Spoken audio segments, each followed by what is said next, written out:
seats. We will be starting soon. And please turn up the music. Thanks a lot.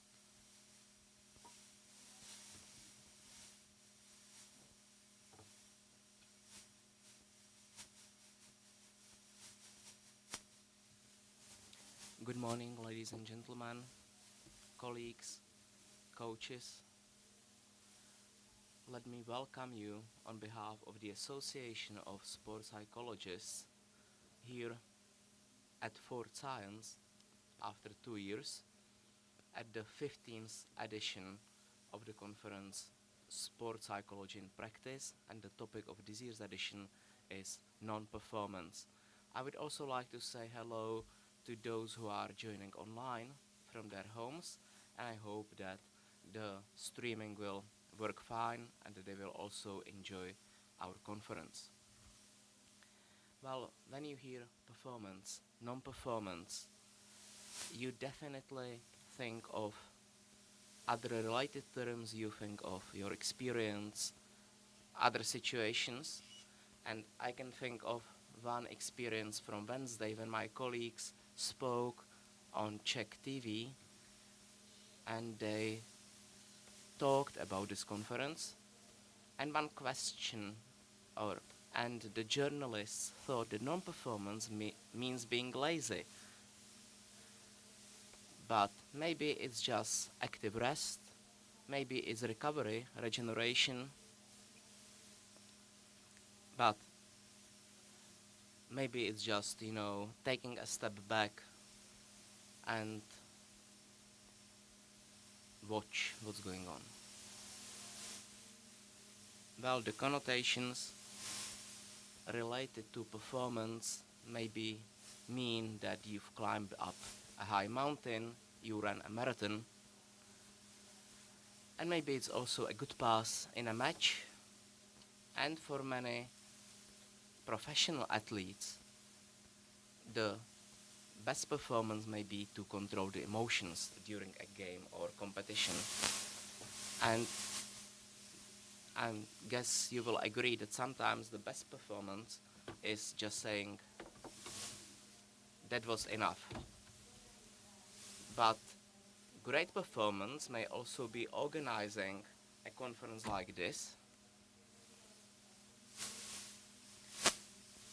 and reconciling this with other things that we have to do at work, at life, and also other obstacles brought by our life.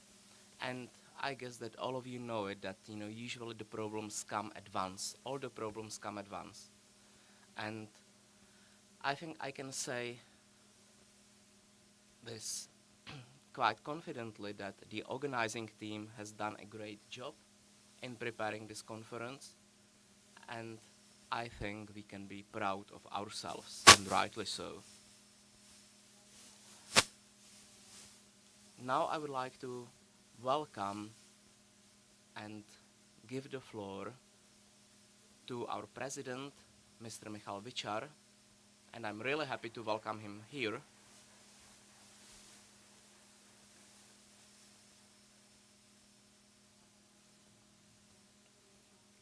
And also Martin Macháček and Kateřina Vejvodová, the vice presidents of the association.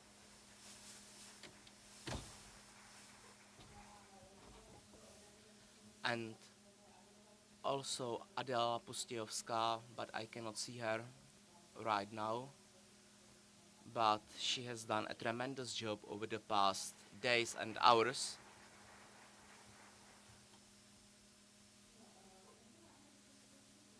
I can see a lot of faces that I know, a lot of familiar faces, and I'm really glad to see you coming back to this conference. But I can see a lot of newbies as well, and maybe some of you do not know what our association does, so I will give the floor to Martin and Kateřina, who will share some news with us. Okay, good morning. I'm really happy to see so many of you here and to have such a lovely opening today. And me and Martin will introduce the achievements we have done in our association over the past few years. So as part of the association, we have tried to establish cooperation with important stakeholders. We have established cooperation with Agitos, which is a center for uh, disabled athletes. We also cooperate with the Czech Union of Sports, and every every month there is an article published in the newsletter. I guess some of you have read some of these articles. We also cooperate with other organizations like Nevypusť duši, and we publish infographics for coaches, for athletes, but also for parents. We also cooperate with an organization called Active Czechia, and we want to encourage Czech citizens to engage in sport. We also managed to establish cooperation with the Czech Olympic Committee. That is great achievement for us. We also cooperate with an organization called Training with Respect, and we created a new e-learning system, so you can actually get a certificate and do some trainings using this e-learning system. So that is really something worth checking. And we also cooperate with Victoria Center that takes care of many professional athletes. And we also cooperate with the Czech Paralympic Committee. That's quite similar to the cooperation with the Czech Olympic Committee. Yesterday we had a meeting of the V4 partners, and we discussed different challenges that sport psychologists face in different countries, and we shared best practices from each country. And we discussed the beginning of a new project, how to move forward with sport psychology. In April, a book, Sport Psychology for Coaches, will be published in April in cooperation with the Czech Olympic Committee. And I think it will be the first handbook for coaches addressing sport psychology. There will be a launch event, and definitely we will keep you updated. On our website, www.aps.cz, you can see this interactive map. And on this map, you can see all the members of our association, all the sport psychologists. So if you need one, this should make it easier for you to locate the nearest one. So feel happy to use the map. And you may know that we also organize roundtables for a maximum of 10 coaches, and these are joined by sport psychologists who frame the topic of discussion, who share their experience, but it's the place where we want to share our best practices with coaches. We also cooperate with the Czech Archery Union, and we have annual trainings. We started in Pilsen in October with the archery coaches, and there will be a series of lectures, webinars, and in-person meetings all over the year, so that archery coaches have as much expertise as possible in sport psychology. We also want to encourage our members and provide training and be able to deliver professional services. So we have regular intervisions to share cases, and that makes it better for you. And last but not least, we also have action meetings once a year. So it's a meeting of sport psychologists where we discuss best practices, and what we like the most is that many new connections are established. There are formal, informal talks, and it's really energizing for all of us, and we have a good time. So that's what we've done over the past year. I hope that next year we will be able to present further developments, and now I give the floor back to Veronika. Okay, thanks a lot, Martin and Katka, for presenting what we do.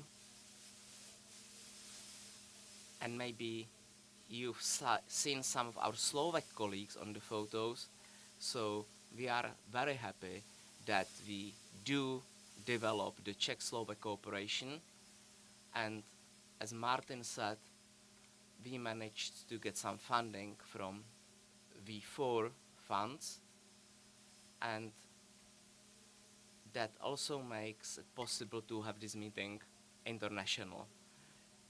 So I would like to invite our colleagues from Slovakia, Hungary, and Poland to say a few words and to welcome you here. So, Michal, you are the nearest, so if you can start, or Michaela.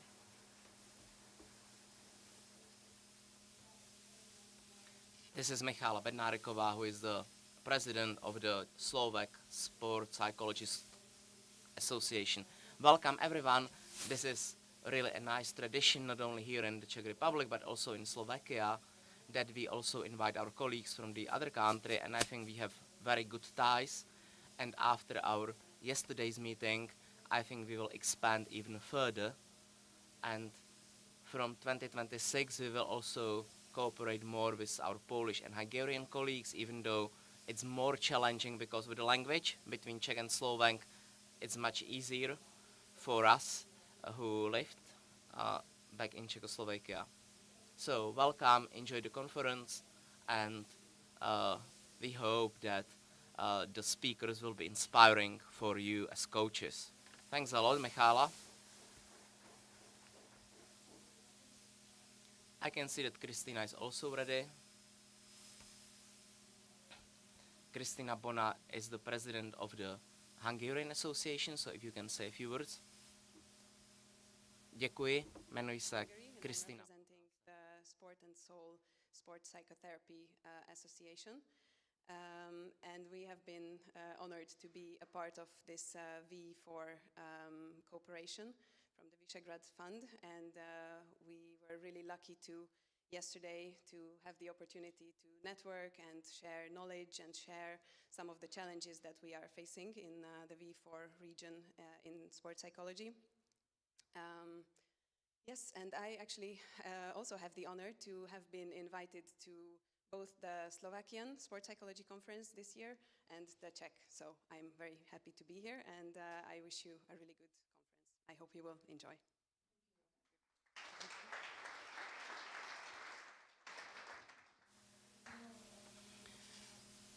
Okay, Kristina will actually be the first speaker for today, and the last is the Victor, who represents the Polish Association of Sport Psychologists. Dobré dopoledne, vítejte.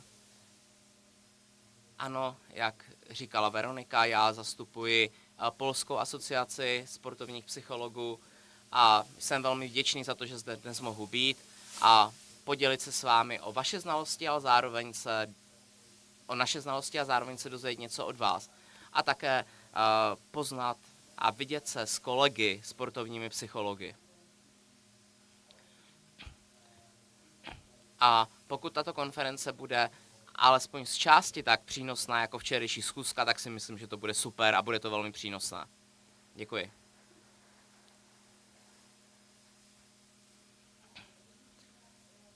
And now let me bring back the president of the Czech Association, Michal Vichar,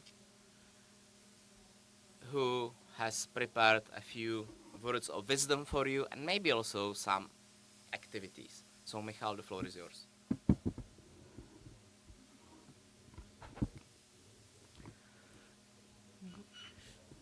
Good morning from me as well. First of all, I would like to thank everyone from the organizing team for their excellent performance in preparing this conference or this edition of this conference. In the previous years, I was usually speaking more from a psychologist perspective, and this year I would like to be a bit more personal, let's say, because for me performance is so important. I need to perform perfectly all the time. And I'm around 40 years old. I have many roles, so I'm a father, partner, teacher, psychologist, head of the association, so this is some administrative role. I am also trying to be a friend to some people. I'm building my house, and in all this, I need to perform well. And a few weeks ago, I had a bicycle accident. I don't want to go into detail, but I really hurt myself quite bad. I had to undergo a surgery, and it was an unexpected halt of the course of my life, and I think this is also often happening to athletes when they get injured or when they are no longer a part of the team. And I could somehow at least partially experience what they are experiencing. So at first I was quite joyful because it could have been much worse. And overall it wasn't that bad.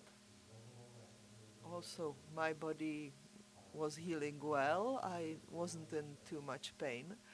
But gradually, some different emotions started to emerge, emotions that I almost didn't know that exist and that were no longer that positive. It was frustration, disappointment, feeling helpless, feeling angry, and all of this was appearing with the healing process. As the healing process continued,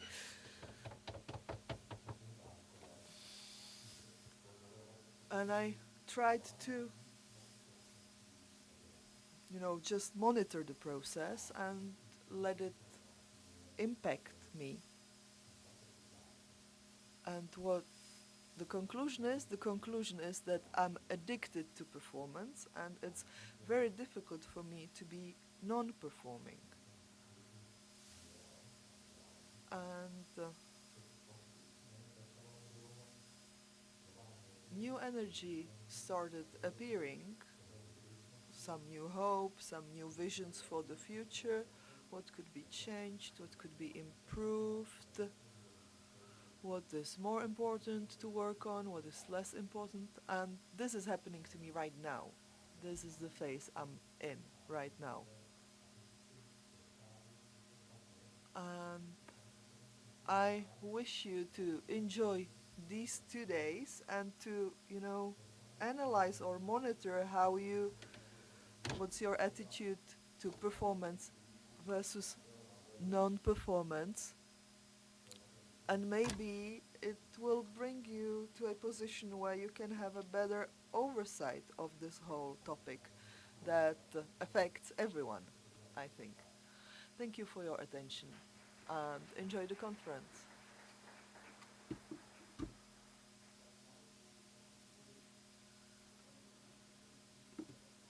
This was the official opening, and on the program there is a QR code. Through the QR code you can send questions to the speakers, and after each lecture the best question will get some small reward. And as usual, there are small activities that accompany the entire program, and that should be somehow connected to the topics. And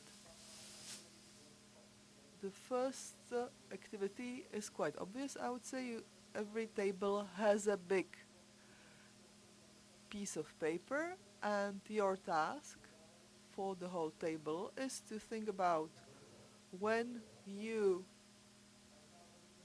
had your biggest performance, what it was, and put it on one side of the paper.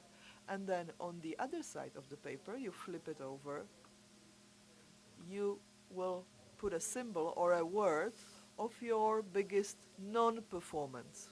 And please just use your thinking and your understanding of the concept as you have it now. and then you can share within the group who wrote what. So let's say 1 minute writing or drawing on one side, 1 minute for the other side, and then 3 minutes to communicate. You can start now, 5 minutes.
Finish the performance side and continue with the non-performance one.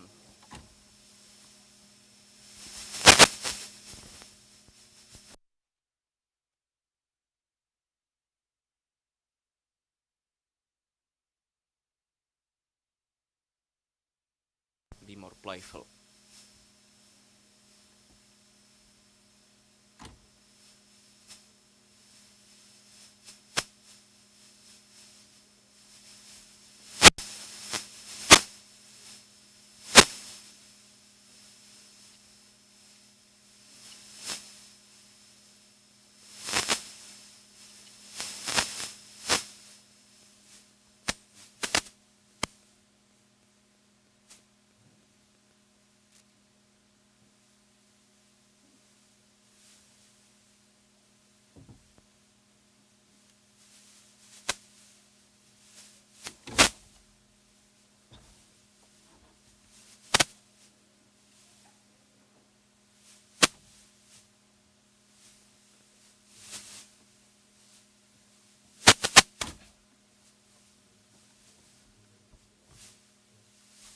So I can see that you are still drawing, painting. So please finish.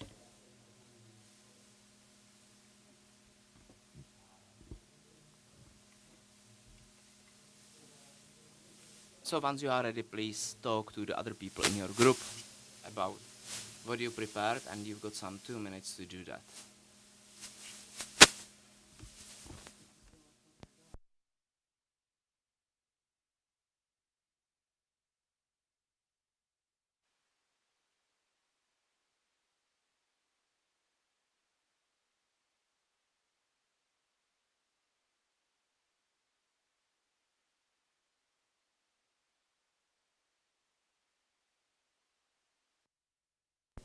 So, share with each other what you did, what you painted, what you written.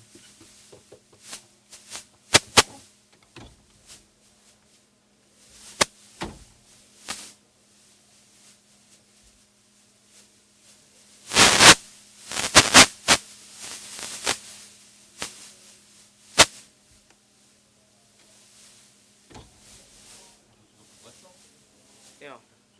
Teďka nikdo neříká nic, ale to musí někdo mluvit. To tam mají u toho, jak tam je jako šum, ale to je vždycky... Tady to prská strašně moc. Prská? No nebo jako rupe, no, tak jako praská, tak spíš. A když tak jestli to, asi on to zeslabil, kolega teď to zeslabený strašně moc, že to skoro neslyšíme, takže jestli...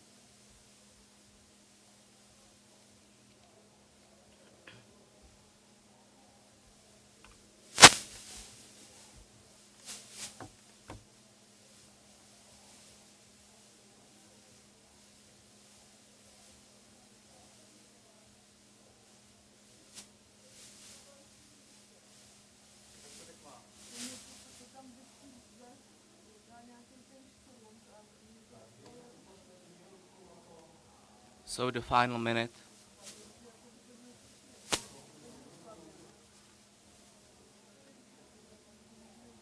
Asi bude potřeba to zase trošku zesílit, protože to je strašně pozdě.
Okay, so there will be time to finish the discussions later, so please stop for now.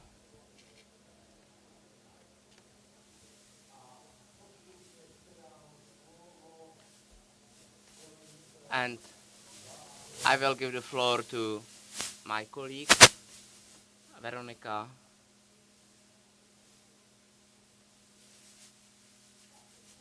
Okay, thanks a lot for being so active. And now we are getting to the beginning of the expert part of the conference. And before we do so and we invite the first speaker, if you need interpreting from English to Czech, you can take the headphones and possibly you can pick them up Sluchátka jsou vepředu vedle at the tlumočnické entrance, kabiny. just next. Potřebujete sluchátka a staničku. Ale vidím, že že tam máme asistenci, takže vám poradí. Jenom upřesním, to tlumočení běží na kanále číslo 1 a ve chvíli, kdy začíná to tlumočení, měla by se vám rozsvítit taková zelená kontrolka a tím kolečkem uprostřed si potom štelujete hlasitost, jak ji potřebujete. Tak doufám, že to proběhne všechno tak, jak je potřeba. Já se jenom mrknu na naše techniky, že můžeme do angličtiny, super. All right, so we are moving into the English part, and it's my pleasure to welcome here our first speakers, Kristina Bona and Anna Karaš. Welcome.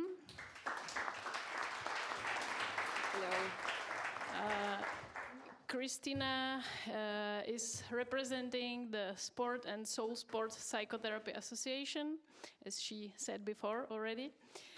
She's from Hungary, as we know, and she's working with athletes on how to sustain long-term performance. And Anna Karash is a gold Olympic medalist from Tokyo in kayaking. And she also is part of the Sport and Soul Sports Psychotherapy Association and perceives that becoming a part was a huge step in her career. So it's all yours, and thank you for having you. Thank you. Thank you. Are we on? No. Are we on? No. Okay. Now it's Okay, working. Perfect. Okay. Thank you. So welcome everyone. I already welcomed you, but here we go again. We will talk about performance and well-being. It's a joint presentation, so we will integrate our knowledge and expertise. And just a quick introduction. We are both members of the Sport and Soul Sports Psychotherapy Association in Hungary. It's the biggest sports psychological organization in Hungary, with members not only as sports psychologists, but also coaches, athletes, former athletes, sport parents, basically other sport professionals, so anyone who agrees with our philosophy, which is, the main philosophy is that the athlete is first and foremost a human being and is more than just their performance. I am working as a sports psychologist for more than 10 years. And in my everyday work, I use this philosophy with all the athletes that I work with. And Anna will also introduce herself. Yeah, as Katka said, we got a nice introduction, but from the association part, I am working with the association to represent the athletes because we believe in the complex view of the sports psychological work. So this is how I'm connected to the association. And I went to therapy, so I have a lot of self-experiences. What we would like to talk about? When we were preparing for this conference, the request from the organizers was to choose either the performance or the non-performance side of sports. And this is exactly why we didn't choose any, but we would like to talk about both, because we see that there is a critical split in sports that we experience. Everyone who works in the sport field as a coach, as a sports psychologist, as an athlete, we see a critical split that performance and well-being are mutually exclusive aspects, or maybe in rare cases, simultaneously existing concepts at the best in some cases and in some areas. And we would like to show today that it's not only a possibility for them to exist together, but they are actually interdependent concepts, even in very high performance environments, even on the highest levels. And we believe that the athlete's personality development is the foundation of performance, and if we care about that, then the results will inevitably follow that. So just a quick outline of what we will speak about. We will review a little bit of performance and well-being in sports and the research practice gap. And then we will offer an alternative of how we work at the Sport and Soul Association, about the integration of the two. Then Anna will talk about her career path and how, not only how she became an Olympic champion, but also her personal journey in that process. And then we draw some conclusions from a sports psychotherapy perspective. Performance and well-being are usually presented as opposing forces. We know that the goal of sports is to maximize performance, to constantly bring your best every day, constantly improve yourself. And sports psychology historically has an aim of supporting that, to constantly support the athlete to always be better. But in recent years, mental health also gained recognition, and the well-being of an athlete is also considered important, especially that some of the very high-level elite athletes like Simone Biles, Michael Phelps, Naomi Osaka, a lot of different athletes from different sports, they were speaking up and advocating about mental health. And also the general public realized that it's not a weakness to care about your mental health, but a strength. We also know from research that a mentally healthy athlete is also more likely to perform better, as they are not burnt out, they are not struggling with anxiety or depression, as they are not struggling with recurring injuries, that they can make better decisions regarding their career, they cope better with the pressures of sport. We also know that the win-at-all-cost mentality in many cases has led to severe detrimental cases even, and contributes to mental health issues in sports. However, when we speak about mental health and well-being, usually to coaches or to sport leaders or anyone in sports, the reaction we get is, that's very nice, but you don't get financial support for well-being. The reality of sport is that you get financial support for being a top at the Olympic Games or World Championships, for bringing results, for performing. So the everyday reality of sport is still that you are either here to have fun or you're here to win. And that's represented really well in the latest research, where this is a very recent paper from 2024, where in a British Olympic team, a sports psychologist, when he joined the team, he was asked the question of, are you here for performance or are you here for well-being? So they perceived it as the two opposing forces. Recently, this is a post from LinkedIn. Someone made this visualization of how the high-performance culture and the well-being part, they have this necessary tension between the two. And these are both from the abstracts of also very recent research articles, and I just highlighted some of the sentences that are talking about a simultaneous focus point. So we should both support performance and well-being. So we got to the point where also in research and in sports psychological research, we realize that these two can exist together. But still, the research suggests that these two are simultaneous focus points. There's a Hungarian saying, to have the goat be full and the cabbage remain too, and I found an equivalent in Czech as well. I hope I wrote it correctly. So it's like when you're when you're trying to constantly focus on one thing while you are not losing focus of the other, and you are somehow trying to juggle with the two and not lose sight of the other. And this is also what the research supports, that coaches, parents, sports psychologists, anyone who works with athletes should simultaneously focus on both of these very important aspects. And what we would like to show, and how we work at the Sport and Soul Association, is more about the conscious integration of the two. It's like building on each other. And instead of prioritizing two aspects at the same time, our aim should be a purposeful integration of both of these aspects. And we believe that nurturing the athlete's psychological needs will literally translate into indicators in their performance, really tangible results, like being faster or stronger, as Anna will illustrate to you. And when athletes feel seen and heard as humans, they will put their whole personalities into training and competing, and then eventually also into their results.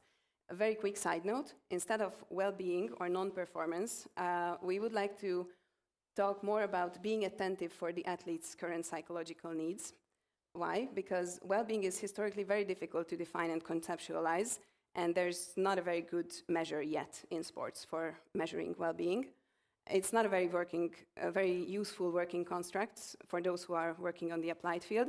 And it's a true story that when you mention it in real life, in a high-performance environment, you get laughed at. I had that experience. So rather, we would like to talk about being attentive for the athlete's psychological needs. And with that, I will give it to Anna. So imagine training your whole life to become the best version of yourself. And when you reach to the top, everything collapses from the inside. So that is what happened to me during my career. And today with Christy, we would like to show you a 10-year chapter of my sports career, or some milestones of it. what shows the connection between well-being and performance. Because I think in this room we all know that performance is not just physical, but more. And we believe that well-being is not nice to have, but this is the foundation. So I would like to talk about two periods. One was a very effortless, at least it felt like effortlessly from emotion side.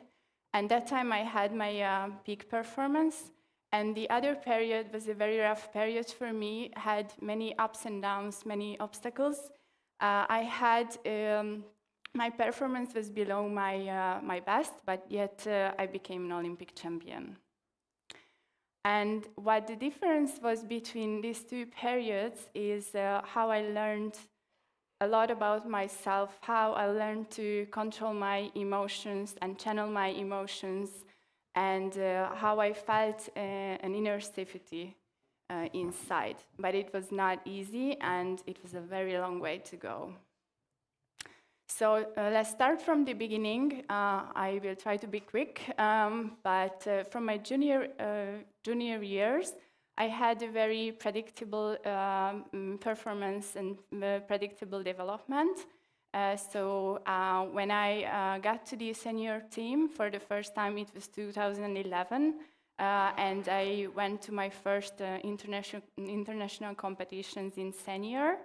And that time I had the 4th and the 6th place at the Hungarian selections in single boat.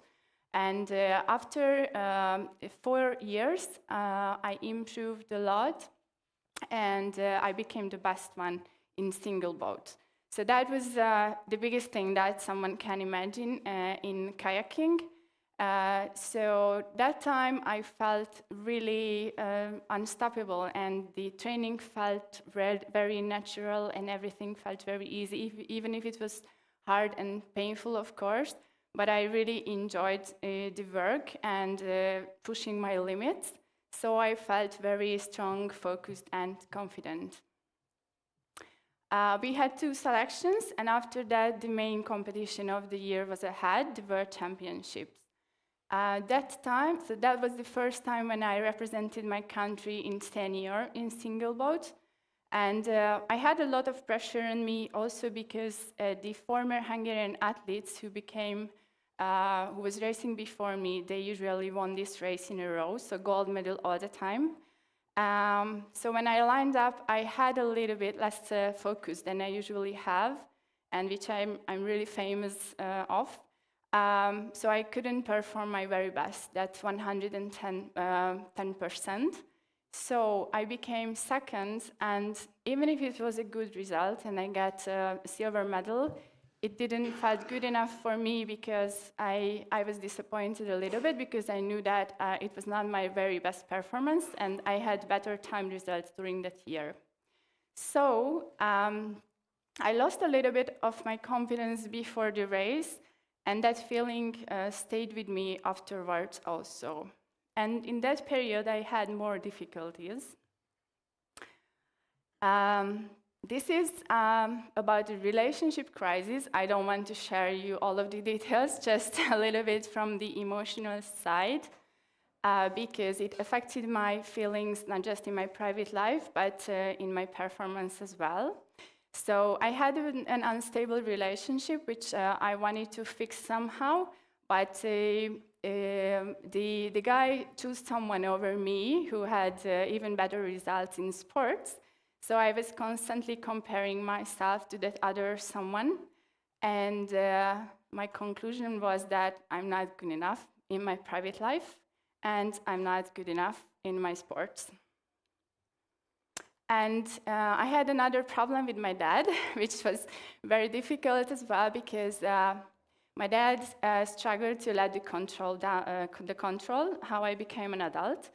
And for me, it caused a lot of stress because when I asked him to take a few steps back, he felt that I'm pushing him away. So it was very hard for me because I wanted him to be around. But somehow it was not working because if he was there, he was trying to control me. And what happened after this race at the World Champs, when I got second, right after the race, when I was very disappointed because of myself, the first message of him was, if you had prepared the way I told you, this wouldn't have happened.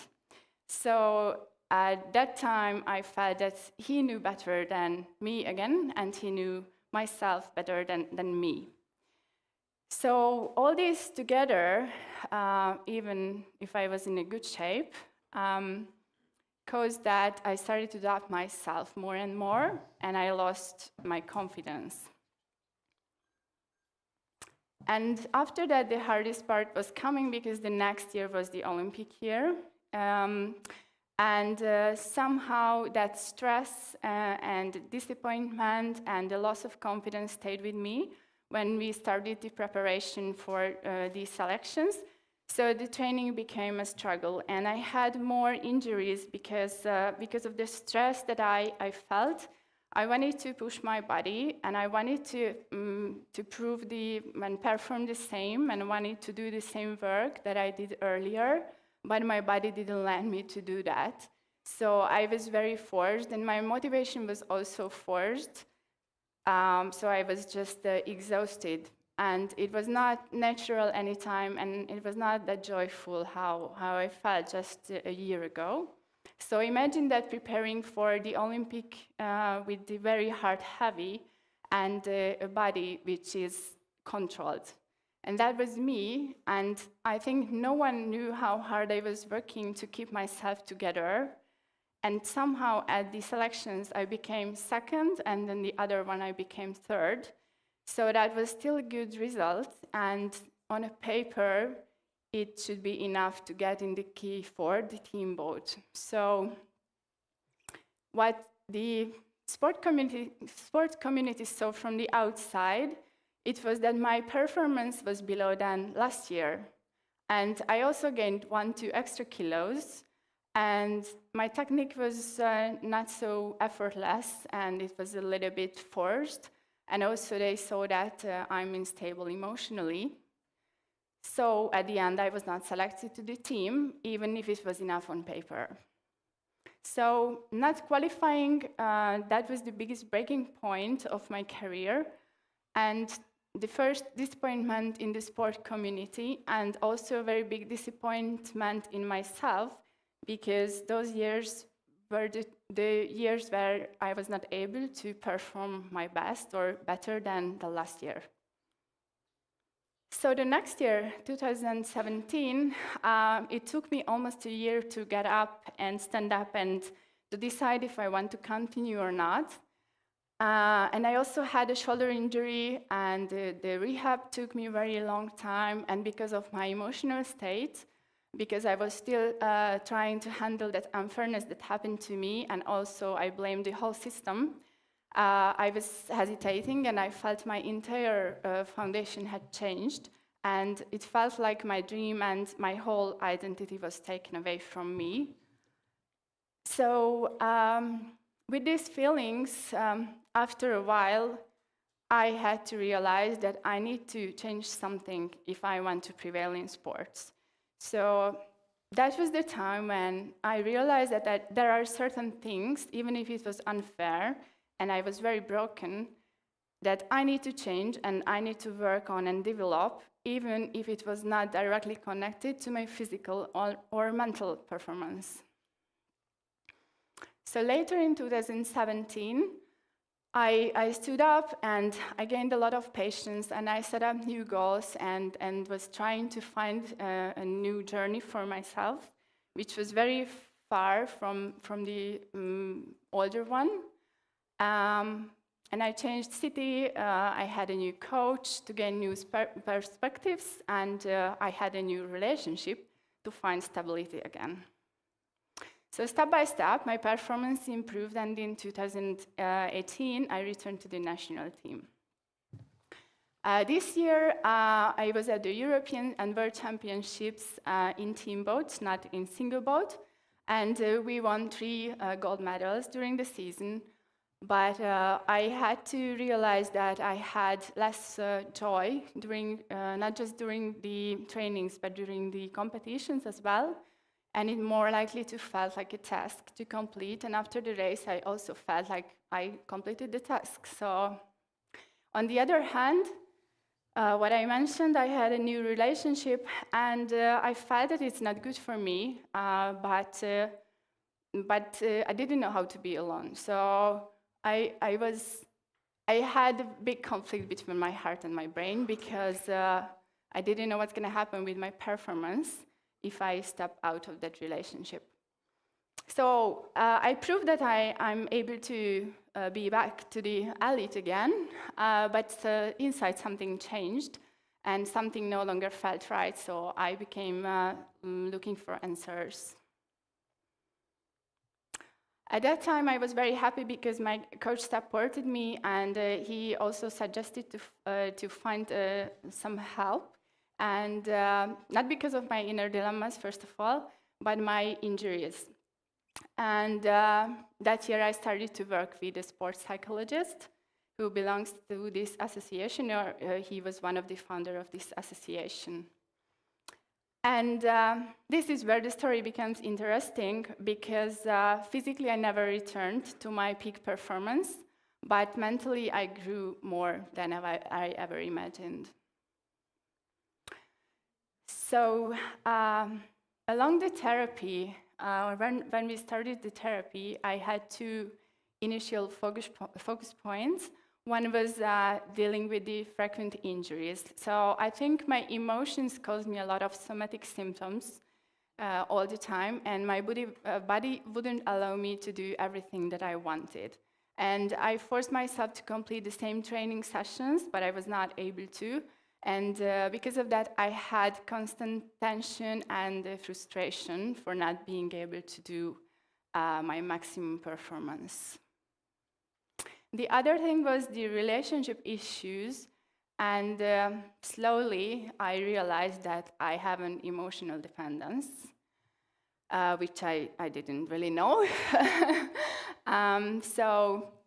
I all the time needed someone to support me and feel to motivated and feel energized and just feel emotionally safe. And I didn't know how to be alone. So even in my current relationship, as I said, I was not happy.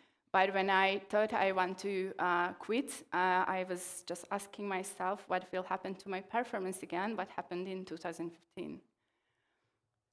So the process, it was a long way, but I try to explain. So we started with this emotional dependence, and from there I learned how to be alone. And I learned how to observe myself and reflect instead of drifting all the time with the emotions.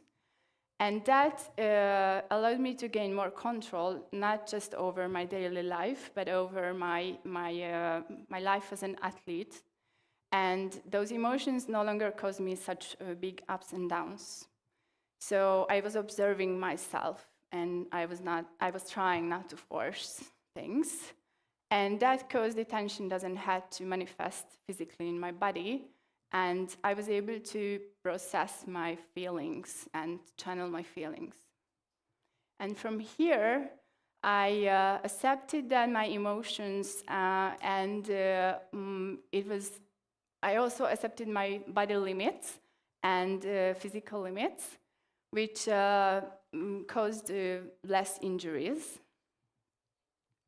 And I also had to accept that my former performance will not return. And that was the hardest part, I think. And I realized that my old technique was no longer healthy for my body. And I also had to change that, which was quite difficult. But I tried to accept that during the process. I also had to accept that if I let my body to change and I will change my technique, that I will still be able to perform and I will have a good performance. How I learned to stop comparing myself to my former self, which was not easy at all. I had a very good inner acceptance and a good foundation. So I was able to change my kayak technique essentially, and the work with my coach, it was easier, the collaboration, because I was willing to do the changes that he told me to do. And the other very important part was, I think almost every athlete suffering from this, that my value is not only defined by my results. And actually, I was very surprised when we were at this point. So I tried to accept that the possibility that I might not qualify to the Olympic Games, even if it was a real chance for me. And it was also a very long process, but I could accept that from the very bottom of my heart. So that also released a lot of internal pressure and prevented my tension from being generated all the time. So I was focusing myself to rebuild myself. Yes, so just as a framework, and to rephrase what Anna was taking us through, but she's not finished, that therapy initially didn't start with an aspect very closely related to sport, but it was something very deeply personal to her and very painful for her. But when she was resolving those emotional blocks, it resulted in a higher independence and confidence also in her body, which is very nice also if you think about the athlete's civil life, but a very useful thing also when you're an athlete and you constantly have to train and perform. So she could literally translate that back into training and competing.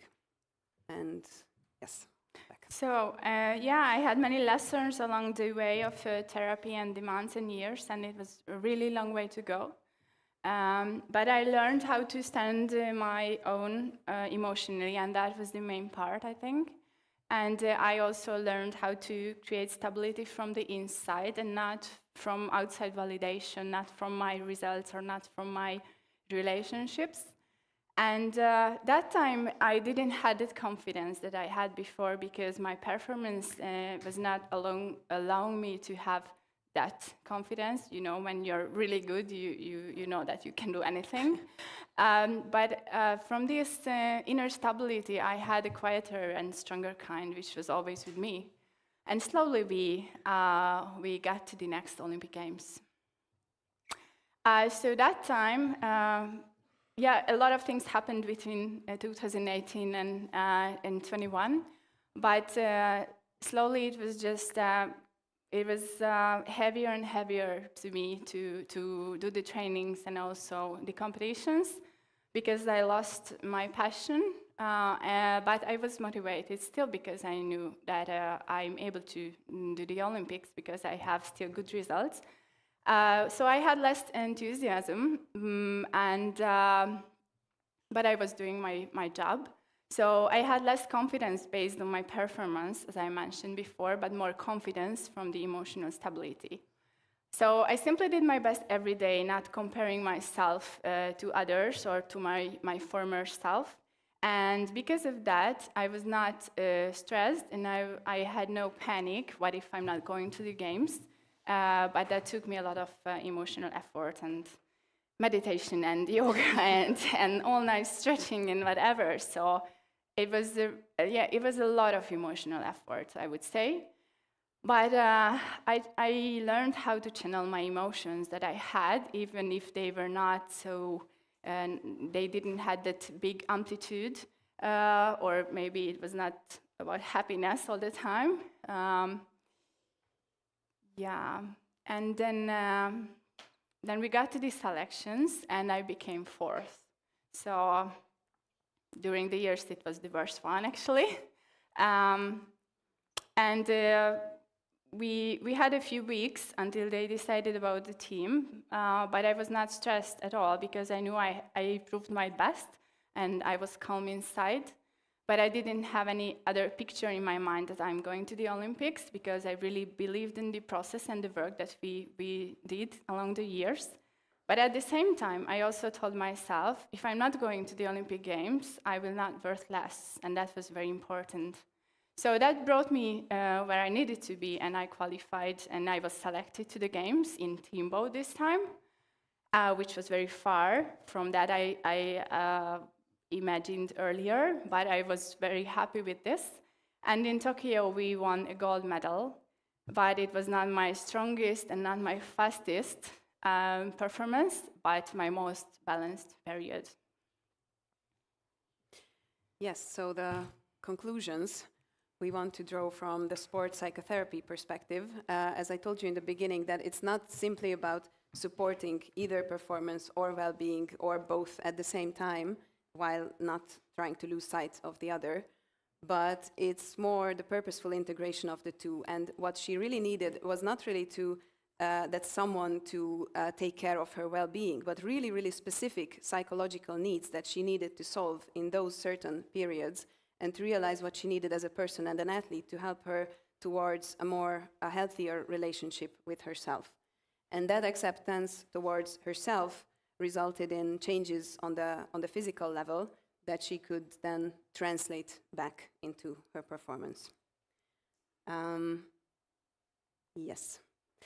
And the last word. Yeah, so I think we all know the hard physical work must be done, but we believe that if we take care of an athlete as a whole person, the performance will take care of itself. Thank you.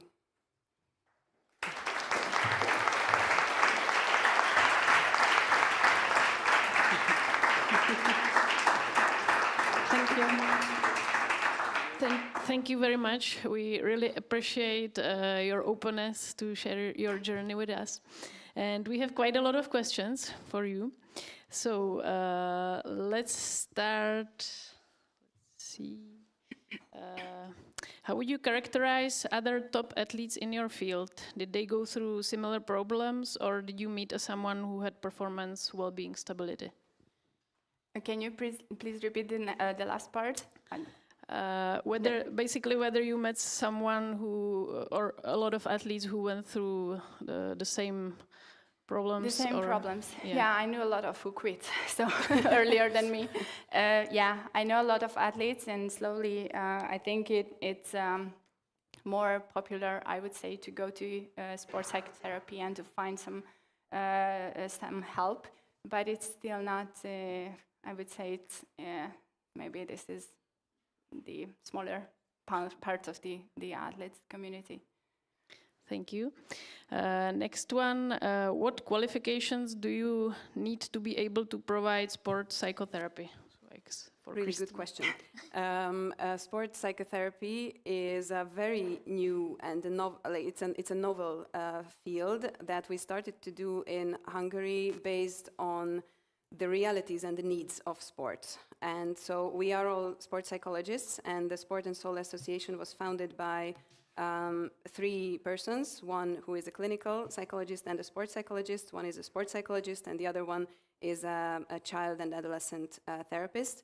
They all worked in sports, and they saw what sports psychologists are struggling with, because our education doesn't necessarily allow us to understand the depth of the experiences, because we learn a lot about mental skills, we learn a lot about different techniques, how to help the athletes, but we don't necessarily learn about the deeper psychodynamic happenings that, for example, that Anna was talking about just now.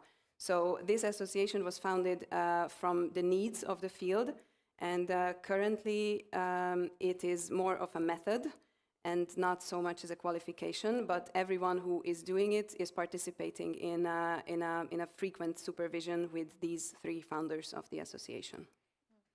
Thank you. Next one, what have you perceived as the most important qualities of your sports psychologist that help you to go deeper and work on such deeply personal changes?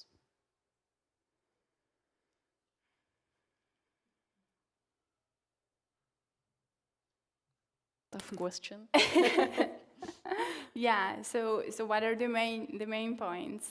Yeah, basically, what do you consider the most important on your sports psychologist that help you to deal with the issues? Yeah, okay, so it's very hard to say because it's so complex, but I think for me the most important part, it was how to do the things alone. So that inner stability that I was talking about. And even if I was in a bad situation, I could handle the things alone because I was able to process my emotions. And yeah, maybe the process of the emotions, because before that, it took me a long time to process mostly the wrong things, what happened to me. And it was much faster and quicker because I had some methods how to do that. And what did the sports psychologist do to help you with that? Like, how come you were able to do it with that help? Well, it's 7 years of therapy, I think. 7, right? Yeah, Or? yeah, maybe 5, or yeah, from now it's 7. I'm not doing it anymore so recently, but it was 5 at least. Yeah, constant work. So because it was not was one technique, Yeah. but a very long way how to learn about a lot myself. So yeah, many years and very so maybe very slow process. Patience of the Patience, sports yeah. psychologist, I would- trust. And facing myself. And I would say also understanding your like where your emotions and where your coping techniques are coming from. So very often we work with really different things other than sports. For example, family patterns or attachment styles or things that are shaping your behavior and your coping in sports. Where an athlete, well, the athlete is always usually motivated by their sport. So when you show them that the similar things happen in sports that she is experiencing in her civil life, then usually there's a click and a parallel, and then you can move on to the next chapter. Thank you. Let's have 2 more, maybe. If you have or will have children, would you want for them to become pro athletes like you? Say it again, sorry. If you have children Yeah. or will have children, yeah, sure. would you yeah. like them to be pro I athletes? know. Yeah, I know. Not everyone says that, but yes, because I think it's a very nice experience and a way of learning about ourselves. And yeah, definitely. Yeah. But I will have more knowledge how to help them, I believe. Yeah, just with a few steps back. Yeah. And last one, how the coach or coaches helped you to cope with any inner struggle? How my coaches helped me? That's also a very difficult question, but I think for me it was very helpful. They were open, so I used to choose coaches who were who were more likely in this how do you say they saw me as a not just an athlete but as a person. I'm sorry. So they understood that I have other issues, and they were not trying to split those things. And this is how they helped me most of the time. Thank you very much. Again, we have a small present for you. Oh, Thank you. Thank you very much. thank you so much. Thank you. Thank you. Thank you. And I think it's up to me to pick the best question. As we said, you will get a present for the best question. Unfortunately, we do not have the present yet. So whoever I pick at the moment, just come to us after lunch and we will give you the present later. And let's see, I think I picked the last question. How the coach or coaches helped you to cope with an inner struggle? Is that person here who asked the question, or is it from online space? Oh, there he is. Okay, so after lunch, please come to see us. And the present is a book from Grada. So, yeah, thank you. We will present the books which you can choose from afterwards. Thank you very much for a great presentation. And I will switch to Czech now. Jak máte před sebou teďka ty záznamové archy, tak So in front of you, you have some forms, papers, where you should note down ideas, comments. You can even draw a picture, anything that caught your attention in the presentation, and in the evening we will post it up, and it will serve as mutual inspiration for one another. So try to put down the main message or interesting idea from the lecture or presentation. So we have about 1 minute for that, and afterwards we will have a break. And we have performance and non-performance areas for you to try with various activities. So please take notes of the main message. You can also draw. We have various colors and paints that you can use. It's easy to wash away. Please don't draw on the columns because they might kick us out afterwards. So hopefully we will be able to stay in this area for the next conferences as well. Thank you.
No, jsem schopný, Dinam.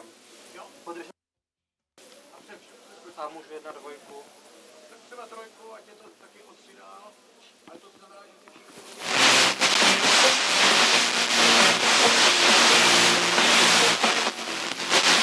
Myslím, že teďka mi to zase čas bordel na ten 9.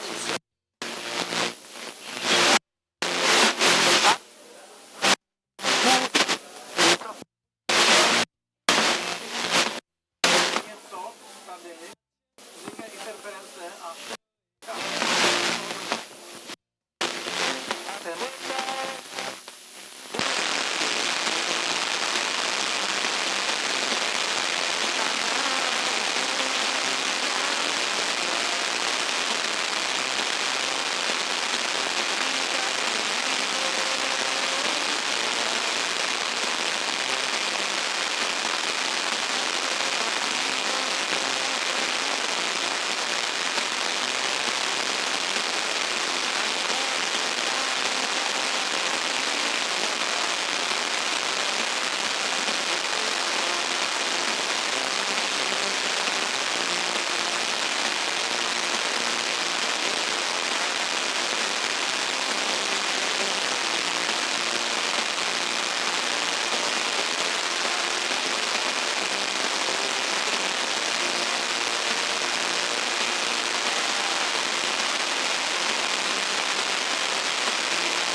gentlemen, we will continue shortly. Please take your seats and someone could please close the doors.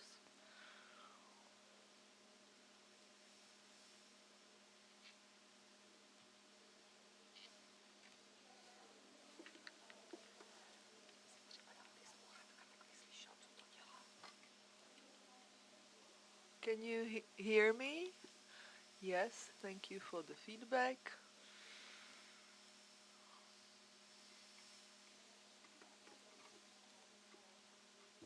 So first of all, one apology because we are having some technical issues. You could hear some very unpleasant noise or humming in the online channel and in the interpreting. Hopefully it worked and it will be better. In the first lecture, we've seen Anna, who won several medals, so she was rewarded for her performance. But we often perform and we are not rewarded for it. So now I would like to thank one of you, a coach that is really closely integrated or connected to our event, and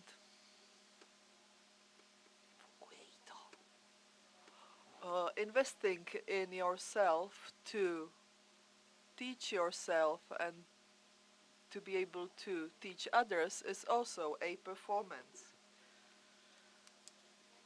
And we have Jaroslav Žižka. I don't know how many times he's been with us.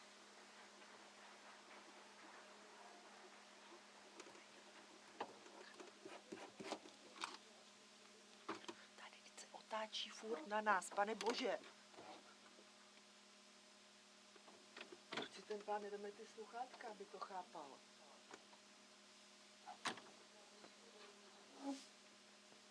No. Well, I think your performance, by being repeatedly with us, deserves a small recompense. So this is a small present from us. Do you know how many times you've attended? 5 times. So we hope to see you many more times in the future.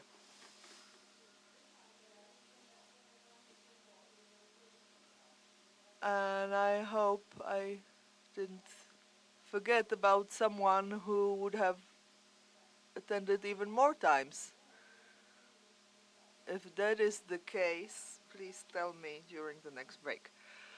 Now, allow me to welcome Mojmír Trebuňák, who is a sport psychologist and he's a member of the executive committee of the Slovak Association of Sports Psychology, and he's still an active athlete. He plays football.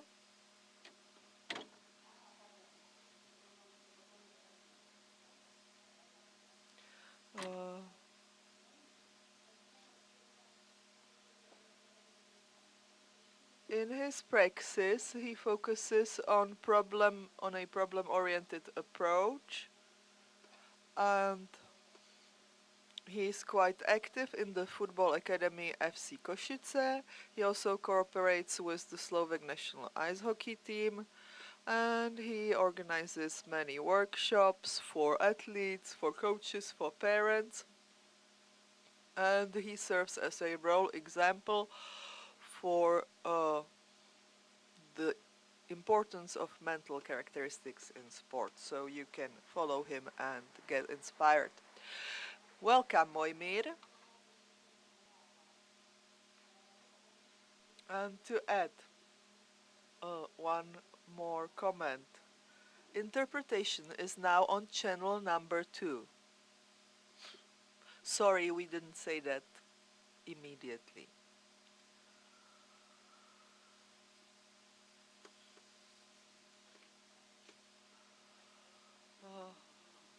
Hopefully the sound works. hope you can hear me. And I hope that also all the technical equipment will work with my presentation. You can see how tidy my desktop is.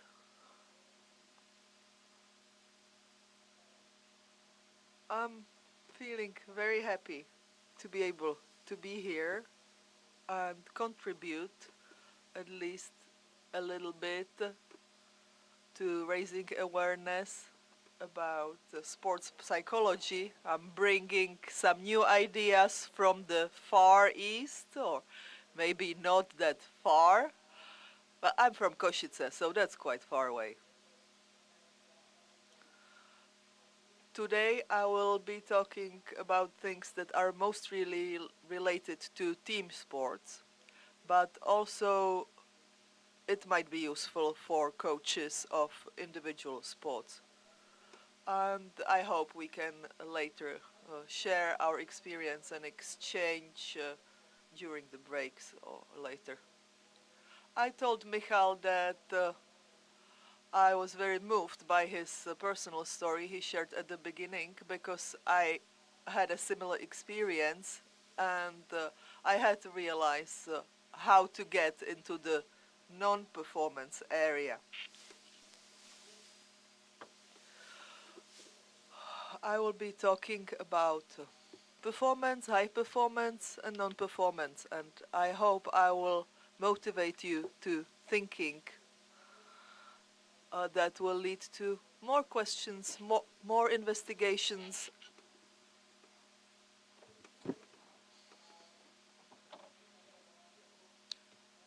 One story, two lumberjacks.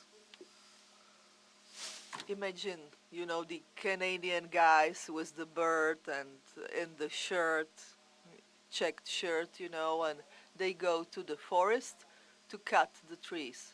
And of course they are comparing who's better, who can cut more, who can cut faster. And during the performance, one of them always leaves for 1 hour and comes back and continues cutting and cutting. And he keeps losing, but by a lot. And this is repeated, and after 5 or 6 days, the one who keeps working 100% and still loses, he's like, how do you do it? You leave for 1 hour, you come back after 1 hour, and you can cut more wood than me. How is that possible? So where is the problem? Well, every day I go and make my axe more sharp. That's what I do during this 1 hour. And initially I wanted to tell another story, but this was actually inspired by what Michal said. Because performance and making the axe sharp means that you are more efficient. You don't have to push that hard, because it's better with a tool that functions well. And we have, or you have papers and pens. Please take down or write down one sentence what performance means for you. One sentence. What performance means for you. It can be your personal definition or your personal view on that. It doesn't have to be a psychological definition.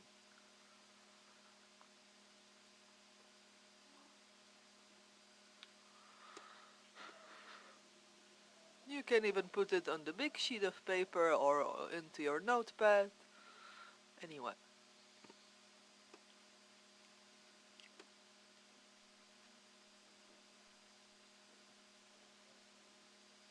"20 seconds left." That's putting a pressure on you, yes. Unfortunately, that happens. Well, I give you a few more seconds. I will have a sip of water in the meantime.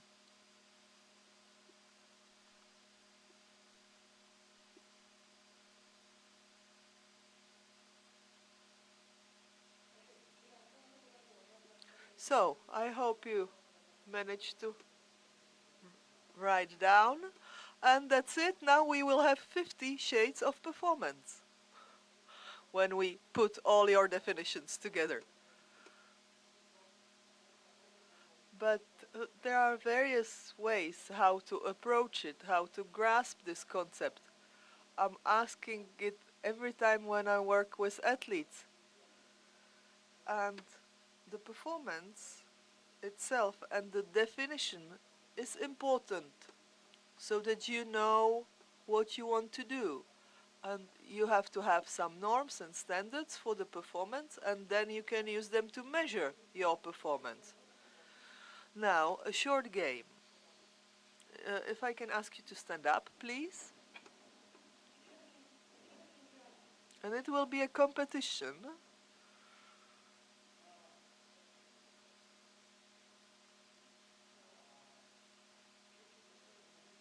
Very simple. Your task will be to beat your colleagues around the table. We will be clapping, and you will clap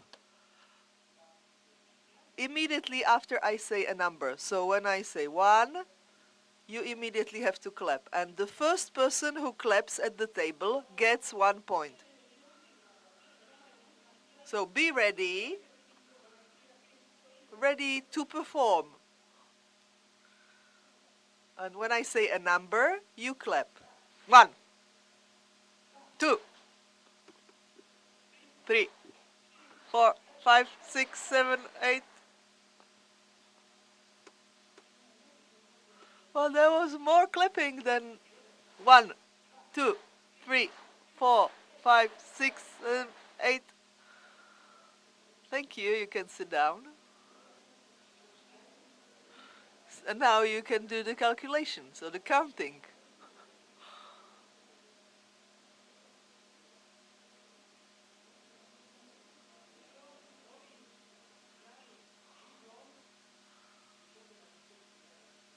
So, performing can sometimes blind us. We stop focusing on the task and we focus on beating the adversary or the competitors. And this was really kind of on purpose to catch you and to prove the point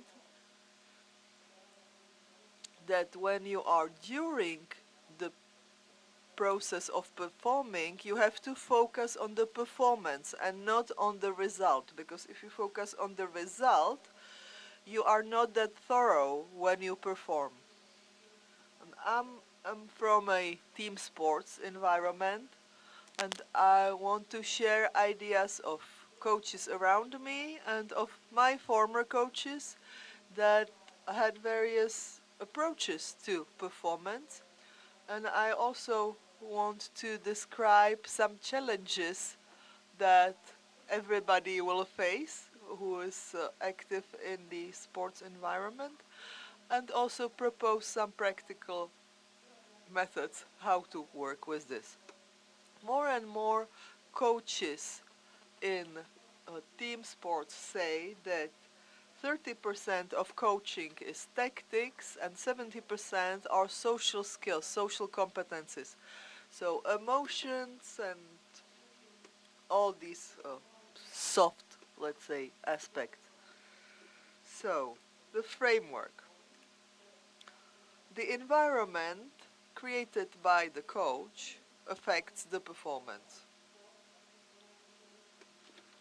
People are not such logical, analytical, and rational beings as they think they are. And you often see it in the sports, like the viewer says, how can you do this when watching the football? Why did you this pass and why did you not catch it? Well, that's because the athlete is under pressure, is in some stress mode, doesn't know how to decide properly, doesn't decide in a logical way. So people are emotional, often illogical, and driven by many impulses.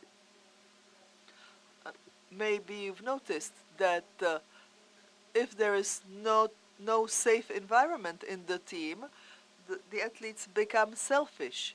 They only start thinking about themselves. I have one example where the environment was very much performance driven. You have to work hard because only the best can stay. And imagine then going to the match and perform in an excellent way. Is this harder?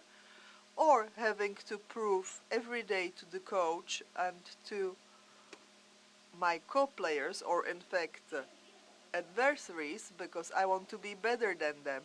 So where the performance is and where is it better?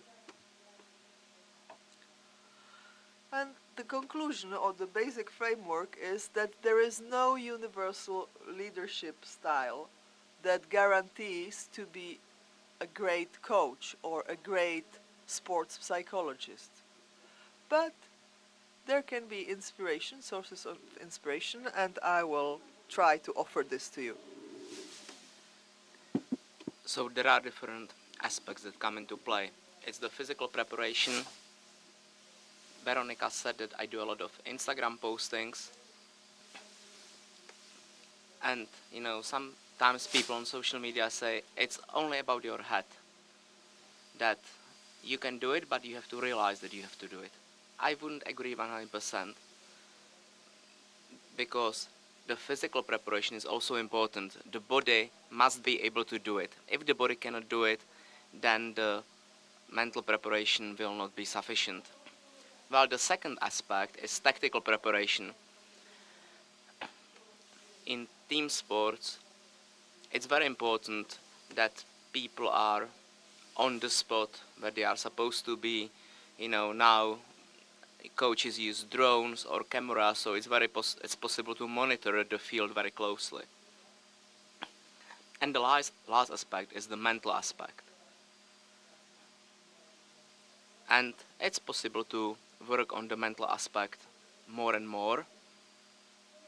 And if I work on the mental aspect, I can translate what we do during the training sessions into situations, high pressure situations, by repetitions. And if we achieve this, we get the 50 shades of performance. So if we manage to combine the physical, tactical and mental preparation, then we get a performance. So if we have a look at the mental, psychological shades, it's motivation, self-regulation, self-confidence, self-awareness, concentration, you know, the climate, the environment, the values, the norms, concentration and focus, mental habits, routine, self-talk, visualization. And there is a different mixture for each player. And the role of the coach is to read the mixture for each player and help each player to work on that. So what is the scientific evidence? I did my own research to check what scientific evidence is available, and I compiled 4 most relevant studies. The first study is by Burns and Collins, which says that it's really important to have, you know, regular feedback and collaboration. So if I think about an Slovak ice hockey team and the coaches, I think they really apply point number 1. The second study is by Jowett. It's about the quality of relationships between players and coaches, and it is the 3+1 C's model that you may know, and it's very key for performance and mental well-being. Study number 3 dealt with the climate that fosters performance, and study number 4 was about motivational environments and the importance of autonomy and reasonable feedback. So the role of the coach is to influence the performance by the relationship, the climate, and the cooperation with the team. So when do we talk about motivational environment? You as coaches, if you are asked about 5 major topics of sports psychology, one of the topics would definitely be motivation, because athletes needs to be motivated.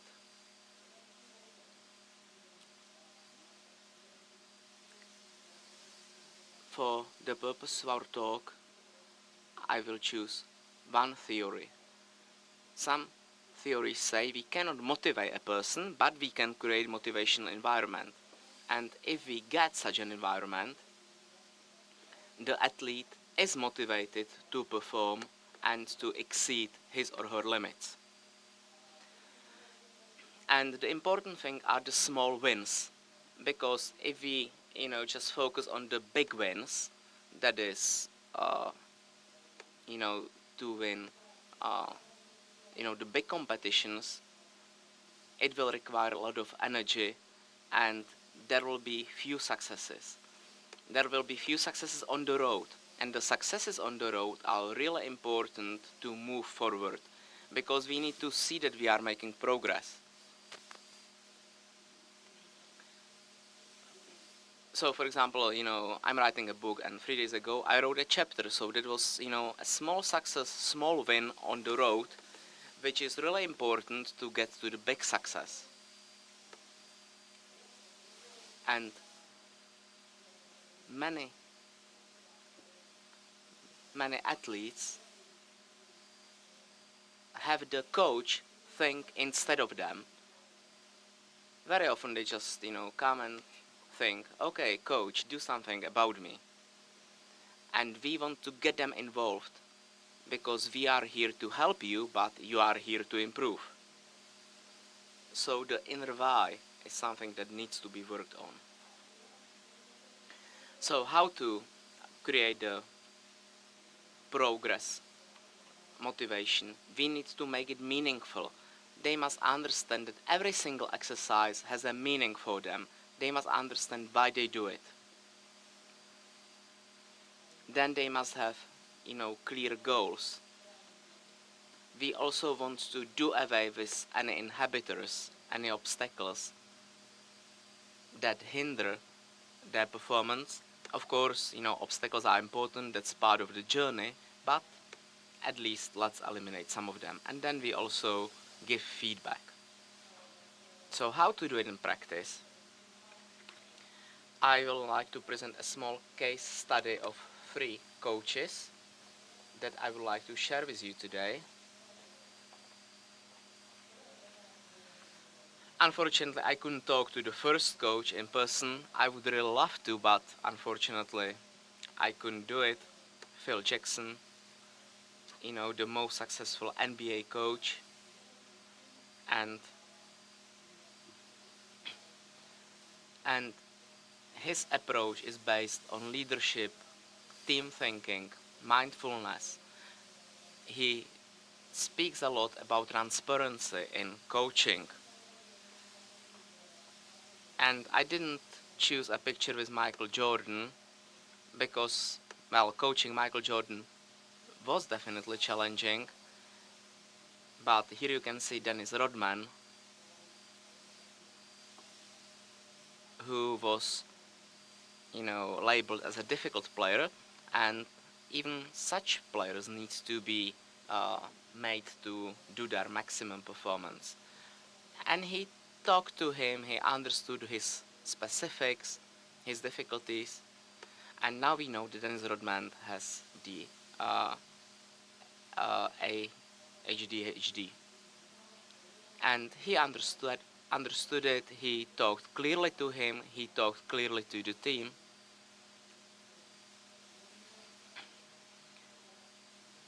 And he just understood that Rodman needed to go to Las Vegas from time to time, and Phil Jackson was fine with that. But the thing is that Phil Jackson understood what the players needed. So we can talk about mindful performance. he focused on the present moment.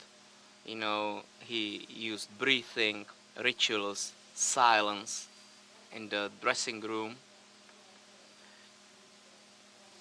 He also used the tools such as role clarity. Every player knew what his role was. And there were open boundaries. He didn't have to say, okay, Michael Jordan, you are the star here. No, people understood it. Another method that he used was shared leadership and also team rituals. Who read Phil Jackson's book? Anyone? Okay, if you have time, please, it's worth reading. It's a great read. And I thought that here the principles he applies to coaching make sense.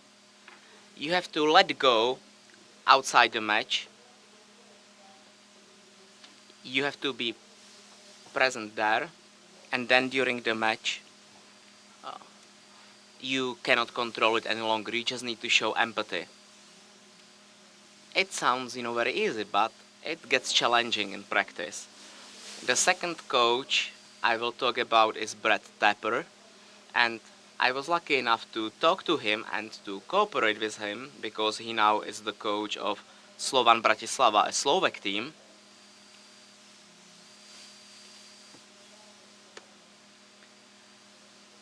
And I think he's been half the season with Slovan Bratislava now. He has a long-term contract. He joined the team with the new management and with the change of the club culture. Those of you who follow Slovan Bratislava maybe know that it was a controversial decision to engage him, but my discussion with him was really inspiring. What he said that people should be encouraged to make mistakes, because Brett Tapper doesn't criticize the players for making mistakes, because Tapper knows the player well enough to know that the player is actually sad about making the mistake.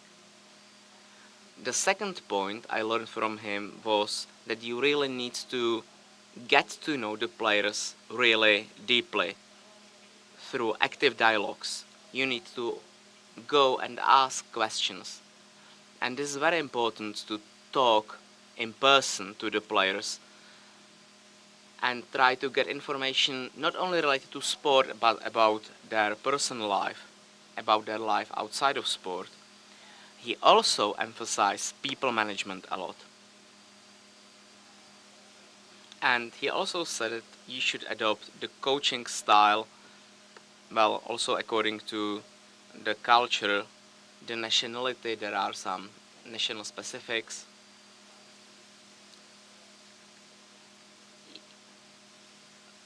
And, because different teams, different cultures, are used to different coaching styles. So maybe, if you have an international coach who talks to the team in a certain way, it's not acceptable in certain culture.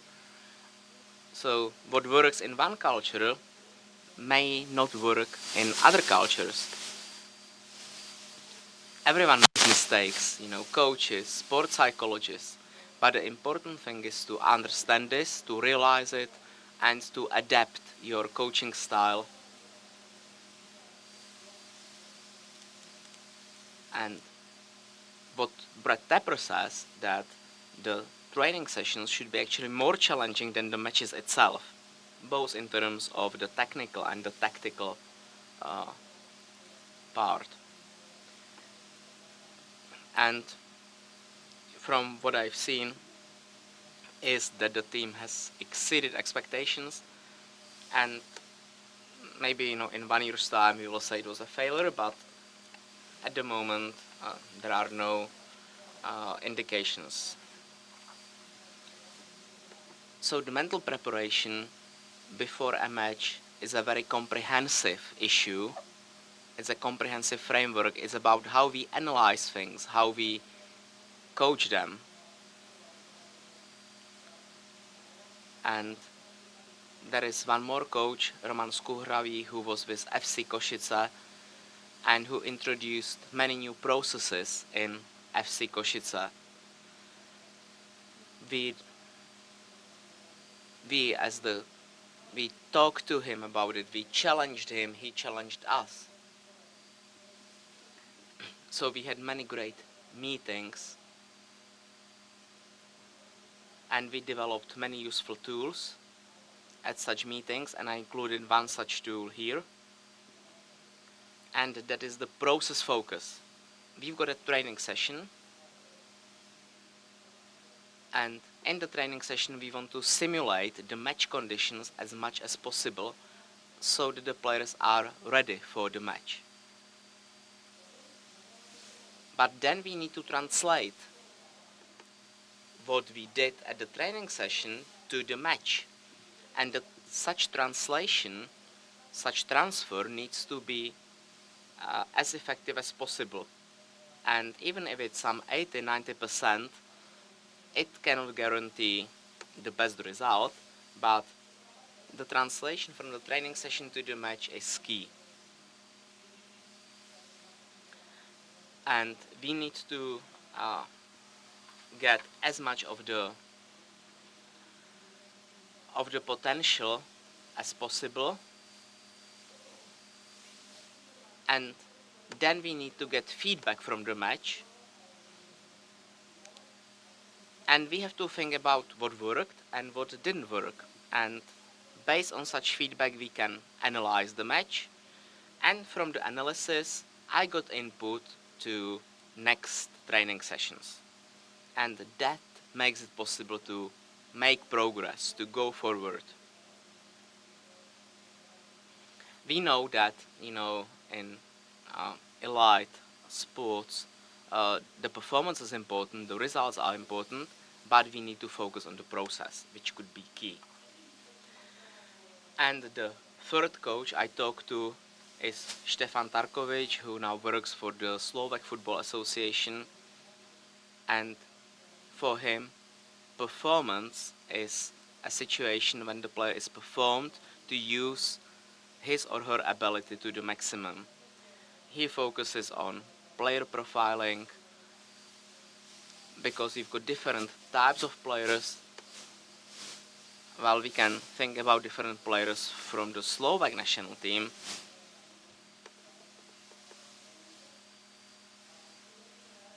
And it's difficult to replace, a player of one type with a player of different type. We really need to think about what each player brings to the team. We have to work on the individual and team motivation, because sometimes the coach just gets the team overwhelmed if the coach gives too much information. So, it's really important to, define the right caliber of the meetings and of the information.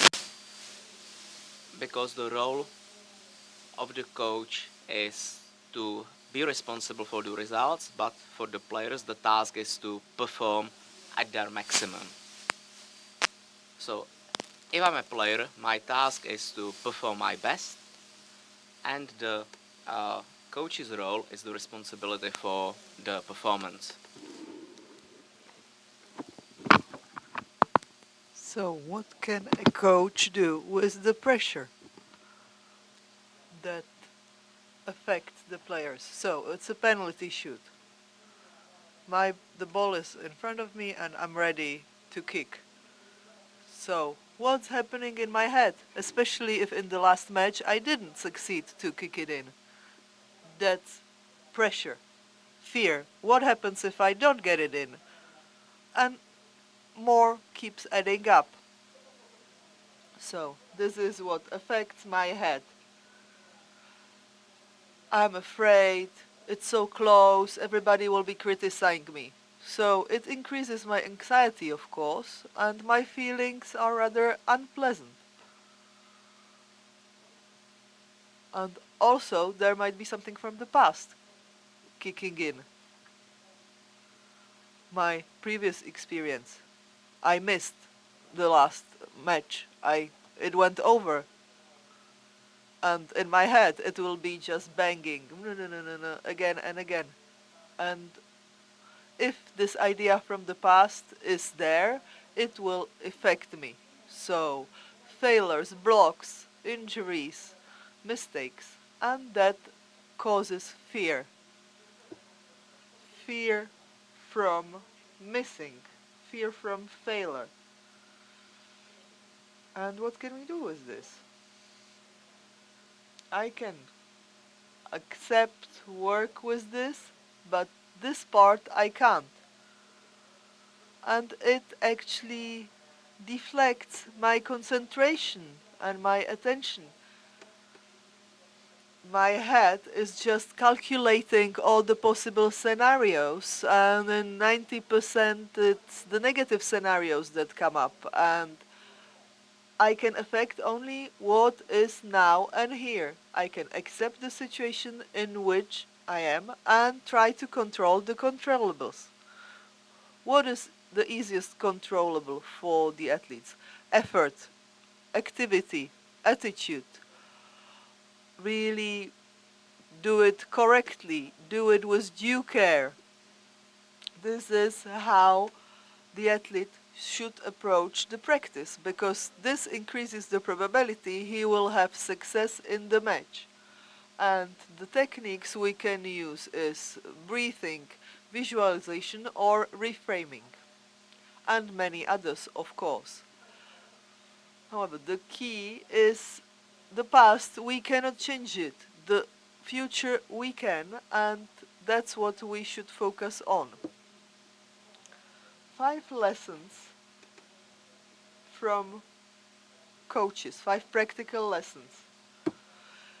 Get to know the athlete better, no more than just the number on his jersey, what type of person he is. Second, work with their motivation. Switch it from I have to I want.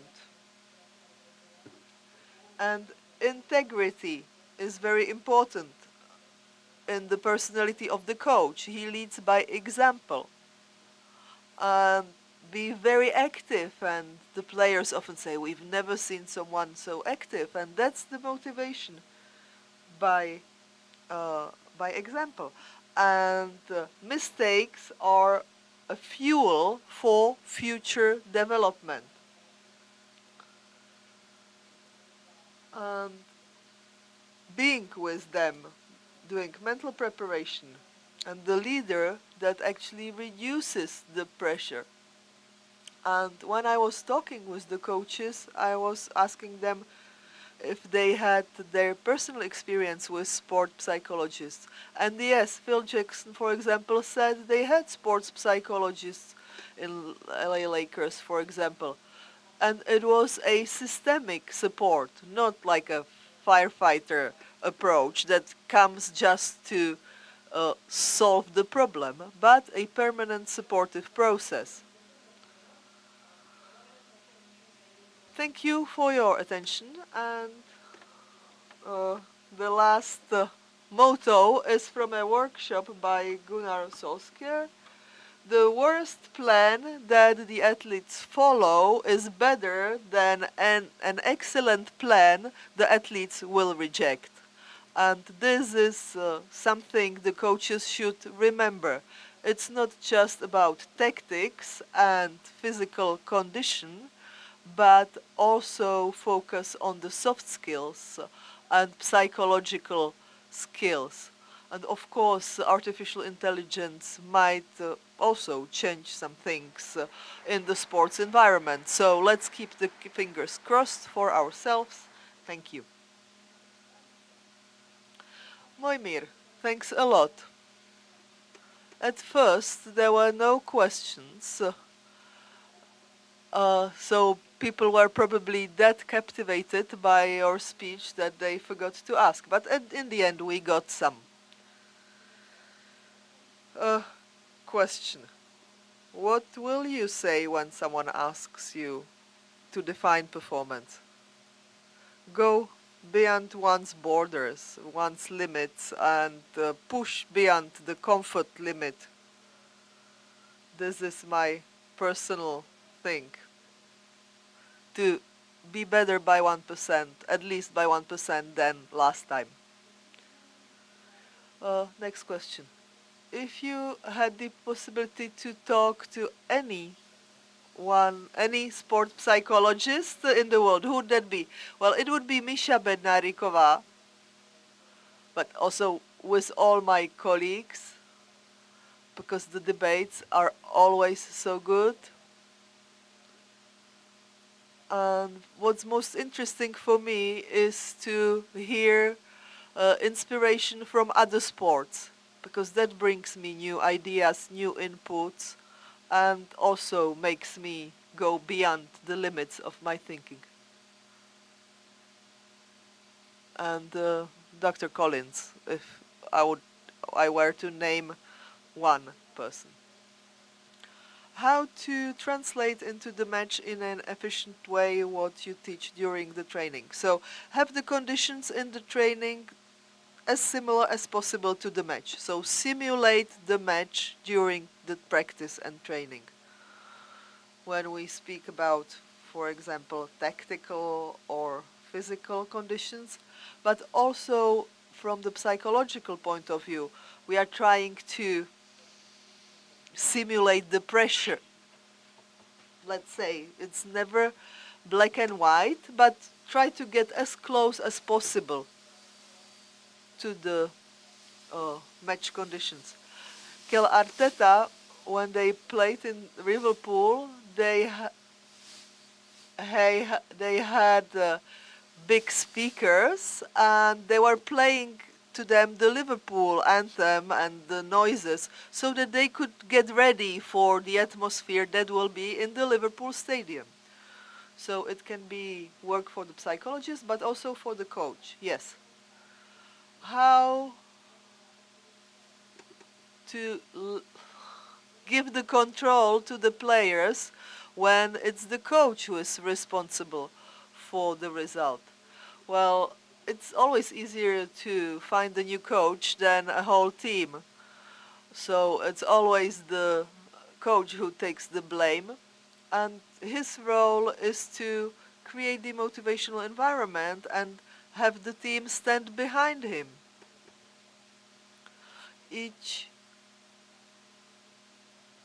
A good coach should be invited to all the team's marriages. That is showing that they have a good relationship, and there is a sense of belonging to the team within the team sports. And this is actually the essential aspect that affects the whole functioning, and also allows the athletes to take the responsibility.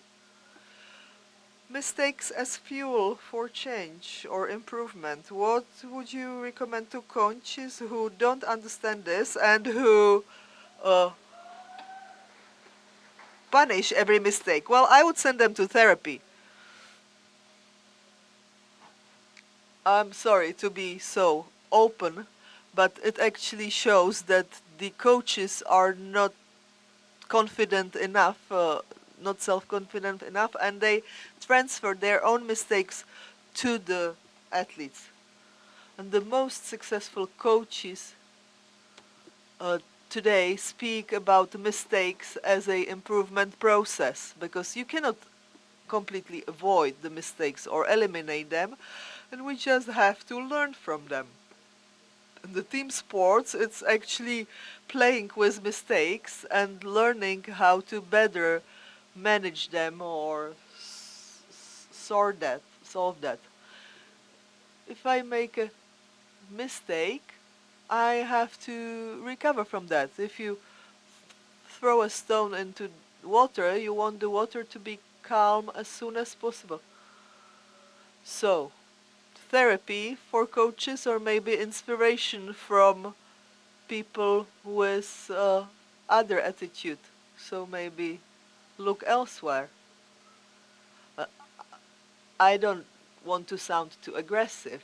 So what I meant is the development, the self analysis, self understanding. This is where the key is hidden, I think. You know, learn, innovate, change the methods, because if something worked once doesn't mean it will work all the time, and we need coaching and supervision and further learning. Can a coach outside of a club affect a brutal pressure that a team coach is exerting? Oh, so external sports psychologist. Well, it's difficult. The cooperation is less effective if the coach would not be involved in the work, because it's actually a triangle: the athlete, the mental coach, and the coach, the sports coach. And we need to balance all the elements of the system.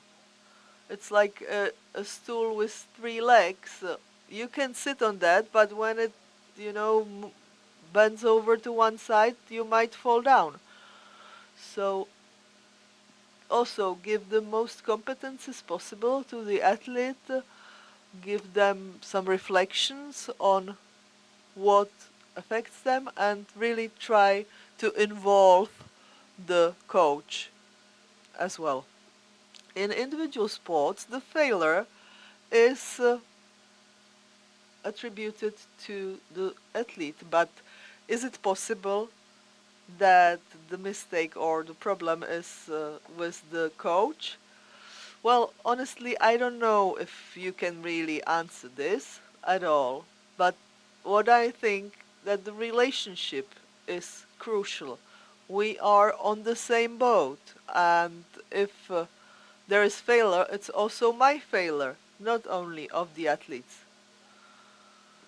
And if I have to think about myself, maybe there is some problem with the relation and with the inner environment.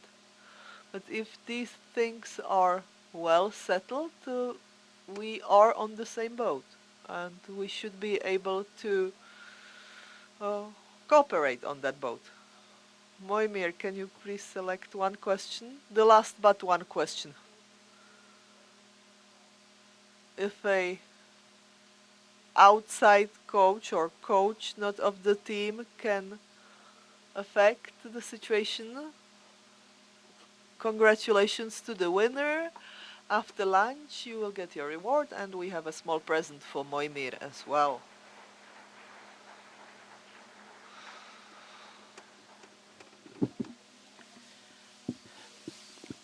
Okay, I can see Martin and Michal that they are here and ready for you.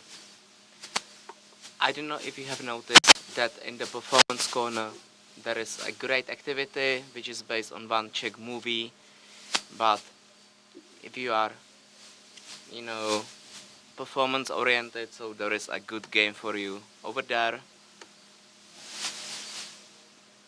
When we designed the activities, we thought we shouldn't, you know, overkill it, because this is not an animation program. Now listen carefully what we want you to do. Stand up.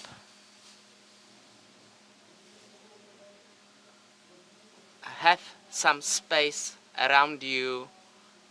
Maybe take off, you know, any jackets, any coats, because in the following 2 minutes you will be asked to perform to your maximum.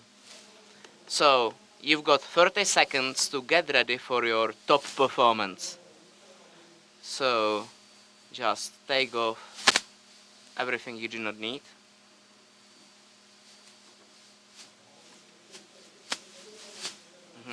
Yeah, so, you know, stretch yourself, you know, move your neck.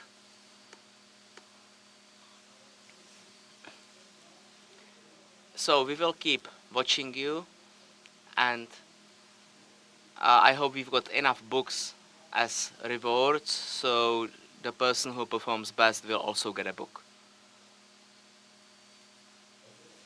So, ready? Everyone is ready?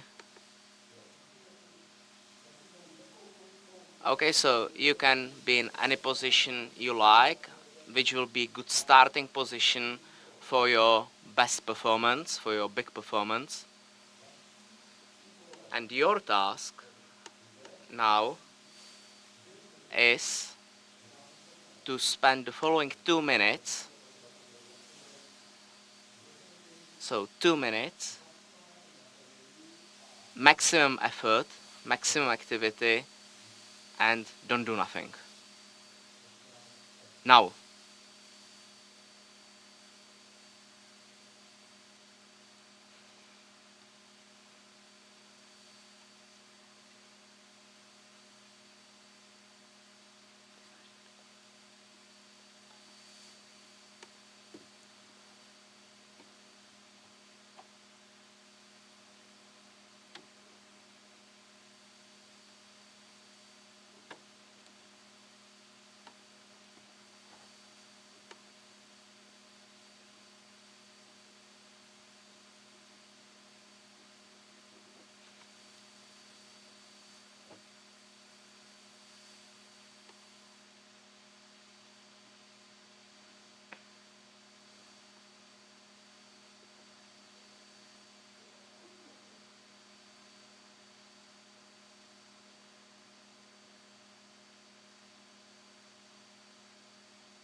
Stop now.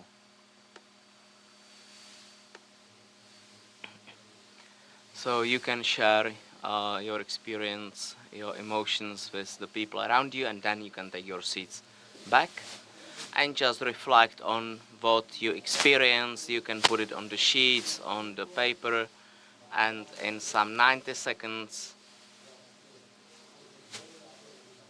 we will present the next speaker. So how was it for you? What did you feel?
So I hope you've had time to share your feelings, your emotions, and let's move from a less performance-oriented talk. So I hope you've had enough time to reflect. So it's my pleasure to present the next speaker.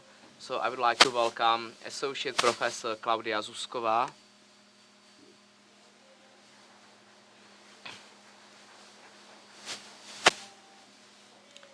Klaudia is an expert in healthy lifestyle, and as part of the association, she is in charge of the psychology of exercise section, but it's just one of her activities. She has also written a book called Cheers, in English translation, and she also has a TV program called On the Road to Happiness. So thanks a lot, Klaudia, and we are very much looking forward to your talk. Hello everyone, and I really appreciate the opportunity to speak here because I've been active in the field exercise, mental health, sports psychology for 30 years, and the great environment that you are having here, it's really amazing. I think, it all makes a perfect fit. It is very much congruent. So thanks to the colleagues from the association who put so much effort in today's event. During my interactive talk, we will discuss both performance and non-performance. So both in terms of performance-oriented sports as well as the less performance-oriented sports. So I would like to just show you that, there are differences as well as similarities between these two. So the title of my talk is The Exercise Psychology, an Old Topic in a New Form. As I said, I think there is nothing new about exercise psychology, but in the Czech Republic and Slovakia, exercise psychology hasn't been addressed as it should be. I don't know how it is in Hungary. Maybe they are doing better, and in Poland the situation is also quite tricky. Other countries that are represented here, in addition to Hungary, Poland, Slovakia and the Czech Republic, other countries, yes, Canada.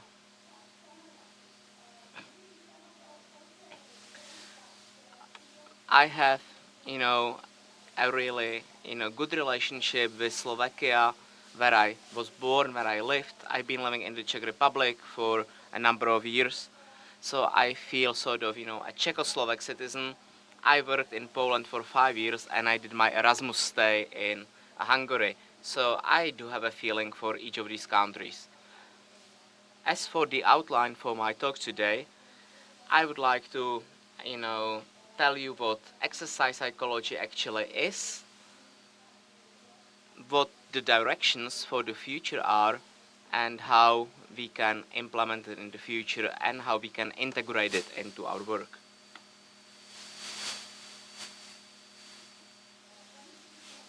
So just briefly a few words about my career. When I was starting in my 20s under the supervision of Professor Stejskal, he introduced me to the topic of sports psychology, and at that time,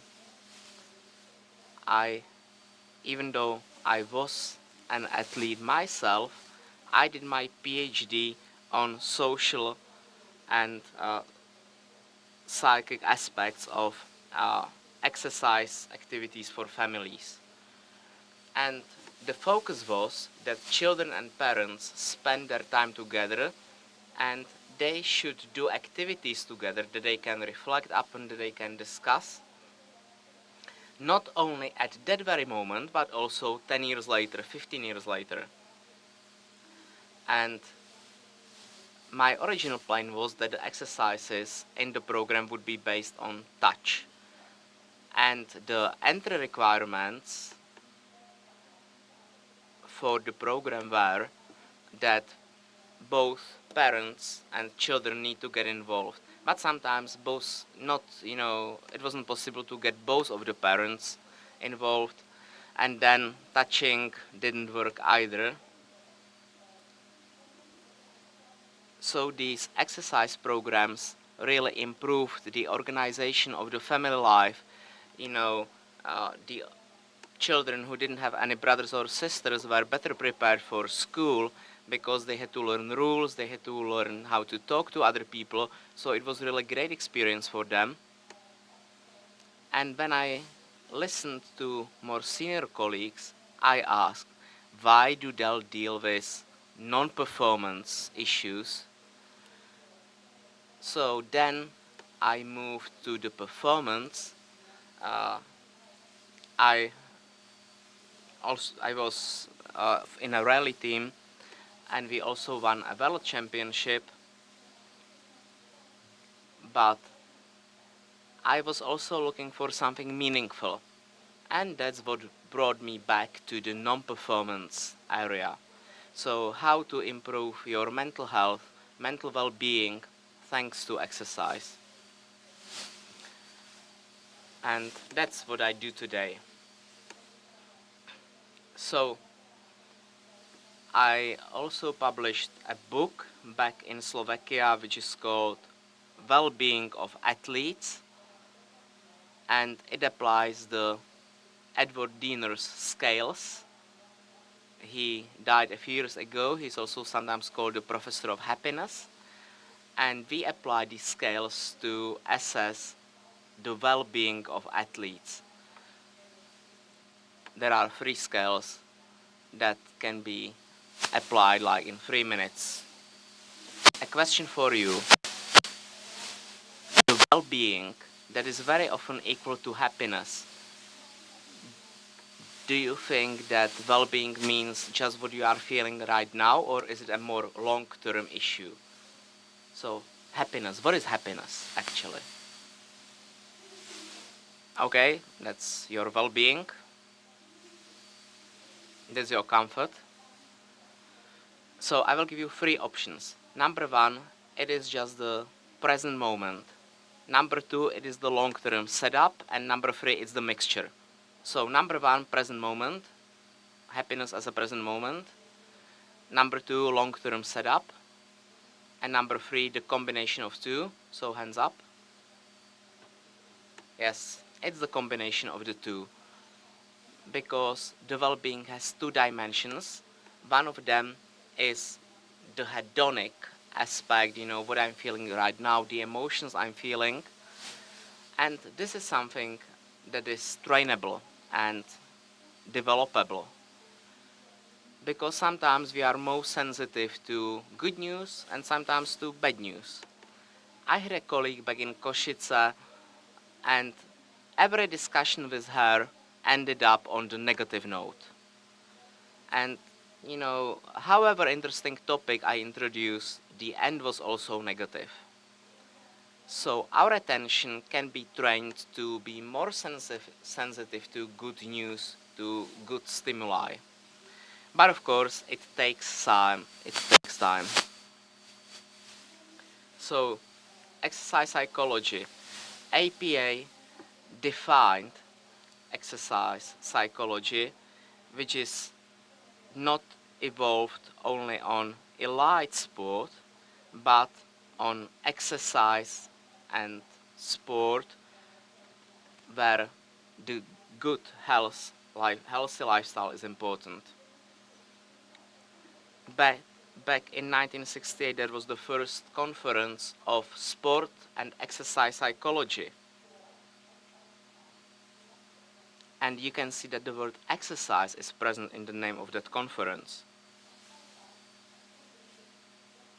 And I think it's high time that we also integrate the exercise aspect in our communication.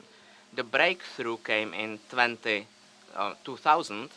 You can see a lot of the journals. You can see an advert for the European Congress that will be held in Romania in 2026. We also have a journal, Psychology of Sport and Exercise. and you can see the word exercise everywhere. Why was the year 2000 the breakthrough? Well, because at that time the congresses, the conferences focused a lot on well-being, on health, on the experiential aspects. So how to make people go through the positive experiences.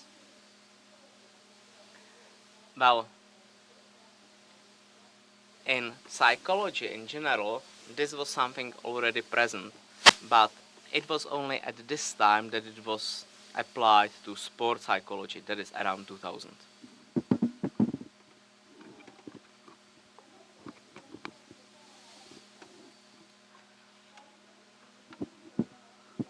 This slide will help us to talk about how we understand performance and non-performance in both levels, because you cannot separate mental from physical level. And also it's not so easy to say that this is top level sport and this is non-performance sport. There's always some mixed areas, and I want to show on both levels where the limits are. So, classical performance sport is aimed at improving performance all the time. Pace, rest, all of this depends on the sport of itself. Do you think leisure sport, recreational sport is performance sport? Yes or no? Yes. Because also those who do sports only for fun also compete. For example, they go for a run. Or imagine you are a coach in a fitness center and your client comes once, then they don't come, they are tired all the time, and you have to do a pressure on the performance so that you get them into some level of condition, and then do you use the super compensation practice to increase or improve their physical condition. So it is performance even though you are in the leisure sports category that you do just for fun or freestyle. So even in the recreational sports, there is the performance aspect. Speaking about the mental level,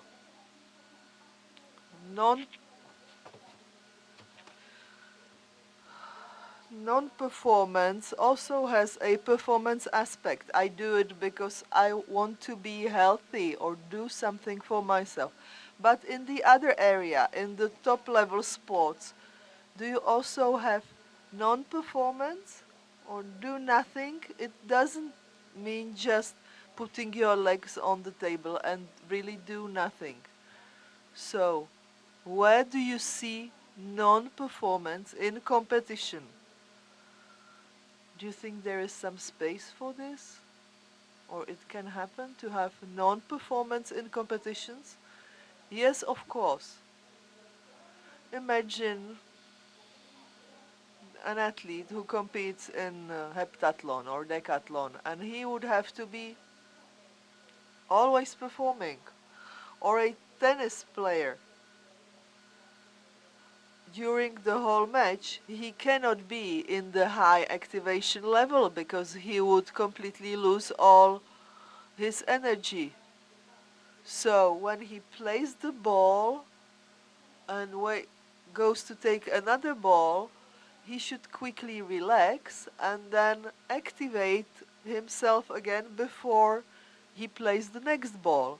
And there are these amplitudes of the performance where he has to actually save some energy. And this is the non-performing phase. So this shows you that in both levels we have performance and non-performance. So, exercise psychology becomes more prominent around the year 2000, as I mentioned. There were conferences and congresses in Copenhagen, Bern, and other places. And there was a focus on well-being, and it has started to become more and more important.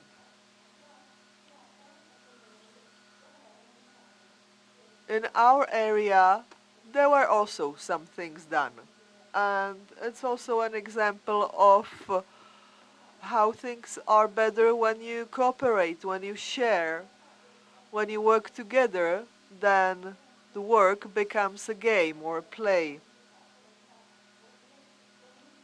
And around 2000, there was not so much cooperation between Czech and Slovak professionals. And it was a shame because we were very few in both countries. And over the time, the cooperation was launched and improved a lot. But there were some topics that were already being investigated and worked on by other colleagues, and these were topics like adherence. So how to make people stay in the sport and exercise physically. Then Professor Hošek, his resilience psychology based on autogenesis, also worked based on findings from Holocaust survivors, how they were able to survive the horrible conditions, and he applied this. Dr. Hartlova, that was a more clinical attitude. They had a project in the Bohnice psychiatrical hospital. They had the program with some adrenaline physical activities for their clients or for the patients, and the aim was to give this emotions to the people without some artificial substances. Psychomotorists, Blahutková, so interconnecting the movement and the psyche, and they also came up with some didactic aids on how to interconnect the mental aspect and the motorical aspect. So the experiential part, Dr. Irka Kirchner, very interesting projects with cancer patients who were wandering in foreign lands, and this also gained a lot of attention. So we can say that we have a history in this area, history of work in this area.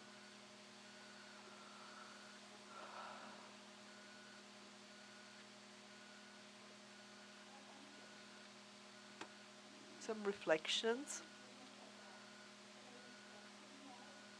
Psychology of exercise is, let's say, a very much work-oriented thing. We are trying to make people do sports, for example, when they are overweight or kids. And what is different from the top-level sport, where you use discomfort to get better, so it's a slightly masochist approach. You have to face the load, the pain, and it's quite unpleasant, let's say, when you have to train hard. And it goes against human nature where people actually want positive uh, feelings.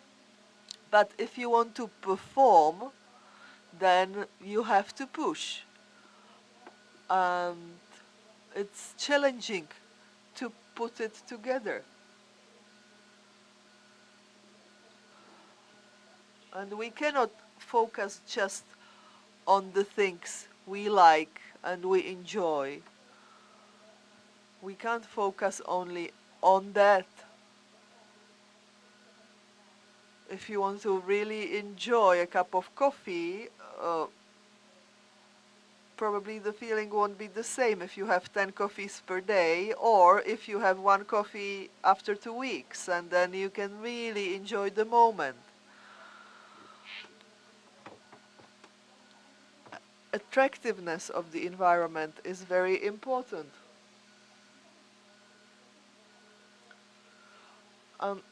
In Czech and Slovak republics, often when you say sports, people would first think about the top level, about the competition type, while sport can also be any exercise aimed to improve your mental and physical health. And it doesn't have to be performance driven, it doesn't have to be done in an institutionalized or organized way like you have in the top level sport.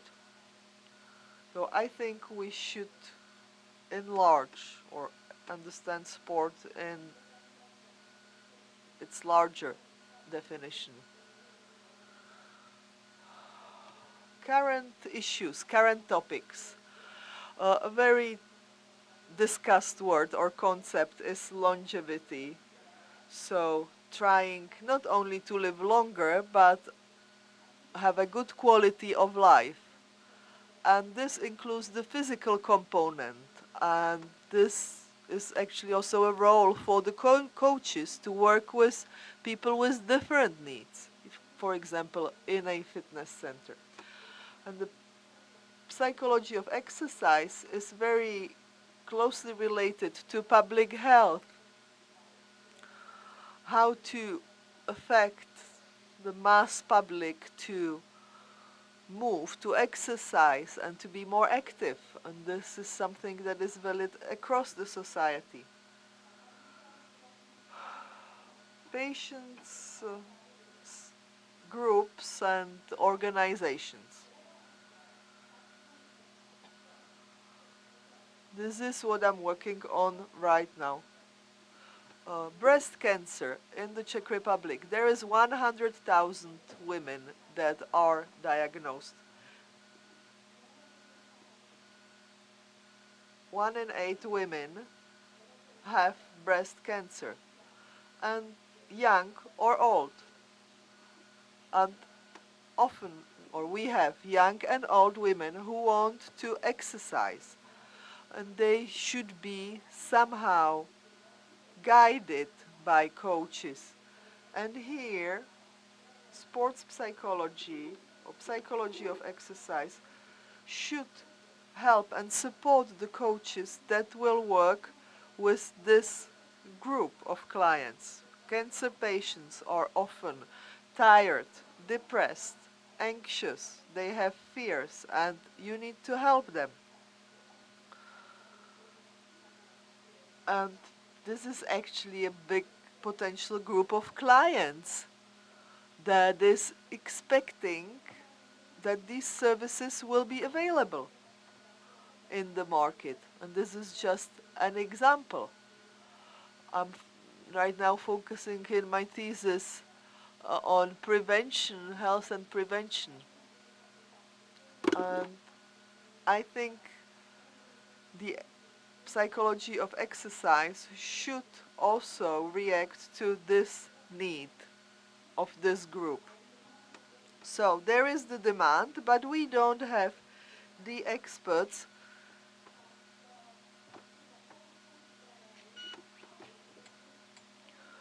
Active Czechia already started the training, so formation of these experts, because we have a lot of fitness coaches, but we also need people that would be specialized in, you know, these illnesses caused by modern life.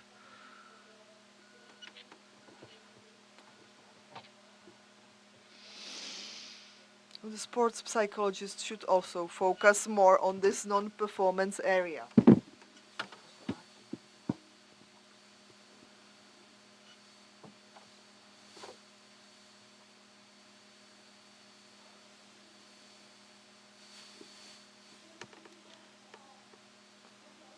So let me stress the progress that we have made, and it's also important that there is already a section on exercise psychology within the association, and I hope there will be more experts interested in this topic, which is a non-performance topic.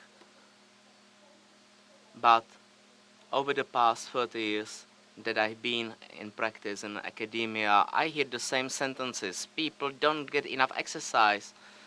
Children do not get even enough exercise. There is a pandemic of obesity. So what are we doing as coaches and as sports psychologists, as mental coaches to deal with this? So I hope that there will be better consolidation and some progress made.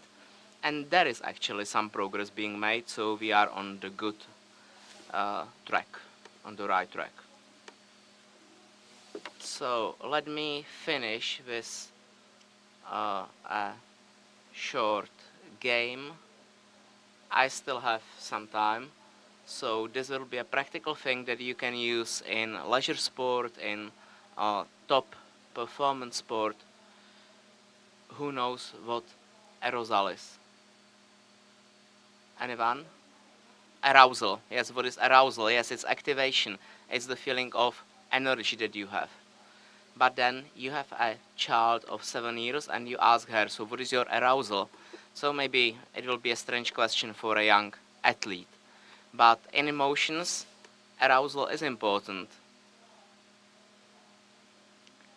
So maybe you can ask the question differently. How are you feeling? Do you have enough energy? So it's a question phrased differently for a child. So maybe some of you are already hungry before the lunch break, and some people may have fallen asleep. But I will now give you a tool that you can use. It is a scale that you will express by stretching your arms. So for example, when you are going to bed, when you are about to sleep, your arousal is very low, because otherwise you wouldn't fall asleep. But now think about a tennis player who is very angry, who is just, beating with the racket against the ground, who is discussing. So a lot of anger, a lot of energy.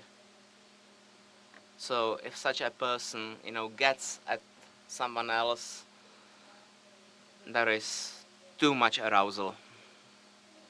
So this is if you stretch your arms like this. That is really kicking into something, shouting. So this is the maximum arousal. So where is your arousal right now? Show me with your arms. So if you have your arms, together, it means that you are about to fall asleep. But if you have them stretched apart, it means that you are fully aroused. So this is my arousal. Have a look at your colleagues. How are they feeling? And now, just get off and, do some exercise, up and down.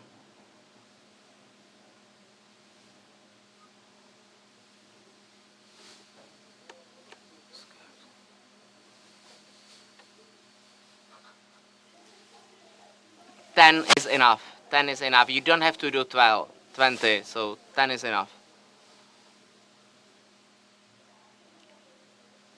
So take your seats back. And I'm not asking you how you are feeling. I'm not asking about what you experienced, what you felt. But now, again, show with your arms the energy you feel. So it's getting, bigger. So have a look at your colleagues around you. And if you teach your players, your coaches, to understand how much energy they have, how much aroused they are, you can have, a whole football team and you ask them, so how are you feeling today? Like this or like this? And you can see how much energy they have. So you don't have to ask, very technically, what is your arousal moment? How are you feeling? And you just, have them show up with their arms. And of course, arousal has to do with the likelihood of injuries, because if the arousal is low, the likelihood of an injury is higher. So it's something that you need to address. So this was sort of takeaway for you, that you can have, a large group express how aroused they feel, and enjoy your lunch and, enjoy the afternoon program. Thanks for listening.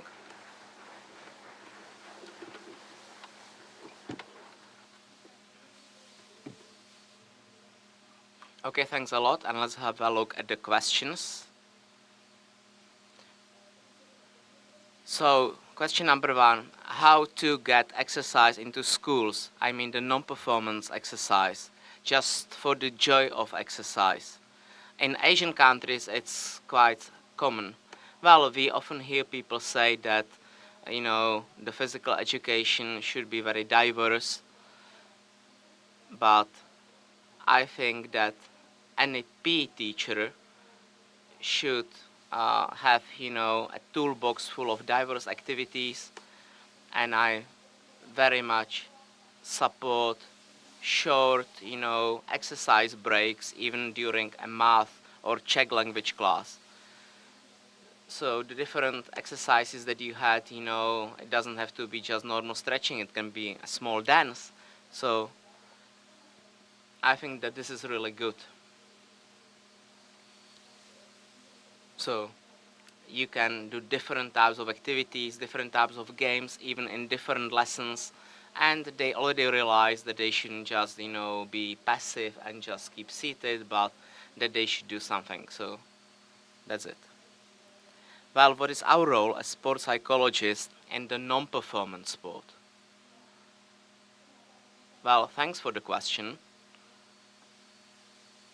because now I will take a more narrow perspective, and I think your role is to offer your services also to the leisure sport clients, so to work with companies, to work with fitness centers, to introduce some exercise programs where you also deal with the mental aspect, because there is a risk of depression, burnout, and this is something that's very, that's the right place for a sports psychologist to intervene, either on a one-to-one basis or on a group basis.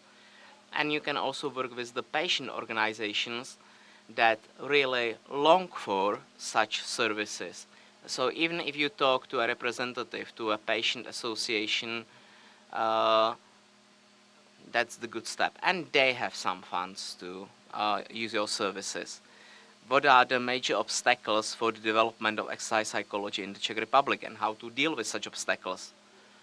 Well, I think it's the awareness, that the awareness is still not sufficient, that there is something like exercise psychology, what the topics are, and I think that this event is the, one of the best steps how to raise the awareness.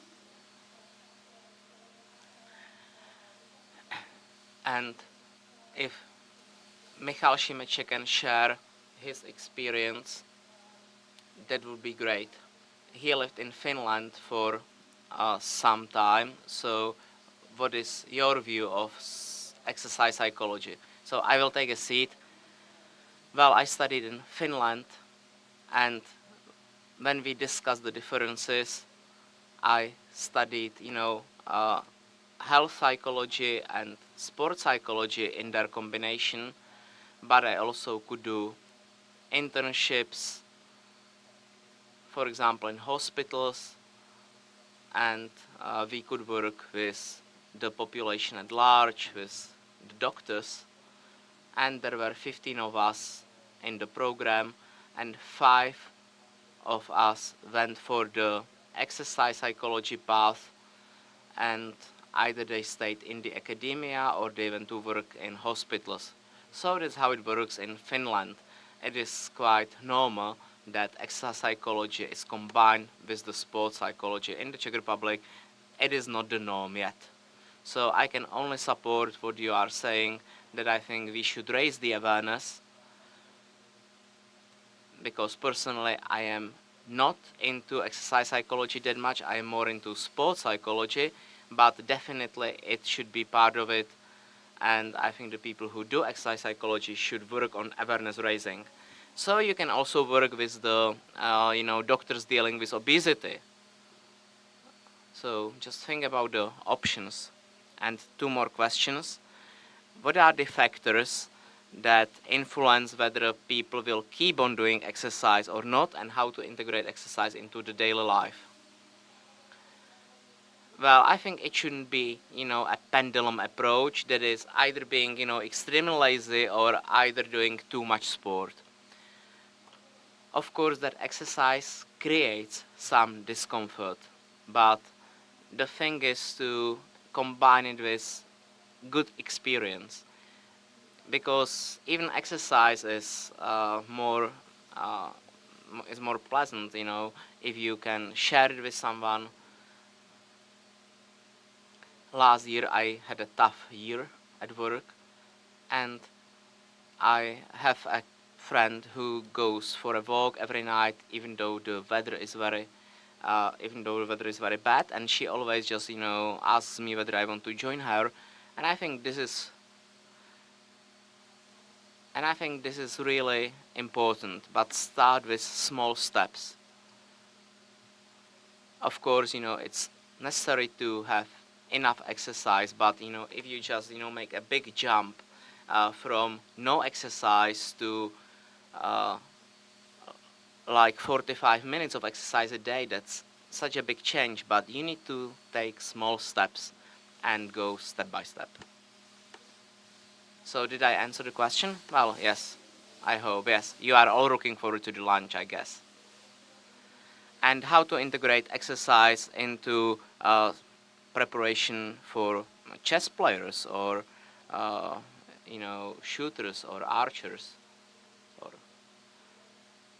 Well, I was talking to a scientist recently who is a chess player, and he said, "Don't ask me about healthy lifestyle. It has nothing to do with me." But I said, but you are doing sport. Chess is sport. So I think you need to explain that, concentration and focus is very much related to the physical condition. And that to have the cognitive skills at a certain level, you need exercise to do this. So you really need to do a lot of, awareness raising activities. You have to explain to people why they should do it, not just tell them, okay, you should do it because it's good. But you need to convince them that it's good for them. Okay, thanks a lot. And your last task is to choose the best question. So do you want to check? Well, I will do it randomly.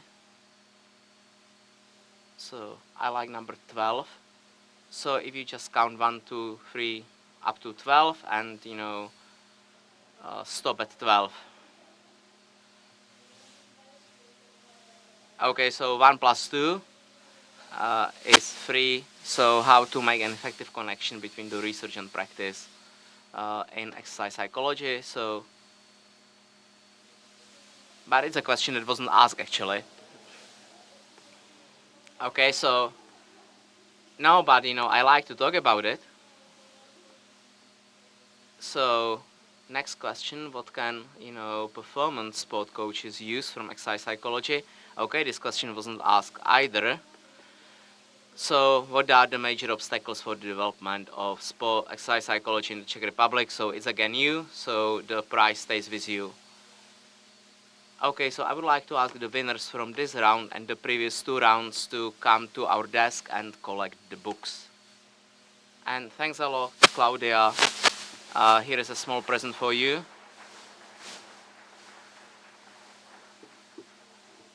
And well, I wish you, the best of your health. So just housekeeping. After lunch, we will have workshops. I guess that most of you or all of you have signed up for the 4 workshops. You can see the sign-up sheets on the door. And after lunch, you will go directly to your workshop room. So we will not meet here after lunch, but you will go directly to the workshop rooms. One workshop will be held here in this auditorium, and it will be the workshop with Jan Chvojan. So that's the one with most sign-ups. That's why he has the biggest room. The next workshop will be with Vendula Redlichová. This is Vendula. And she will take you outdoors. So I hope that now you will not just cross your name from the sheet. 2 years ago, you had to work in the snow. And the meeting point will be in front of the main door. Okay, so outside.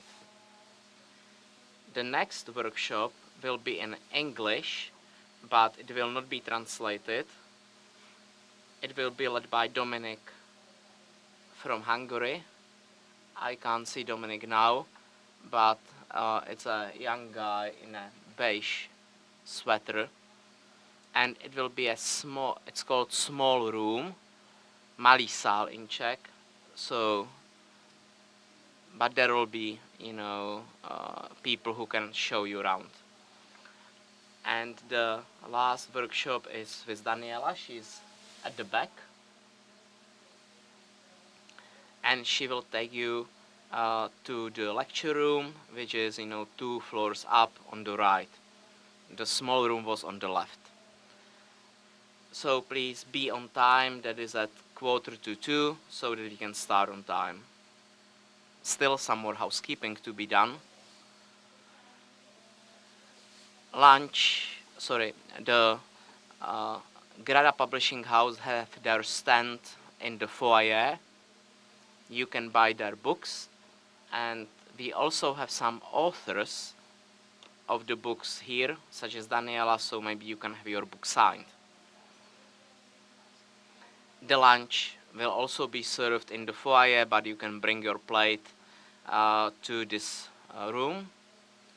And the last point, please, I would like to ask the members of the Czech, Slovak, Polish and Hungarian Association to meet here for a photo. So thanks a lot and enjoy your lunch.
prosím zavřít dveře do sálu, děkuju.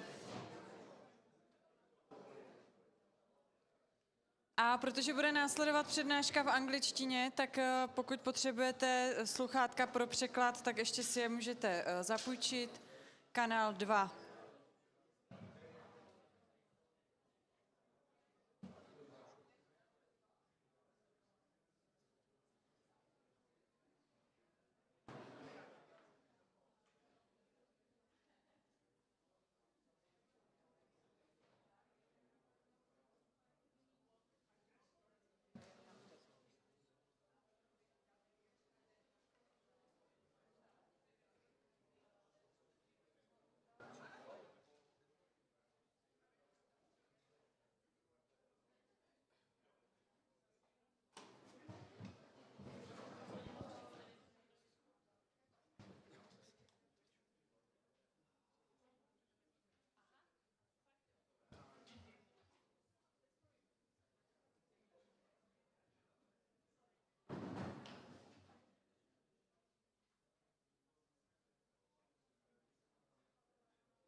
Okay, so we hope you all got some good coffee and good snacks and good energy for the next speaker.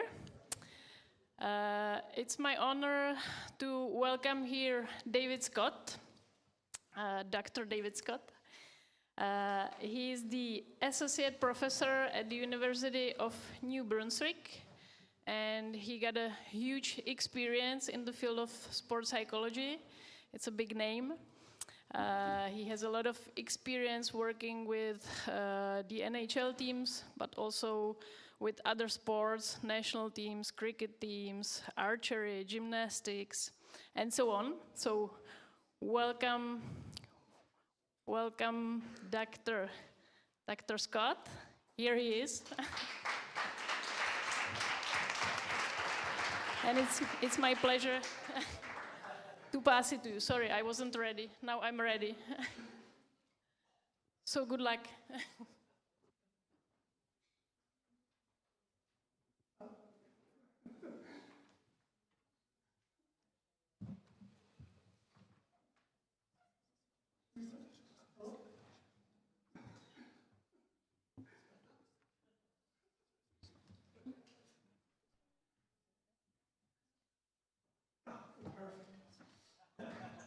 Top of the afternoon to you all, everyone.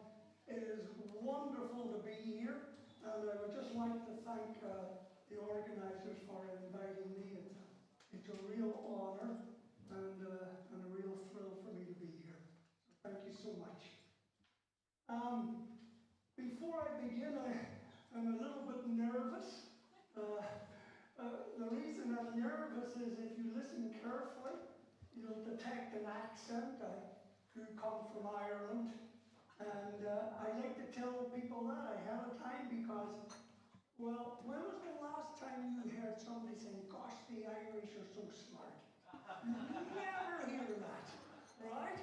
And I am true to the breed. I'm not particularly smart. And I'm surrounded by very clever and insightful people here today. So I am a little bit nervous. Many years ago, my family all still live in Ireland. I grew up on a sheep farm in Ireland, but many years ago, I played rugby. And I think I was somewhat reasonably okay at it. And the local newspaper did a little story on me, which was so nice. And anyways, my mother cut it out of the out, and she's passed away now, but I have the original in my office at the university. And this is what the newspaper said. My mother was so proud. Dave Scott doesn't know the meaning of the word fear. Of course, if you look at his grades, you realize that he doesn't know the meaning of a lot of words.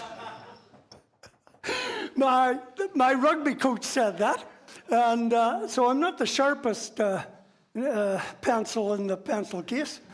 But luckily for me, sport is pretty simple, right? So there I am, right, on the fairway, and all I got to do is grip and rip, right, coaches? Just hit the ball. It's pretty simple. It's pretty straightforward, right? Just swing the club and hit the ball. The problem, at least for me, is we have gone out of our way to make it extremely difficult, right? Because from a psych perspective, right? Well, he's got to have don't forget about your growth mindset, right? And make sure you follow the process, handle those expectations, right? Make sure you do your self-talk, right? Blah, blah, blah. Look at this. There's just no end to this. Oh, and have fun. It's not a bit wonder that coaches just get overwhelmed by this. Like, where do you start? Right? And so, for me, it's about keeping things simple. I don't know a lot about other sports, but in Canada, we just have the one sport, right? Ice hockey. And I've never heard a coach say, gosh, the problem with your game is it's too simple. You got to make it much more complicated. I've never heard a coach say that. Like, just keep it simple. But we endeavor to make this thing beyond the reach of mere mortals, right? And so for me, I just try to keep things simple, right? And so what I do, this is just me, by the way. I wouldn't encourage anybody to copy me, right? And by the way, if you want a copy of this, I can't imagine why you would, but if you want a copy of this presentation, I'll give you my email at the end and fire it off and I'll send you a copy. So just chillax, as my kids say, and So I have a series of little toolboxes that I use, right? And so what I have is the starter toolbox and then the basic toolbox, and those are really geared towards coaches. You don't need anything special, right? To use those two toolboxes. And then we've got the advanced toolbox, and then we got the specialized one. So, what's in these toolboxes? Well, this is where I start, and I'm going to look at this one today, because this applies to the NHL players, and it applies to your 10 and 11-year-old, right? And this is what we're going to look at today. Humility. Look, folks, you're my coach, but I know everything already. So why would I bother listening to you? You're in trouble right away. Or you work with a team, right? And the players are sitting there. Remember, this young woman here, she's on the team, but she never asked to see me, right? She's coming to the sports psych meeting because the coach says this Irish twit's coming, right? And so she comes. But she doesn't have anything to learn from me, right? So she's sitting there going, oh, right? And so how is she ever going to learn mental skills if she already knows them, right? So humility, mental toughness, whatever you call it, resilience, perseverance, just the ability to keep going, right, and doing things. For my kids, it's turning their phone off the night before a game, right? Commitment, process, quality training, and mindset. Coaches, you all feel very comfortable with this, don't you? Because I think really good coaches do these things. And so you're doing sports psych. Yeah, yep. And then we move on to the basic toolbox. Creating one of the earlier speakers talked about how important it was to have a positive environment. Goal setting, Ooh, that's one of those mental skilly things. Yeah, but you all do goal setting, right? What's the goal for the, right? Team, right? If everybody's nose on your team is not pointed in the same direction, you're going to have trouble, right? Grit and determination, right? Gosh, do we ever need that? My students at the university need it. 8:30 in the morning, they don't want to get up, right? And they don't have to, right? They've paid for the class, right? They can sleep in if they want. But unlikely that they're going to get into medical school, right? Because they won't get good grades. Why? Because they don't come to class. So they need grit and determination to basically get out of bed, right? No irritating people, right? True coaches, you spend 95% of your time on a team dealing with 10% of the people, right? Because nothing's good enough. The pasta was too cold. The bus trip was too long. Just dealing with all that. And then taking responsibility, right? Well, I'm interviewing players for the NHL draft, right? Okay, young woman. So last year you played for 3 teams in the Czech Republic. 3 different teams. Why was that? Well, at the first team, I wasn't on the power play, and the coach didn't see how talented I was, so I moved to another team. Okay, and then you left it. Why? Well, they stuck me with really bad line mates, so I couldn't really play to my full potential, so then I moved to another team, right? And I look at them and go, well, don't worry, you won't be moving to Montreal, because, right? Because it's somebody else's fault, right, coaches? Right? And so these are basic things that I think we got to get across to all athletes at all ages. Why? Because if these young players play for you and they come to the University of New Brunswick as students, they're well on their way.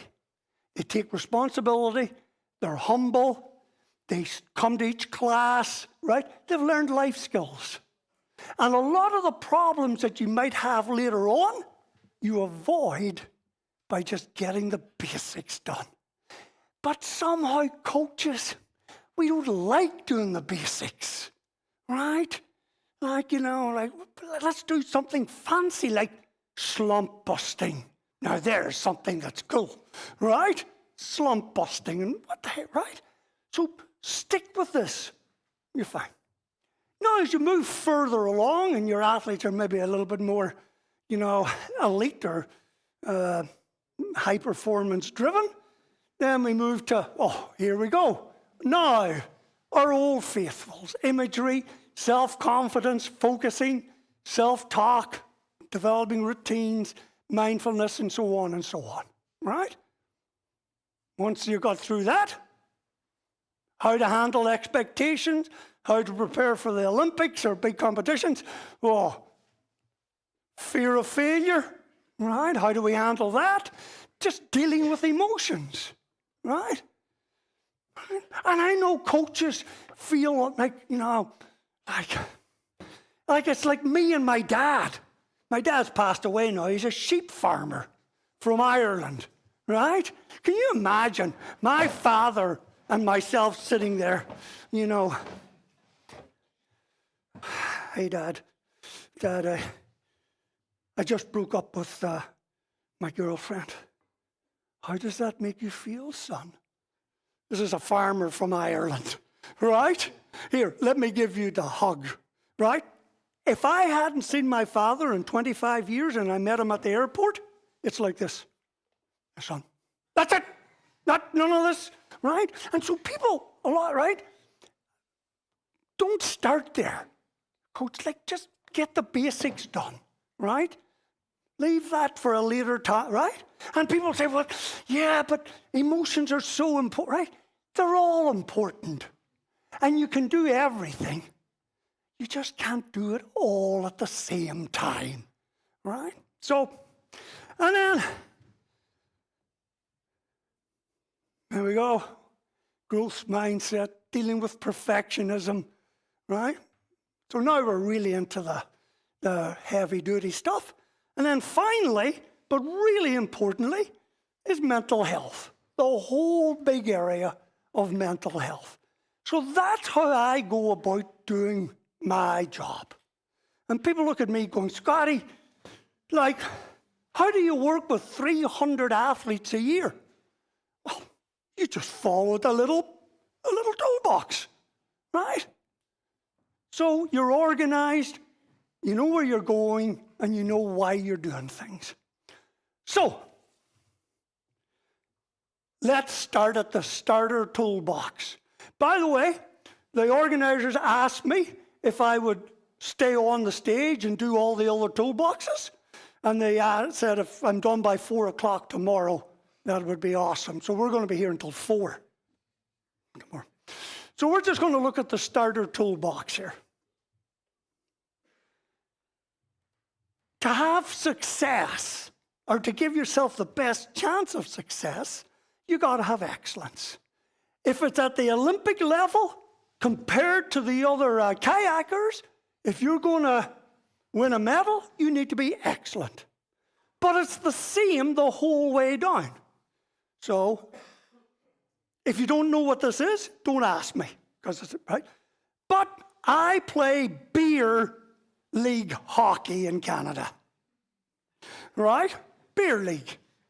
To be the best beer league team, we need to be excellent compared to the other beer league teams. Right? So, you got to be excellent. And you got to be excellent at what?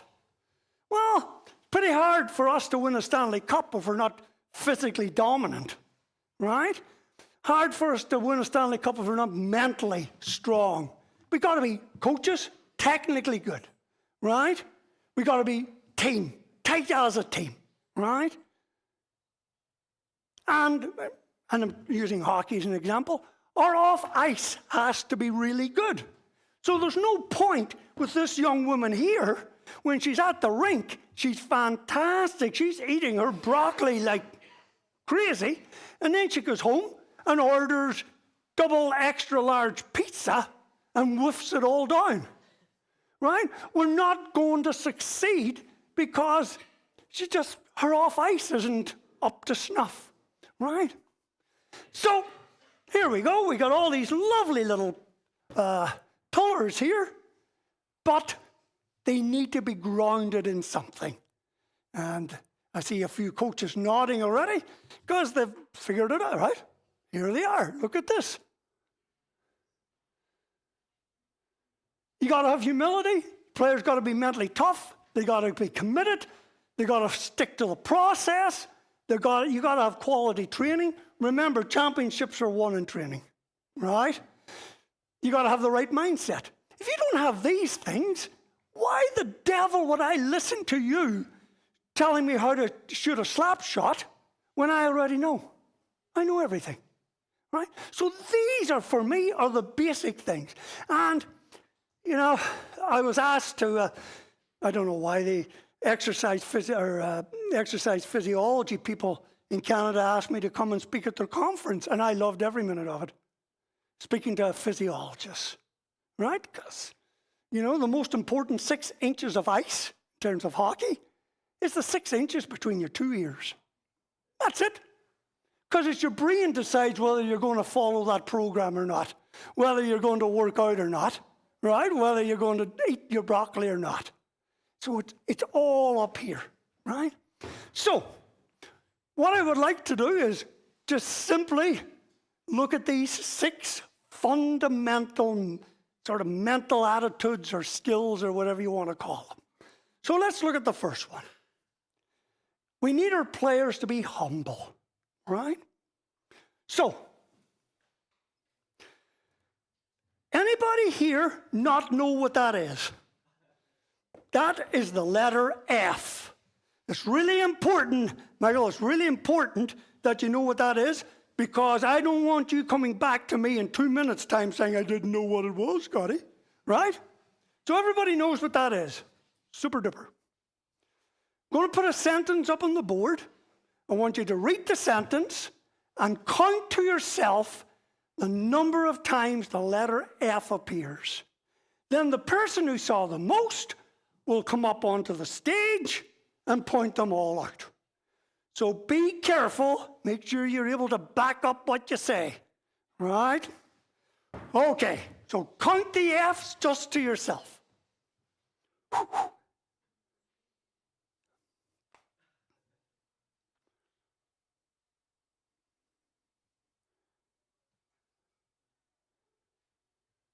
All righty.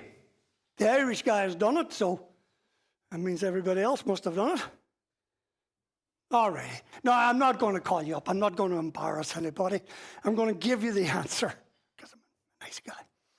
How many people, hands up, how many people saw 3?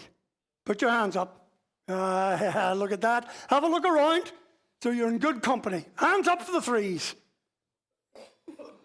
Okay, awesome. Just out of interest, did anybody see 4?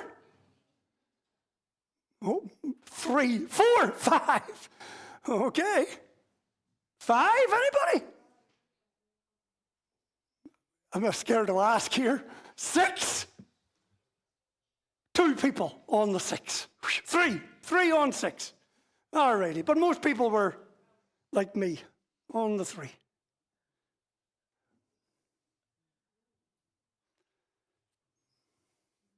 Now, let's get back to my friend over here. He saw 3. He's going to explain to the coach now how he missed those. That cost us a gold medal. Like they weren't hidden or anything, right? They were there. All you had to do was pay attention. They were there. There's no skill to it. There's no trick to it. These 2 young women over here, right, who got 6, you're sitting looking at your teammates going, what the heck's their problem, right? And of course, the reason that people only see 3 is it was too easy. You know how to read. You all can count an F, blah, blah, blah, blah. And before you know it, in the Olympic final, you just got your lunch handed to you, right? Because people weren't humble, right? They're too big to do the little things properly, right? Now, let me give you another example. Where's my assistant? Therese, where are you? Up you come here, right? Now, this is something we do in Montreal every year, right? Gary Price, who's now retired, did this 15 times. Have a seat there, right? And just, you got socks on? Just take a shoe and a sock off. Now, you folks are here to learn like some unbelievable stuff. You're sitting there going, I've paid money to come and watch an Irishman teach somebody to put their socks on. Right? So, I'm going to teach you to put your sock on. Okay, you got a sock? There it is. All righty. Sit down. Good. Pick it up. Have a look at your sock. Put your thumbs inside the opening of the sock. Perfect. Pull the sock nice wide and open. That's it. Take it. Don't be rushing. Lift one foot to the sock opening. Lift your foot up to the sock opening. That's it. Put your toes inside the sock. Push your foot all the way into the sock. Let go of the sock. That's it when you got it on. Just make sure everything's where it should be. There you go. Isn't that awesome? Because you were great. You can have a seat. Thanks. Fantastic. Now you're sitting there going, what the heck do they do that in Montreal for? Because we don't want her to get a wrinkle in her sock, right? Because if she gets a wrinkle in her sock, that could give her a blister. And if she gets a blister, that could cause, she might lose ice time. And because she's a pretty good player and she doesn't play, right? That could cost us games. And in Montreal, if we lose a stack of games, I get fired. I've been there 17 years, so I'd like to stay there a little bit longer. So put your sock on properly. Oh, you think you're too big to do that, do you? You see what we're getting at? players come in and go, I don't need to listen to the power play. I've played on the power play since I was 12. I know everything. And that's where we get into trouble, right? So doing the little things well, right? Really, really important. Being humble requires discipline, right? So here she is, our latest draft pick to the Montreal Canadiens. David Pasternak's a pretty good player, right? Some people might say Connor McDavid in Edmonton is a little bit better. Connor McDavid, best player maybe on the planet. He eats his broccoli every day. He works out. He turns his phone off and goes to bed. But she thinks she can eat pizza and ice cream and drink beer and stay up till 3 a.m. because, well, she's a Montreal Canadiens draft pick. She must be good, right? In other words, she just lacks the discipline to be humble. The best player in the world can't do that. But you think you can? Wow. Right? So humility requires discipline. And for the first time today, but not for the last, I'm going to get myself in trouble. Talent is way overrated.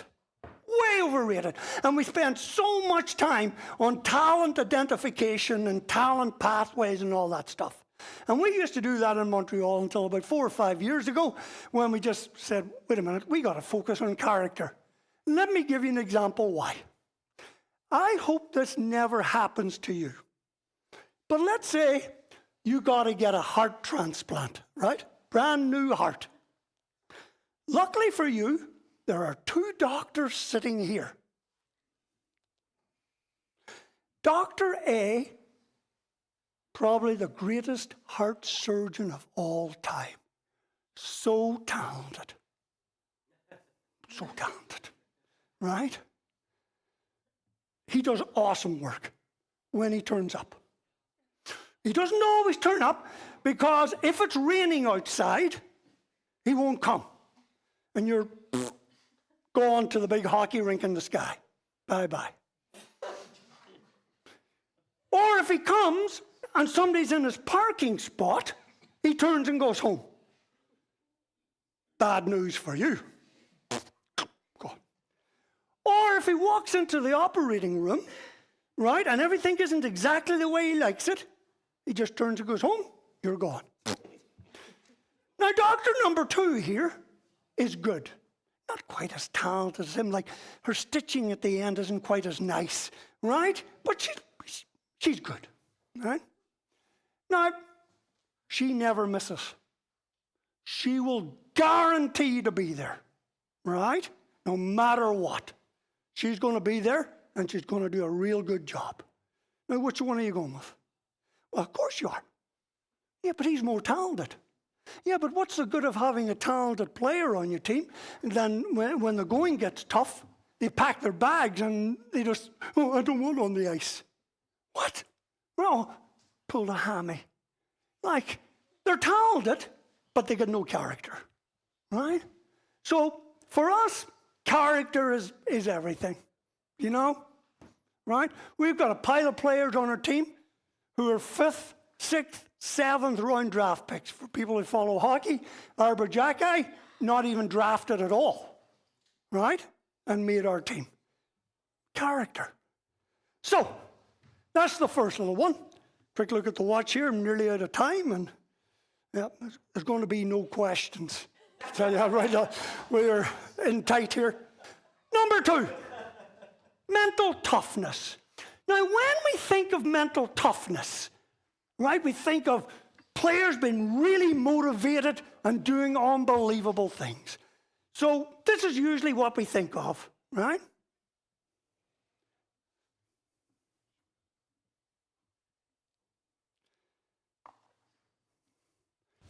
Welcome back to our coverage of the game of the year between Yale and North Carolina. If you're just joining us, we have witnessed an unbelievably well-fought match tonight, and it's come down to penalty kicks. Peterson for Yale, taking the first approach. Oh, there it is! Spectacular! North Carolina goalkeeper Richards just let one in past him now. So now the burden rests on Yale's Scott Sterling. Here he comes, nerves of steel, that man, dealing with more pressure now than a submarine. Indeed. Home crowd showing some appreciation. Johnson places the ball on the spot, getting ready. That man literally has a cannon for a leg. Yes, he does. Here he goes, winding up for the shot, and... Oh! The cannon has fired and hit Sterling directly to the face. We clocked that at a stunning 116 kilometers per hour. Now that's a lot of miles per hour. Little chance that man's nose is not broken right now. Oh, indeed. Now Sterling getting checked out for that one. Spectacular save, though, but sadly, he's not out of the woods yet. On his feet now, a bit shaken. But not stirred. This crowd absolutely loves this man. And Sterling's teammates welcome him back a hero for now. Yale's up again for the second attempt, looking to make it 2-0. He approaches the ball with some determination. Here he goes. Oh, it's high and wide, way off target. Yes, apparently he thought he was kicking a field goal. Wrong kind of football, I'd say. Good show. Back now to Scott Sterling. He looks a bit worse for wear, but ready for round 2. And Shaw takes a moment. Here he goes with the approach. Oh! Sterling with the fantastic dive. The ball flies straight through his hands and once again strikes him straight in the schnoz. And let's see it again on the old instant replay. Oh, every excruciating detail captured in HD perfection. Clocked at 129 kilometers per hour. Sterling does not look well. 2 wonderful saves and 2 definite concussions. They may replace him at this point. He's done all he can. Yes, as his trainer takes him off the field like a mustached lion dragging a gazelle through the Serengeti. Adieu, Scott Sterling. Adieu. Yale now with their third PK. Richards is in the goal, bouncing like an infant girl. The crowd holds their breath as he goes in.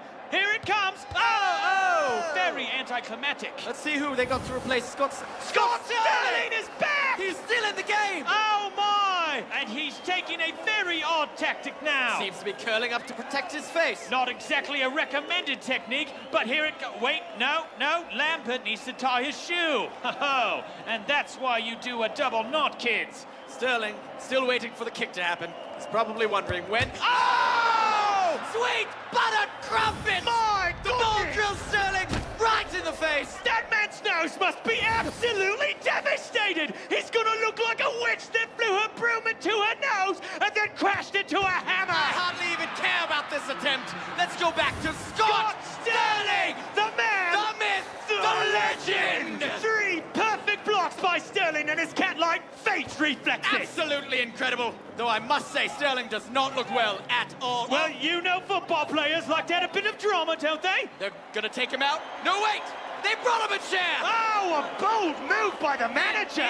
Baines sets up for the 4th attempt. And this, frankly, is a gimme. He literally just has to kick it anywhere except where Sterling is sitting. There is no possible way that North Carolina can mess up this shot. Oh! 158 kilometers per hour! This man can do no wrong! Look at him beg for mercy when it's mercy that should be begging for him! He has looked death in the eye and said, "Take your best shot!"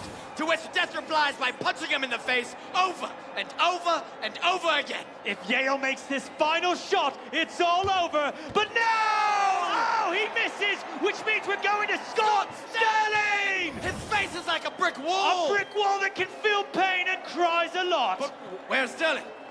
Oh, he seems to be crawling away from the goal. What is he doing? He's throwing away the bat. Oh! Sterling has done the impossible! I can't believe it! Look at that! He played it just right! What incredible instincts to crawl away from the goal like...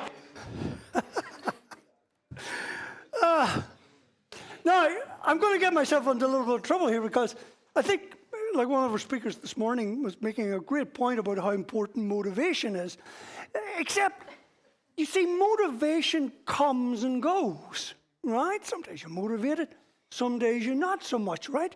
Motivation comes and goes. And I think much, much more important, and maybe you need motivation to do this, but much more important is to develop really good habits, coaches. Develop really good habits with your athletes, right? Because when you develop really good habits, then they stick to the process. And let me give you an example. So I see this young woman here, she's holding her hand up to her mouth because she's got the toothache, right? She's got toothache. So she makes an appointment to go and see the dentist. And the appointment is for 4:30 on a Friday afternoon in the middle of summer on a holiday long weekend.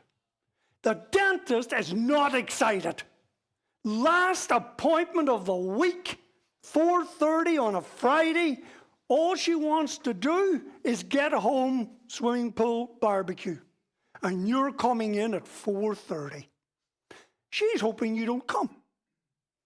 She has looked at 250 people's throats that week and smelt their dirty, bad breath. And you're coming in at 4:30. She's not jumping up and down going, oh my gosh, 25 years of being a dentist, but I've never been this excited. Oh! She ain't excited. Sorry. She's hoping you don't come. But you don't have a thing to worry about. She's a professional. She's got really good habits, and she'll do a great job.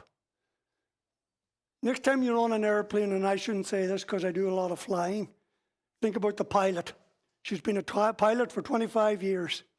This is her 17th flight this month. Do you think she's going, oh my gosh, I get to fly again? Woo! She's not that excited. Sorry. But you don't have a thing to worry about. Got really good habits, right? Does a really good job, right? I grew up on a farm. My father got up at 4:44 every morning to milk the cows, right? Did that for 50 years. Do you think he was really excited? Oh my gosh, I get to milk cows tomorrow morning in the middle of winter. Wow, I don't think I'm going to be able to sleep tonight with excitement, right? Guess what happened when my brother took over the farm and my dad retired? Guess what time he got up at? 4:44. That's a habit, right? So coaches, you know that. We want to develop really good habits, right? Now, it takes a bit of grit and determination to develop habits, right? Grit is the ability to keep on going, fighting back, right? When things aren't going well, right? And we talked about that this morning, about a rough period. Things aren't going well, right? And this is maybe not a whole lot of fun, but grit and determination to get you through it. As I mentioned before, I think grit is more important than talent, right? And grit is the strongest predictor of success, right? You want to know whether somebody's going to make it or not? See if they've got the grit and determination to hang in there when the going is tough. The reason that, like why do elite athletes get out of bed in the morning and other people just lie in? Well, because they want to rest. Why does Scotty here eat ice cream and not broccoli? Because I know there's big broccoli fans in here, but I'm sorry, ice cream is way nicer and way funner than broccoli, right? And so I just don't have the grit and the determination to do it. So, you know, we have challenging practices, and you highlight and reward the effort and the stickability and the adherence, right? Really, really important. Okay, what's up next? Oh, commitment. Commitment.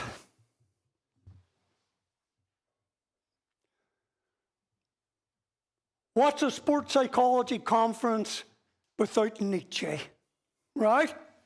She or he who has a why can bear almost any how, right? Get to know your athletes. What makes them tick, right? And when you have a reason for doing something, it's amazing what you can endure. Being Irish, I am terrified of snakes, right? Terrified. I can't look a picture of them. I go, ooh. But here's my little daughter, gets attacked by a big snake. Guess what Scotty boy's going to do? Going to go in there and try to save her. I hate snakes. But our daughter is, my family is the most important thing in the world, right? It's amazing what we'll put up with, right? And parents, you all know that, right? It's amazing when you have a purpose and when players and athletes have a purpose, what they can endure. What is it that needs doing that won't be done unless you take responsibility for it? Now, again, I'm going to get myself in trouble, right? Because we spend a lot of time talking about pressure, right? And how bad pressure is. Let me tell you something. Coaches, you've all been there, right? Soccer game, ice hockey game, you're 23-0 down at halftime. No pressure on you now. Gosh, isn't this fun, right? And we spend a lot of time with athletes, saying, well, don't put pressure on them. Pressure means you've got a chance. You've got a chance. You can make a difference here. You got a chance, right? What do you want? You can stay in your apartment if you want, and nobody will know you. No pressure on you. There, right? But we try to do it the opposite. Look, you're our player. We're not replacing you. We're not dropping you. We're not going to go and get somebody else. We believe in you. You're our person. I think people want to hear that. But too often in sport, we smack athletes. You don't do the job, we'll get somebody else. Right? And we're starting to change our way of thinking, at least in the National Hockey League, because we got this thing called the salary cap. And big rich teams like the Montreal Canadiens cannot buy their way out of trouble anymore. Right? You're our player. Right? We're going to develop it. We're going to work with you. If you weren't here, we'd miss you. Right? So, now, we'd like you to be committed because you're our person. Right? So how do the best players in the world, how do they keep going then? Like, you're our person. How do you handle all this? How do they get out of bed early in the mornings? Well, as I mentioned before, the reason why so many players can't do this is that pretend players, right, allow their feelings and not their needs to run their lives. I am a pretend hockey player. We brought a new rule in this year, and this is terrible, and I'm going to deny I said it, even though it's on video, but we brought a new rule in for our team this year. Just 2 bottles of beer before the game, and only 1 bottle in the water bottle during each period. We're taking it a bit more serious this year, right? Like, in other words, our team is never going to play very well. Why? Because we do what we like to do, not what we need to do. You're looking at me going, Scotty, you need to start eating a bit of broccoli, right? I know, but I like ice cream. And I go out there and I think I'm Wayne Gretzky, right? Or I think I'm Thomas Plekanec, or I'm JJ, right? I'm out there, right? But I'm never going to be there because I don't do the things that need to be done, right? And so, but it's the same thing. People are looking at me, I can see you going, Scotty, you're so hard on people and they have to have fun. Look, when you're in my class at university in New Brunswick, right?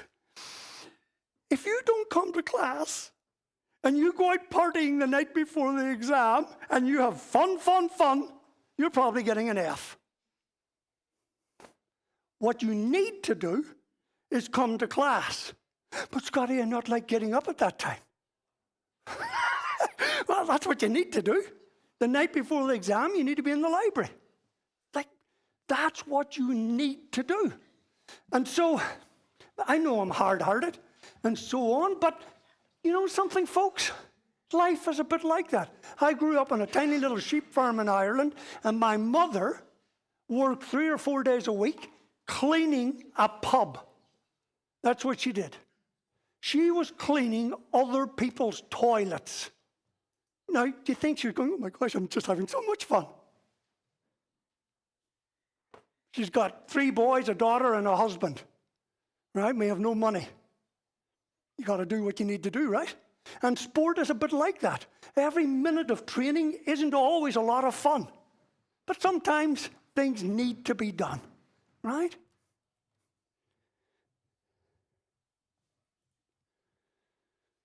I talked about that. Finally, do what you need to do, not what you like to do. And I know, but like, how do we get kids to do their homework? Daddy, I don't like homework. Okay, sweetie, you don't have to do it. Daddy, I not like cleaning my room. Okay, sweetie, you don't have to do it. Daddy, I not like cleaning my teeth. That's okay, sweetie, you don't have to do it. Like, life is not quite like that, and unfortunately, high-performance sport isn't like that. Is this my 15-minute warning? Yes. You're kidding me. I've got 6 things, I've only done 3. Alrighty, next up is process, right? Focus on the process. And that's one of the buzzwords in sport today. The process, right? The score will take care of itself, right?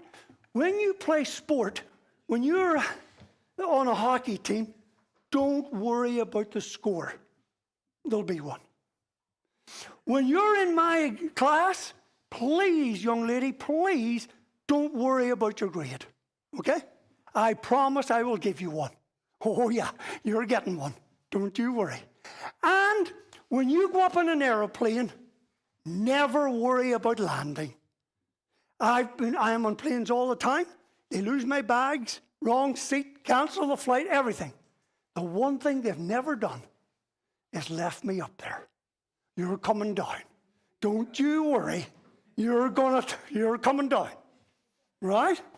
But if you want to land like this and not like that, then you got to do certain things. If you want an A and not an F, you got to do certain things. So focus on the process.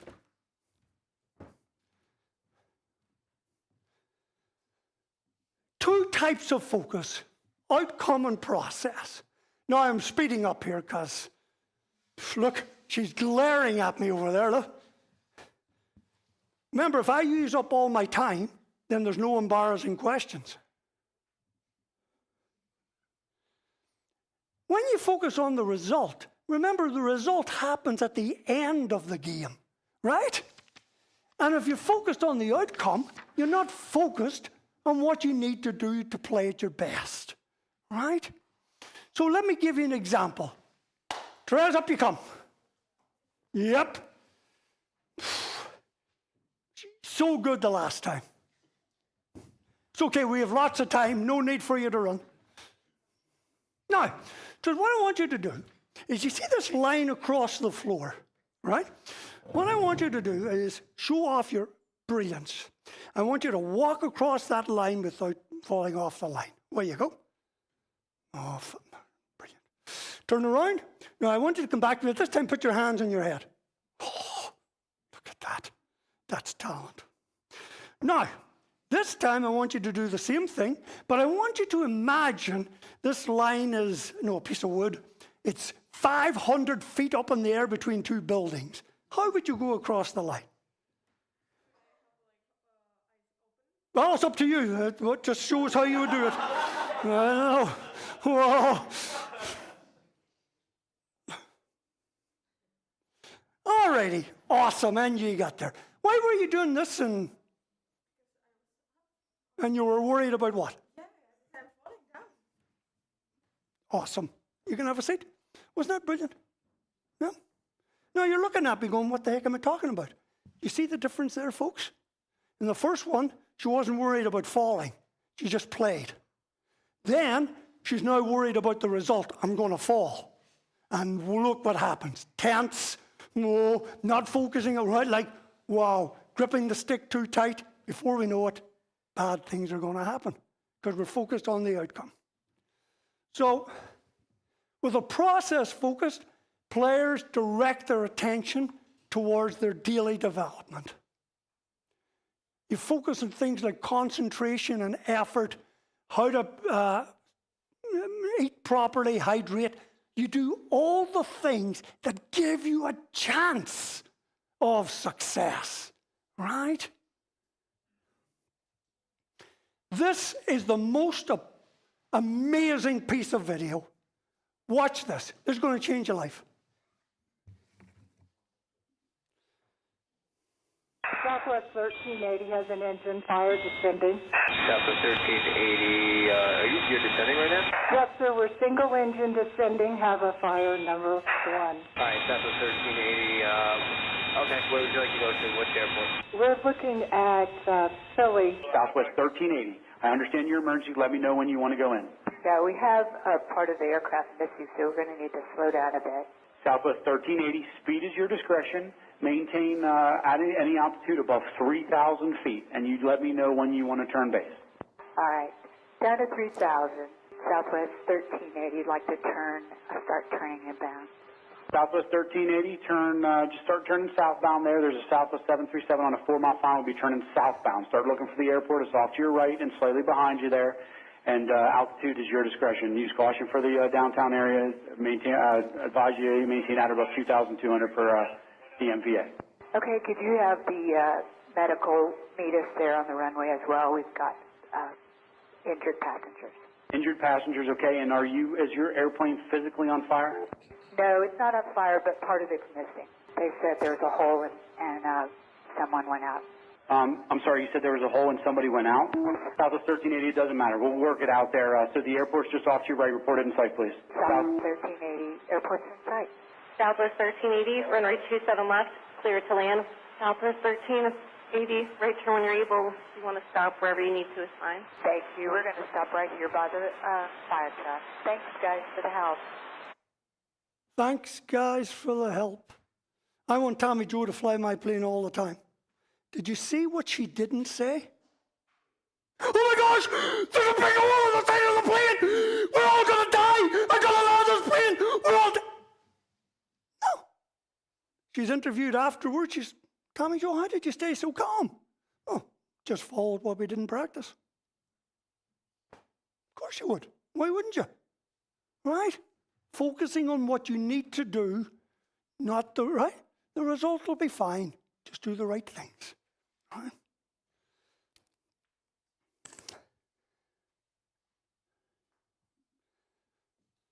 Success is a result of the process. At least in English, the only place where success comes before work is in the dictionary. Right? Do your job. Now I'm going to get into trouble again. Whose job is it to win? I have no idea. I know on our hockey team, you're a forward, it's not your job. You're a demon, not your job. You're the goalie, it's not your job. None of those people's jobs to win games. Coach, not your job either. No. Coach's job, make sure you run the right practices, get the right play people out on the ice. Goalie, control your rebounds, right? D-man, good gap control, move the puck quickly, right?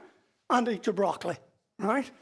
Good night's sleep, shoot the puck, back check hard, get in shooting lanes. Coaches, what happens when they all do that? You win. Like, there. That's simple. That's what your job is. Eat your broccoli. Right?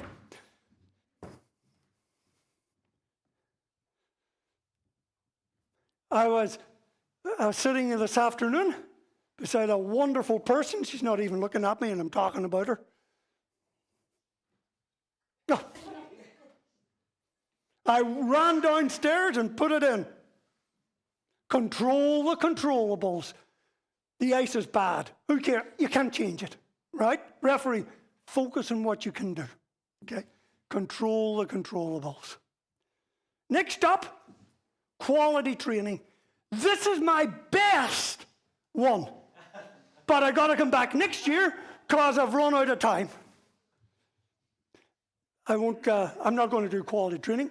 All I'm going to say is we spend an awful amount of time getting people mentally ready to play games, but we don't get them mentally ready to practice. And in my world, a lot of people see practice as something nasty. We just won. Awesome. Day off tomorrow. No need to practice. Yeah! In other words, I'm denying her the opportunity to get better. Right? But somehow we see practice as just, right? So we need a whole different approach. And this is fantastic, but you're going to have to hear it another time. Okay, let me whiz through to my last one. Look at that. All righty. Mindset, right? Okay. 3 basic ways that your athletes will think. Because we know that, like, Olympic medalists think differently from the rest of us. They do. They handle things differently. They think differently. I don't like broccoli. Well, for her, she probably doesn't care whether she likes broccoli or not. Can it help you kayak faster? Yeah. Eat broccoli. Sorry, sir. Right? So, how you think is really important. And there's basically 3 ways that people can think. You get the pessimistic person, right? And they're all doom and gloom. And we're going to lose. We're not going to win. All they want to do is say, I told you. I told you we're going to lose. Right? It's like a Toronto Maple Leaf fan. Every April, it's the same story. Oh, I told you. Right? I didn't say that. So you want to stay away from pessimistic people. They're not interested in finding solutions. They just want things to go badly and say, I told you so. The next way of thinking is the naive optimist. They're the person who goes, oh, I just feel we're going to win. I just know it. Wow. Woo. Now you're looking at me going, Scotty, what's wrong with that? They're all full of, they're all positive and so on. Now this young man here, this fellow here, tomorrow's his big day. He's getting heart done. Heart transplant tomorrow. And I'm doing it. Right? Yep. I don't get paid much at the University of New Brunswick, so on the side, I have a little line where I do heart transplants. Now, you're going to be number 100 tomorrow, patient 100. Any questions about the other 99? Yep, they're all dead. But I got a good feeling about tomorrow. And I hear athletes, they don't put the work in, they don't train, but they got a good feeling. Wow, right? I'm working with this cricket team. Don't ask me what cricket is, right? You don't know what it is. Baseball on Valium, right? Working with this cricket team. We're in Pakistan. I don't know if anybody here has been to Pakistan. Working in Pakistan. Cricket match lasts 5 days. 5 days this thing lasts. First day, 8:30 in the morning. The game goes from 9 to 6 every day. And I'm not exaggerating. It's 41 degrees centigrade. It's toasty. And there's no air conditioning. Right? And people are drinking water like crazy. And you got to drink bottled water because the water is a bit dodgy. And the bottled water is stacked up right beside the fridge. Not in the fridge, but beside it. So I said to the guy, what's going on here? He holds up the cord for the fridge. There's no plug on the end. No plug. I said, buddy, you got to get the fridge going. The water's starting to boil. He says, sorry, I fix it for you right away. He comes back. I don't know if you can do it in Czechia. He comes back. He's got a 2-inch piece of tape. He picks up the tape, straightens the 3 wires, goes to the socket, and just jams it straight into the socket. The fridge comes on, and he sticks it there with the tape. I go, send him, what are you doing? You could have killed yourself. He goes, no, sir, no. If God had meant me to die, I would have died. Wow. I remember thinking, I didn't say it, God gave you brain. God would like you to use brain, right? But I've remembered that line, and I use it with my students all the time at university. Don't study for your exam. No, don't. If you're meant to pass, you'll pass, right? Like, you know, so naive. Like, don't train for the Olympics. Don't train. This training's way overrated. If you're meant to get a medal, you'll get one. Like, and I hear people saying this all the time, just do your best, do whatever you can, blah, blah, blah, if it's meant to be. So naive. And finally, she's looking happy. Finally, you want your athletes to be winning optimists. They're upbeat, they're positive, they're pumped. Why? Because they've put the work in. They've put the work in. Finally, folks, the last and most important trait of a mental skills person, sports psychologist, and a coach. Have integrity. Be loyal, be supportive, be respectful, honest, and fair. But above all, care about these human beings. Right? Really, really important. This is my email address, scotty@umb.ca. Please feel free to send me an email if you'd like a copy of this presentation, or you want any of the other toolboxes, or you just want to yak, anything at all, or you have questions you want to ask me, but they didn't give me enough time, so we ran, right? Fire me off. Anyway, folks, thank you so much. Thank you for having me here, and have a great rest of the day. Thank you. Thank you.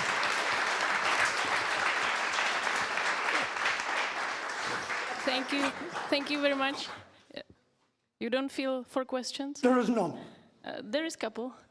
I'll give you just two questions. Just two. I'll pick the best two. Best two. Okay. It only is two. Yeah. Yeah. So the first one, is it more difficult to work with teams where they are used to work with sports psychologists, such as Montreal, or is it more difficult to be in teams such as Kladno, where they are not used to work in with sports psychologists? That's an interesting question. And I'm not going to answer it in the sense that I think everybody is different. Teams are different, right? Some people in Kladno have been unbelievably supportive, and there's some players in Montreal, like that, you know, outside of, like, am I allowed to use bad language? Yeah. Yeah. Just turn this off here and cover your ears. Like, I'm talking to a certain goalie in Montreal, maybe the greatest of all time, but Hashik's pretty good, right? And I goes, how's it going? Right? And he looks at me and goes, Scotty, I'm playing great. Don't fuck me up. They're all different. And this is a guy I worked with for 15 years. So they're all different, and you got to get to know them. So I'm whiffing on that. Great. Sorry about the bad word. Thank you. And one more question. How do you see the balance between pushing athletes mentally and protecting their well-being, especially in high-pressure environments? Another really, really good question. And it goes back to what somebody said. They're human beings, right? But they're special human beings, right? They're driven and they want to exceed. And for some of them, if you didn't have a high-performance environment, they would be very, very sad, right? So I think it is a balance between trying to push the athlete, and if an athlete doesn't push themselves into that uncomfortable zone, then they're probably not going to be all they could be. But you can't go over the line. And I think for coaches, that's the art of coaching, right? You get a feel, you get a sense. So let me apologize. I feel really bad for saying that bad word. Right. It's okay. No, it's not okay, no but kids. I'm Irish, so I can't help it. Anyways, thank you very much again. Thanks, everybody. Thank you very much, David. We got a little present for you. I can't believe I said that. Sorry. Thank you so much. Thank you. And one more question from me. Which question did you like better? Because we give them a present for a good question. So, which one was your favorite? One or two? Number one. Number one. Who was that? Great. Okay, so you get a present from us.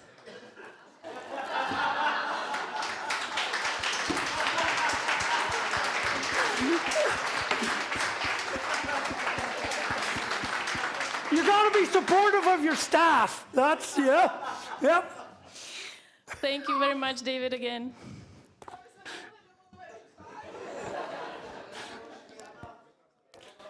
Než se posuneme na další přednášku, tak zkuste teď jenom na 3 minutky se tak otočit na ty svoje sousedy u toho stolu. Verča říká 2 minuty, tak na 2 minuty teda.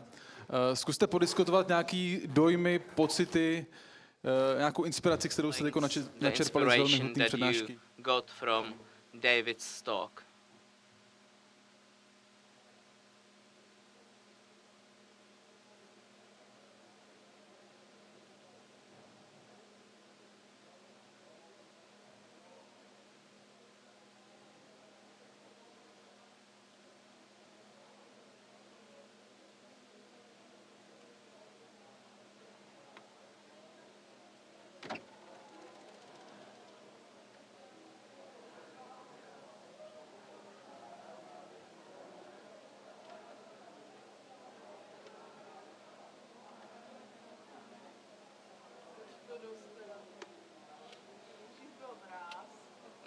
Úplně to bylo trošku jak stand-up.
So, are we ready to continue?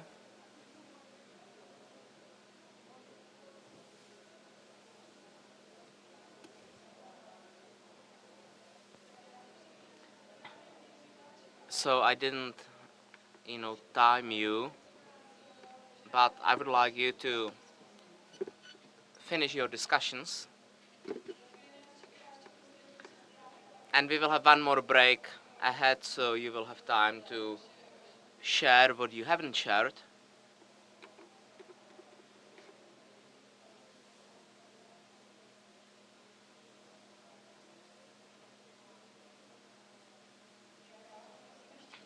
So, once again, please finish your talks.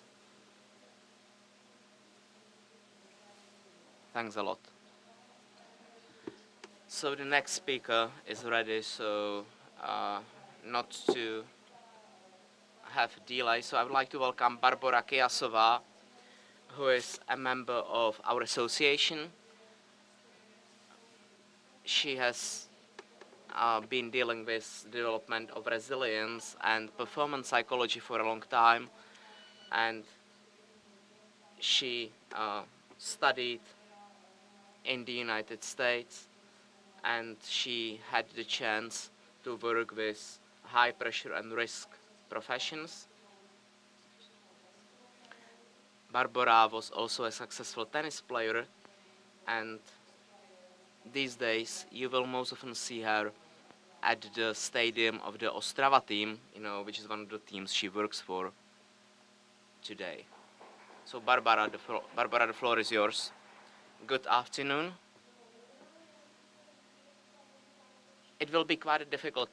It will be quite difficult to follow after Dr. Scott from Canada. He was so lively. Maybe I will not be as energetic as David was. Well, maybe it made me a little bit nervous that David said at the beginning he was nervous, so I just wonder how nervous should I be. I hope that in the 35 minutes I would like to talk about, to provide some answer to this question. So, coach versus athlete. Who delivers the greater performance? Is it the player who maybe sweats in the field, or is it the coach who maybe doesn't do that much during the match, during the game, maybe, gives some advice, supports the player, maybe, decides on a substitution in team sports. But the performance of a coach is very often, not appreciated as much. So if we watch a football game, so normal fans watch closely the game, the dynamics of the game, as well as the individual athletes.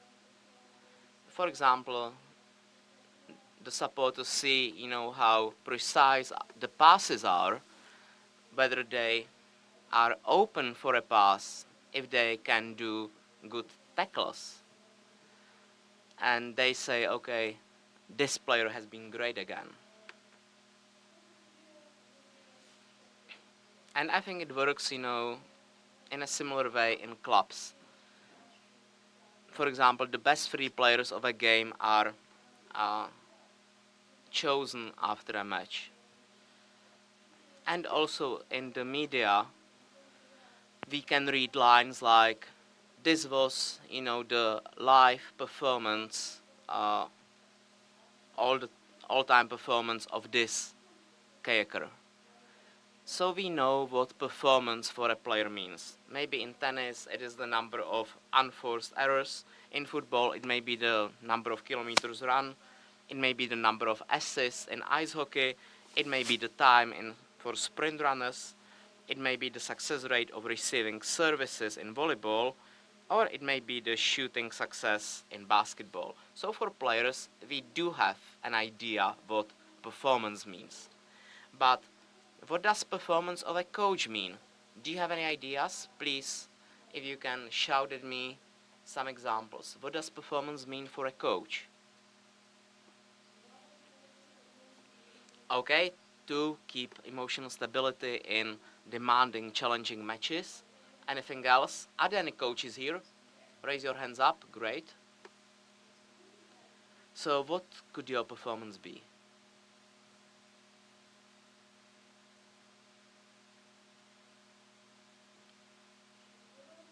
Okay, full attention, full concentration on the game, on performance, on the athletes, and then of course, the training. So it's not only about the match, about the game, it's also about the training. Any other ideas? Okay, the guidance, the coaching.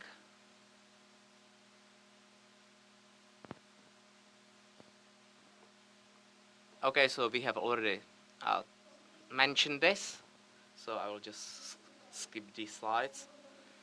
And this is where we are. So maybe you are actually even a step ahead of what I prepared. We will get back to your ideas later because you already mentioned the mental abilities, but there are also the technical abilities. Just like the players, the athletes have some mental skills, concentration on the game, not paying attention to the fans, focus on the process, not on the outcome, just as Dr. Scott has said. But then there are also the technical skills, that is how to work with the ball, how to do passes, and so on. So I hope you understand the difference. And just for a little while, let me discuss what the job of a coach involves. That is not just sitting on the bench and watching, and I'm sure you know it as coaches. So I think we can divide the performance of a coach into 4 areas. First, analysis, analyzing and reading the game. So maybe analyzing the game pattern of the opponent, identifying the weakest link in the opponent's or in one's own team. Also evaluating the kind of problem, is it individual, systemic, emotional. Then also identifying any tendencies in the match, and also identifying the breakthrough moments in the match. So these are the technical abilities of a coach. And of course, this is sport specific. But let's say these are the most frequent focus points in analysis. So the coach has to ask, what is an opportunity and what is the issue?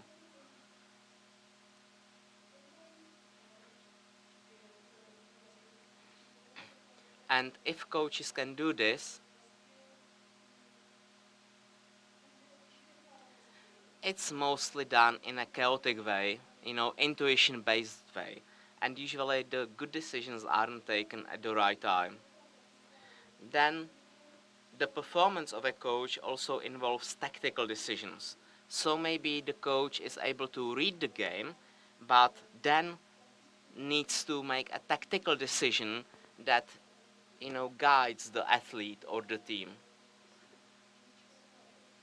So maybe it's necessary to make a quick change of the tactics in the game, and maybe to adapt quickly to how the game evolves, how it develops. Also maybe exploiting the weak points of the opponent's team. Also decisions on substitutions, that's also the role of the coach.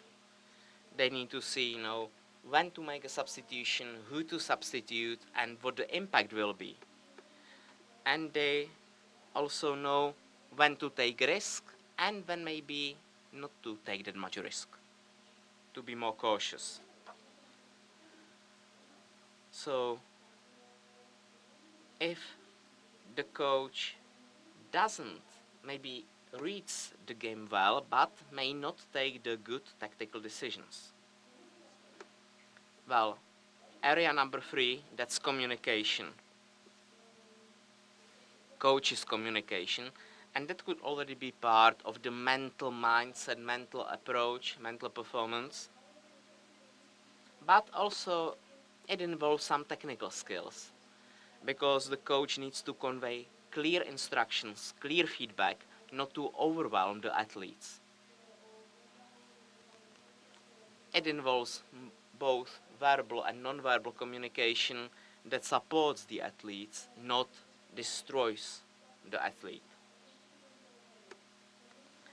So it's also necessary to engage in tactical and emotionally stable communication with the referees, and also give a clear signal to the team in terms of attitude, energy, but also voice management.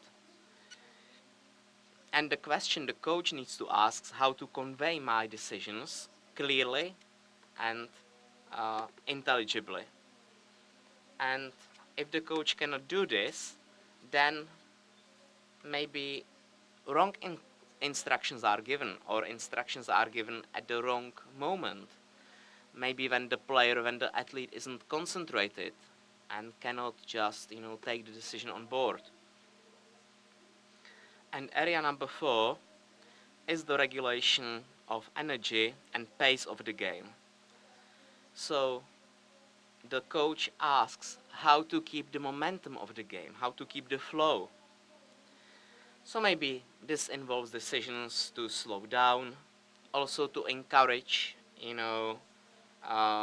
when the momentum is being lost, or maybe, deciding on timeout or supporting a player who needs a restart. Well, quite a lot of things. I'm sure you agree.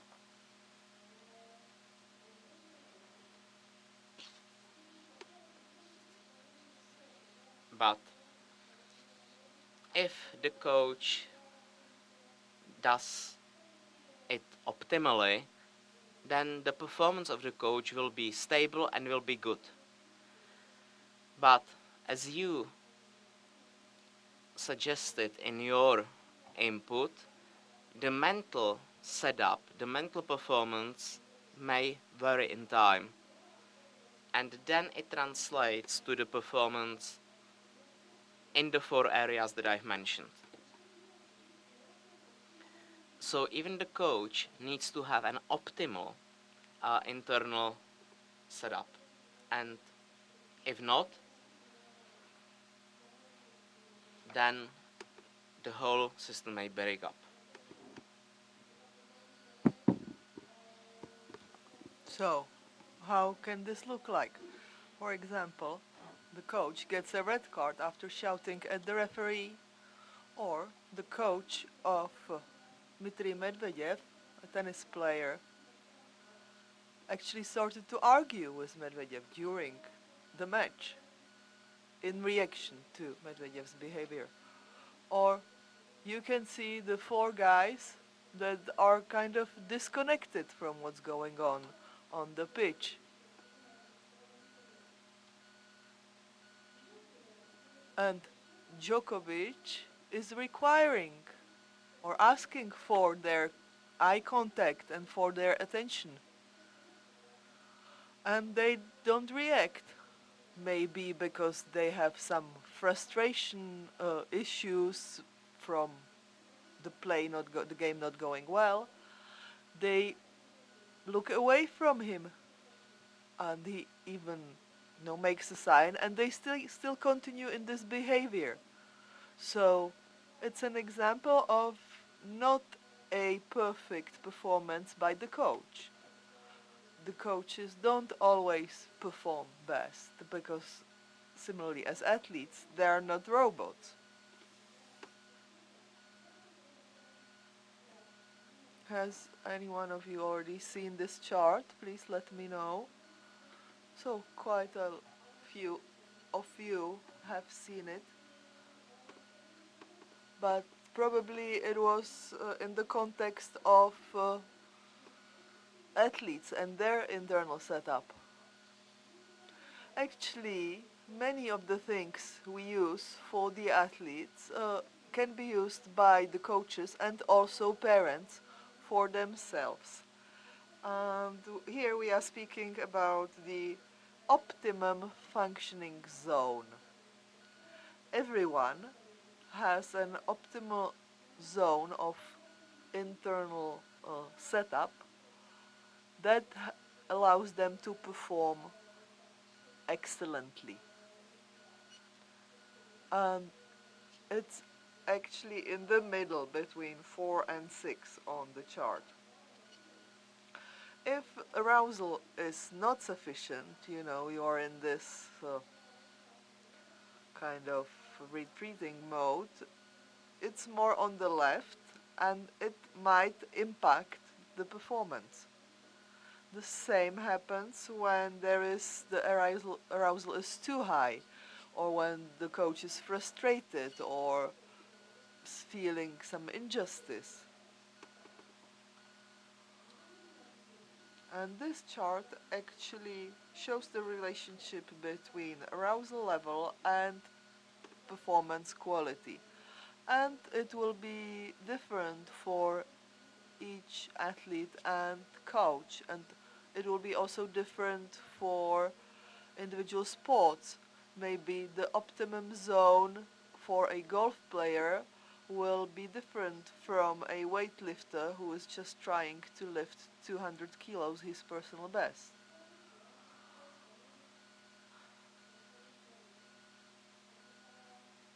Now, please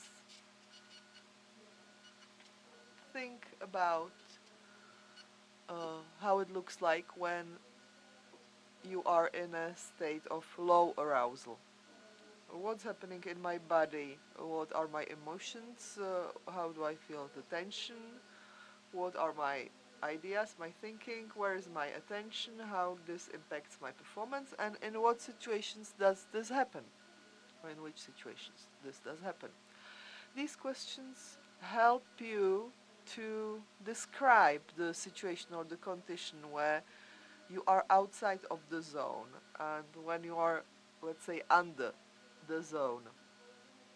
If you do this analysis and description, it means that basically half of your work is done. If we go back and look at Mourinho, the attention was on himself or outside focused? Outside. It was external. And when it's outside or external, can we control ourselves? Not really.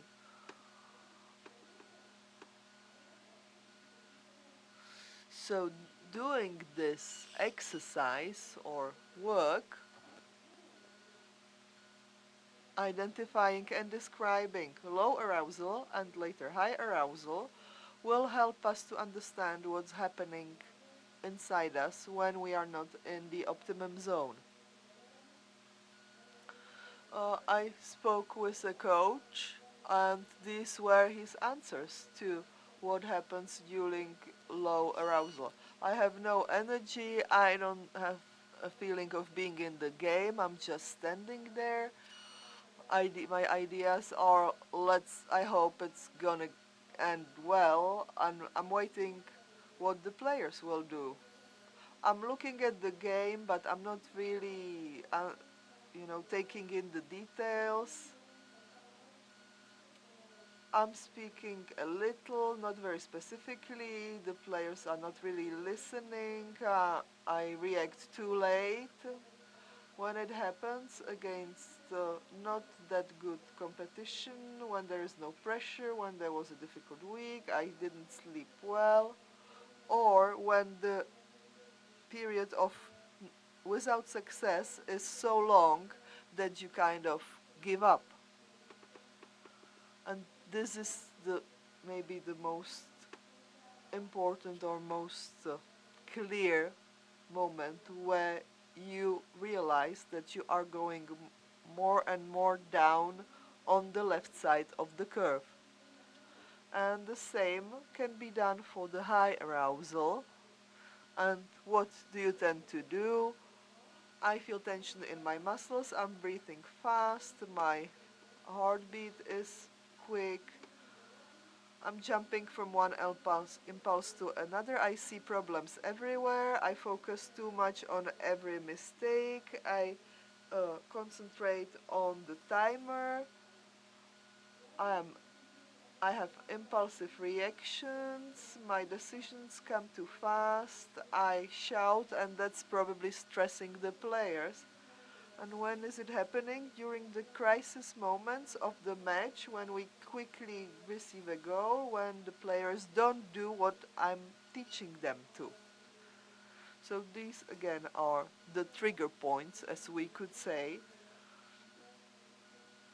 And you can define them, identify them, and there can be more of them, 5 or more. But this already helps you to deal with the situation when such a situation arises.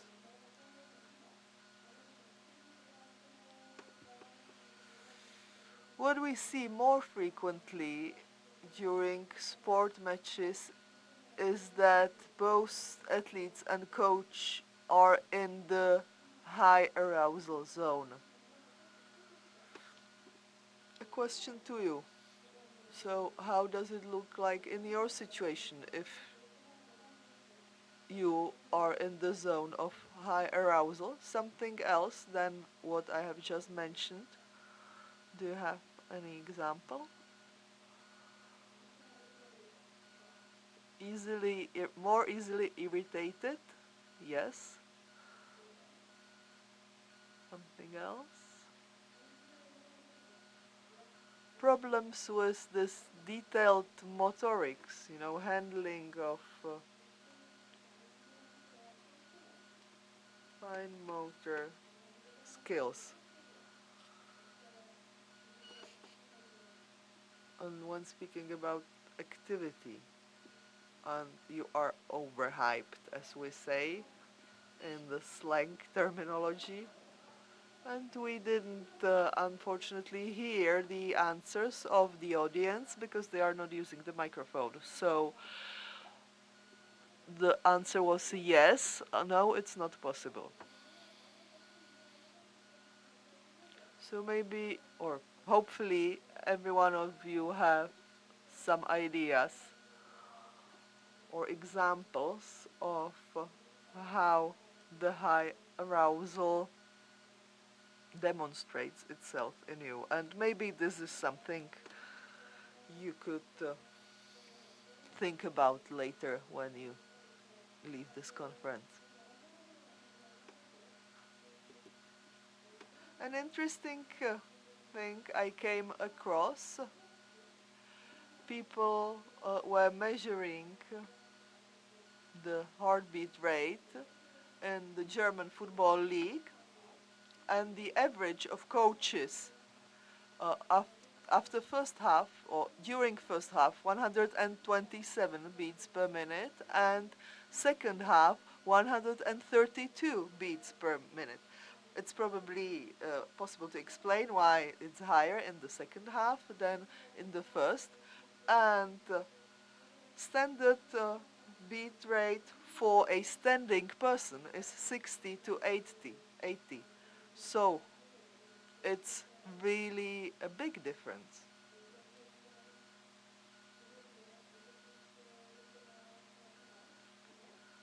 Similarly, when you go for a hike or when you do some jogging, these are similar beat rates. So the coach, despite not doing physically that much activity, they are really active in a different way.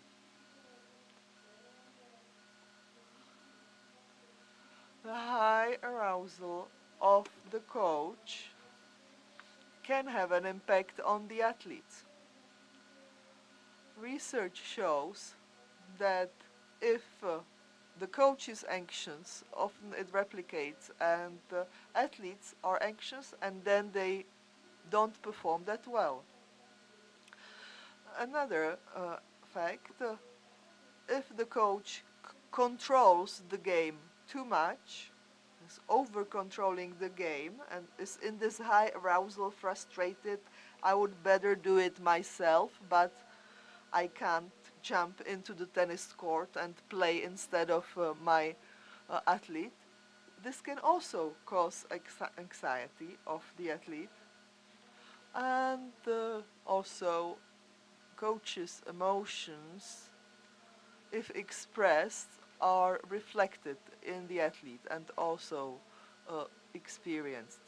For example, the coach lost his patience, he's angry, and he affects the team, in fact, by his anger, and then the team can also become frustrated.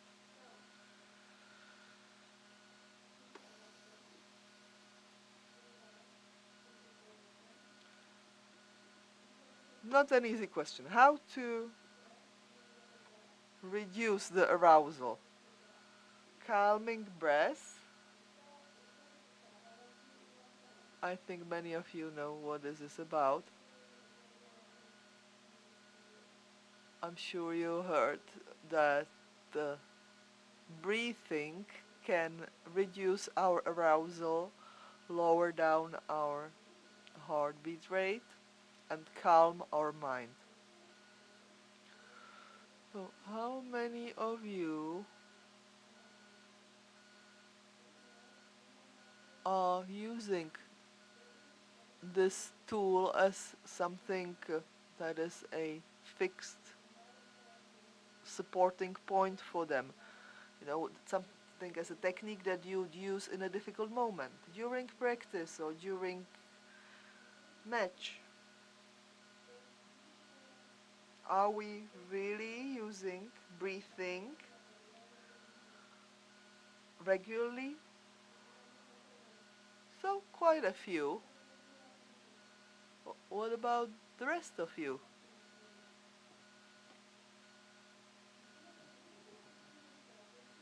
Let's try. There are three principles basically, but we could agree together that we will try to apply or use the breathing during this evening. And the more often you think about it, the better. And then we might do some evaluation afterwards. Do you agree? Well, maybe it will help us not to fall asleep. Yes, so far looks like it didn't happen yet, but it's maybe more about remembering to think about it. If from now until the evening you will think about it maybe 5 times or 10 times, there is a bigger chance you will still remember it tomorrow. So, calming breath. It's not rocket science at all. Just 3 simple things. Breathe into your diaphragm. The exhale part should be longer than inhale, because during the exhalation phase, it's the calming system of the body that gets activated. Well, during the intake of air, it's more the activation system that is switched on. It's a bit like the car. When you press on the gas, it's breathe in, and brake is the breathe out. So if you want to speed up the car, you will press more on the gas. So in our case, it would mean having the breathe in phase longer. If we want to slow down the car, we have to press on the brake more strongly than on the gas. So, for example, the frequency or the division could be 2 seconds inhale, 4 seconds exhale. And this helps you, for example, to lower your heartbeat rate and not be that nervous when you present in front of many people. It could allow us to calm down a bit. Also, it allows us to, check how we are feeling and how we are doing. When I'm breathing like this, I'm focusing on myself, and that helps me to reflect myself, and this reflection is a necessary precondition for self-control and self-regulation. So it allows you a bit to step back from what's happening on the field, on the pitch. I'm not that much immersed in the game. In this case, I might be focusing too much on details, and I lose the bigger picture of the game. And it allows you to create space for a deliberate reaction answer, not just an automatic reaction. Me, personally, I have this I'm doing this quite a lot, and when there is some negative situation, I always give myself at least one breath to decide how I will react. So there are two ways how you can use this. It can be on a continuous basis, regularly, or you can have it as part of a routine. Something happens, and then I do one conscious inhale and exhale. So it can be sound like easy and simple, but it's not used as much as it should, I think.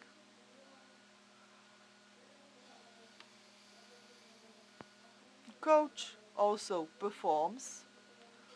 And the performance, is it bigger than the athlete's performance? I think it's different. You just can't answer this. It's from one perspective incomparable, but on the other hand, there are many similarities. So the coach has an impact on the athletes and on the development of the game. On the other hand, he's under the pressure from the side of the parents, the club management, or the association. And in this, the role of the coach is quite difficult. It's not easy for them, and we need to realize this. So they're like in between two grinding stones, we could say. Plus, they depend on the performance of the athlete. But the coach can work with this pressure and then can perform in a way that they expect from themselves. So good luck in that.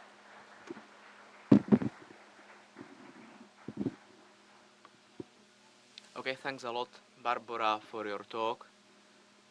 And just, to prove that the listeners didn't fall asleep, we've got quite a lot of questions.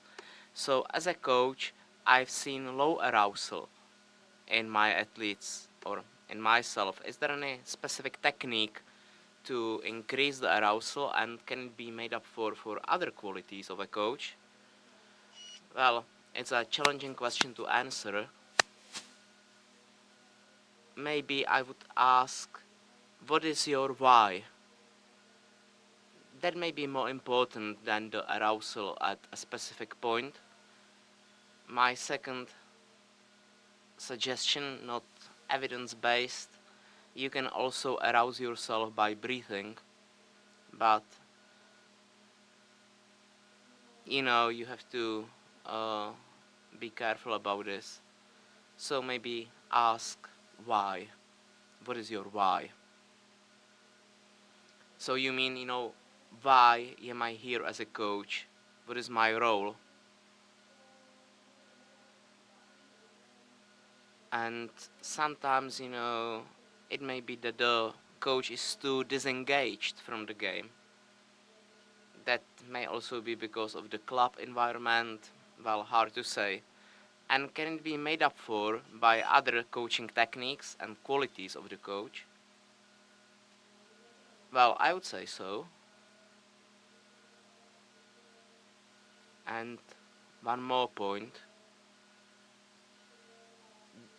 Not every coach needs to shout and, put so much energy into the team. Sometimes, the coach may be a good listener and, have an individualized approach with each player. So, yes, it's possible to have a good coach performance even though the arousal maybe isn't as high. Well, how to keep in the zone of optimal functioning as long as possible? I think that the check-in aspect is really important. It's just, a second, maybe a microsecond that would be too short. I don't know if it's been measured so far. But really, you need to check in on where you are standing, what your situation is. Not to be too, far from the moment. So if you remember the chart, there was a scale of 1 to 10, so it's very difficult to go back from 9 to 5. So maybe think about what 6 means, what 7 means, what emotions you have, you know, when you are on 6 or 7, and then control your emotions. Well, is mental preparation more important for coaches or players, and why? Well, I think, you know, you cannot compare this. Players do show the performance, but coaches have such a big impact that, you know, coaches should take it as seriously as the players. And a follow-up question: in your experience, do you think the coaches think about their performance in a similar way as they think about the performance of the players? Well, I would say that they think about their performance less than about the athlete's performance. What to do when players find out that the coach isn't, you know, isn't, you know, in good shape, but cannot do anything about it? How can the players help?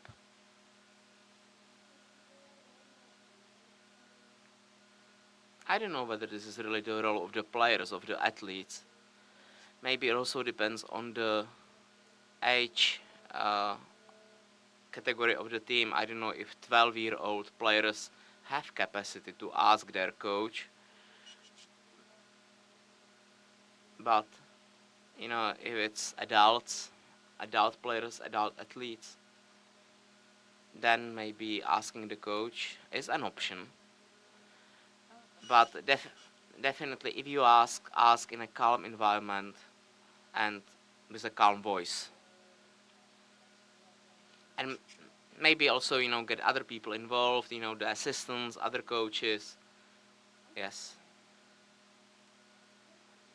Well, we can expect that sometimes coaches do not focus on themselves, not to lose control of the situation of the game. So how to encourage them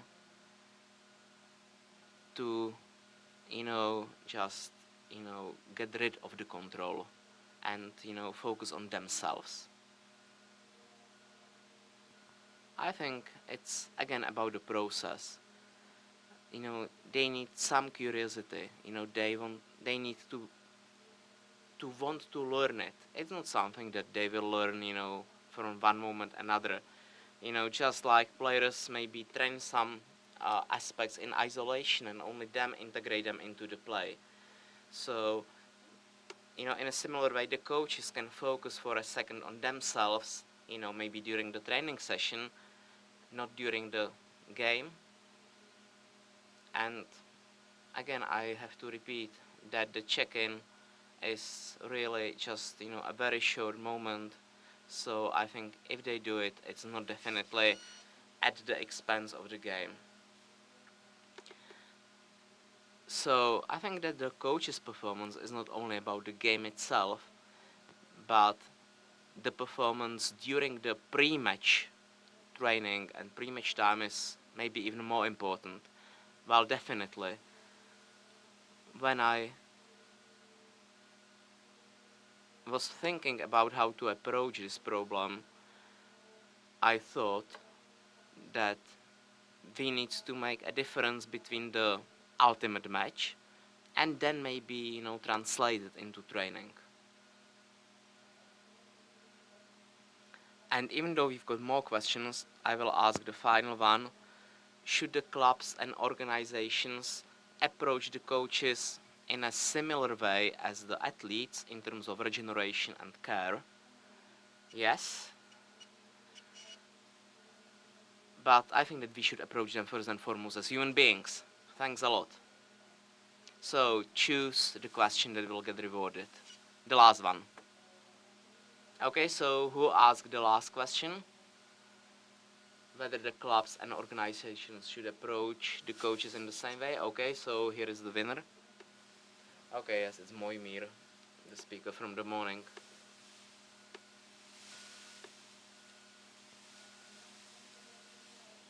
And do we also have a present for Barbara? Yes, we have. So thanks a lot, Barbara.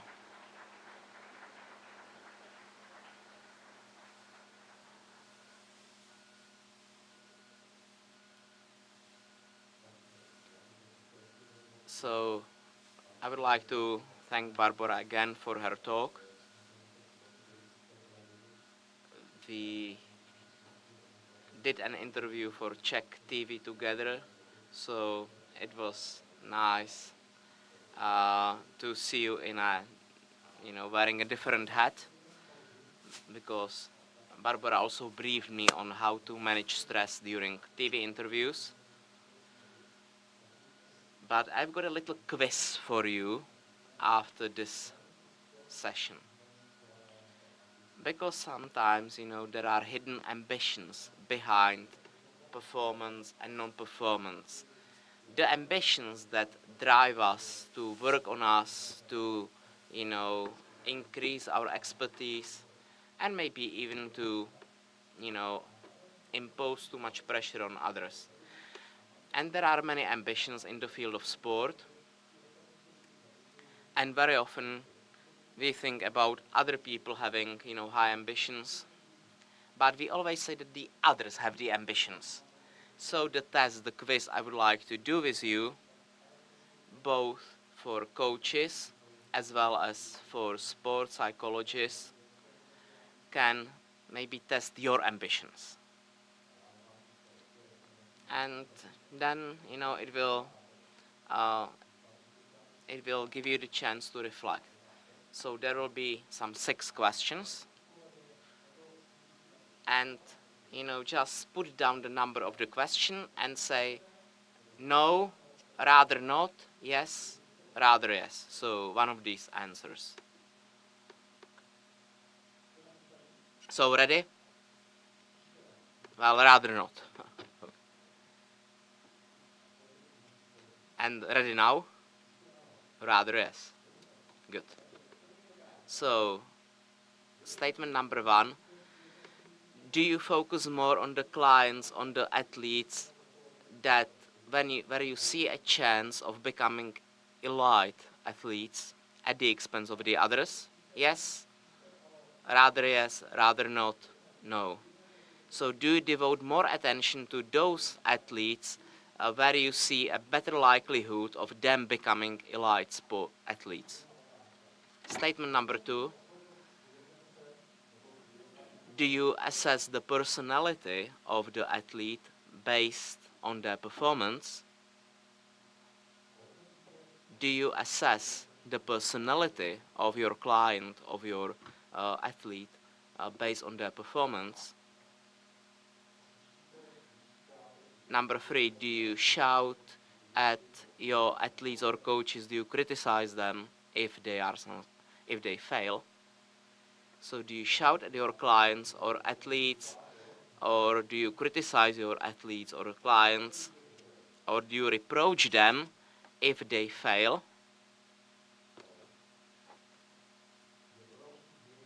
Number 4, for your life satisfaction, is it important that your clients or athletes perform well in competitions? Is it important for your life satisfaction that your clients or athletes perform well in competitions? So you can answer either yes, rather not, and no. And 2 more questions. Is it important for you that your athletes become, top level players? Is it more important than them becoming good people? Maybe it's a sort of leading question. So is it more important for you that they become top players rather than good people? And the last one, if your athletes or clients fail in a match or competition, do you see it as your personal failure? Okay, there are total 6 of them.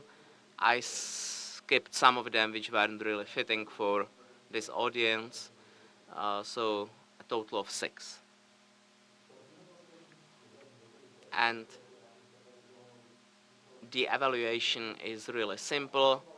If you have more yeses or rather yeses, it may suggest that you've got high ambitions as a sports psychologist or a coach. So good that you can label it now. But before the break, share your inspirations, your feelings, your ideas with your table mates from the last lectures. Finish your sheets and we will continue with the next lecture after the break. That will be the final lecture for today.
The last time today, I would like to ask you to take your seats. It's 6 o'clock, so let's start with the last panel.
So, take your seats, please.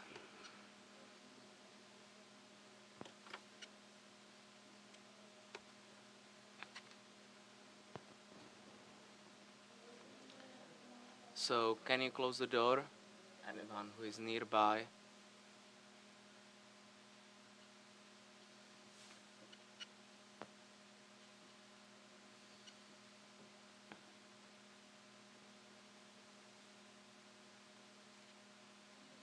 So, thanks for staying with us until, the last part of today's program. And I would like to welcome Radka Kulhánková, who is a member of the Association of Sport Psychologists. She is a psychologist with broad experience. She also worked as a school psychologist. She worked with many professional athletes, and she also works for the Academy of Zuzana Hejnová, and she also teaches at the university. So I think it's not necessary to say more. So Radka, the floor is yours.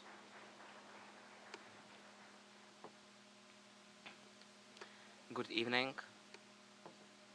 I'm surprised to still see so many of you at this hour. I thought that you will be tired and it will be relaxing, it will be about non-performance. But as I was distributing the 5-leaf clovers that I will be talking about shortly, I realized that I had run out of my stock. So I come from the giant mountains, the Krkonoše mountains where I live. I teach at the university in Liberec, and when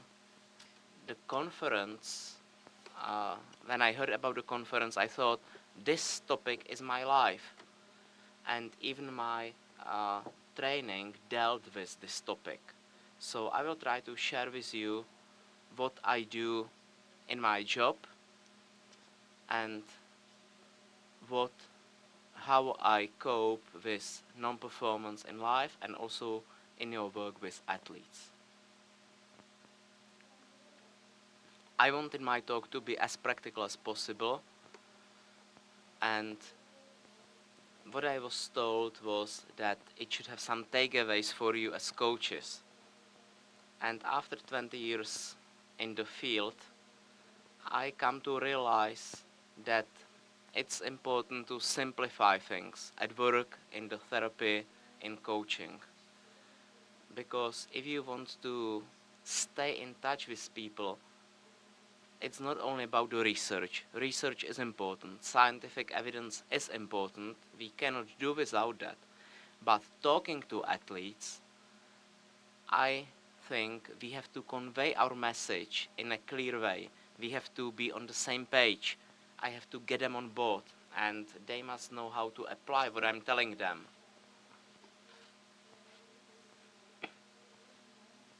So I will try to share my experience, what works in my practice. And very often I get approached by athletes and they say, I don't know what to do.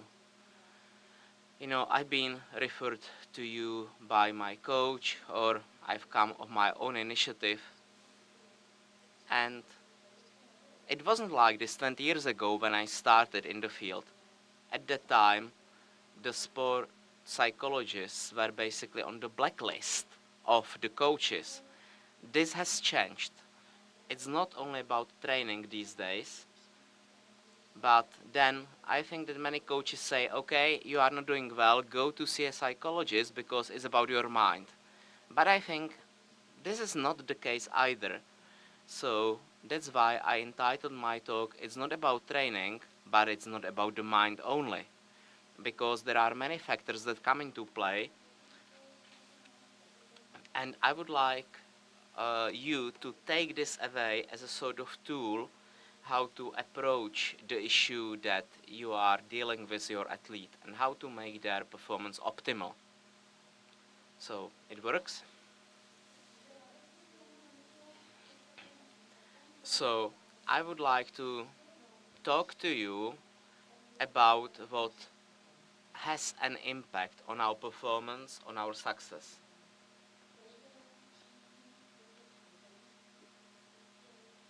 Well, basically all athletes want to have the experience. I've done it. I know how it feels to be successful. I want to be the winner. You know, the young children say, I want to win the medal. And if they don't look at the medal, then you probably know what the children do. But success and performance are interrelated. I've tried to visualize it as a 5-leaf clover. You have them on the tables, on your tables. And you can either, you know, in pairs or in groups of 3s or 4s, put in the individual leaves of the 5-leaf clover. So put the keys, the pillars of success. So enter one keyword into each leaf. What do you think is the important ingredient of success? What is it that makes the athlete be successful? What makes the athlete win? So put your ideas into the 5-leaf clover, and then we can discuss it. You know, I will be sharing my practice, my experience in a simplified way. So what are the pillars of success for you?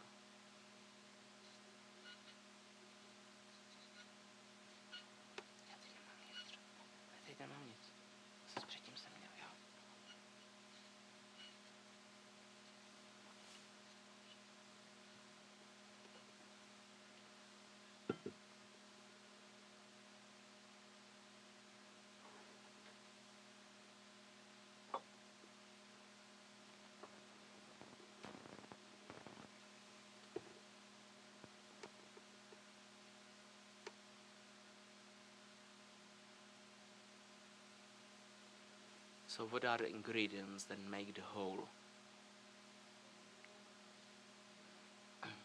And that have to be all integrated to make the perfect fit.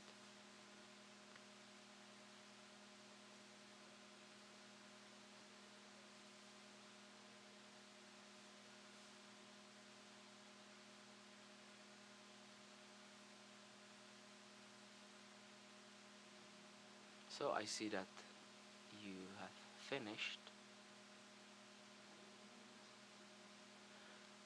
And as I was listening to the previous talks, I just thought that all it all fits together.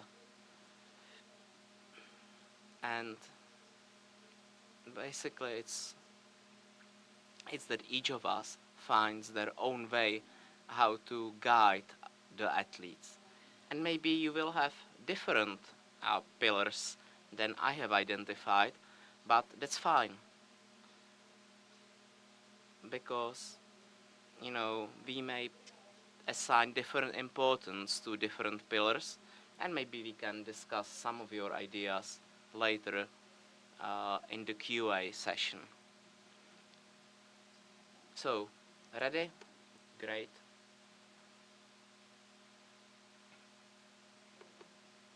So, I don't know how to control it, but I wanted the handheld mic.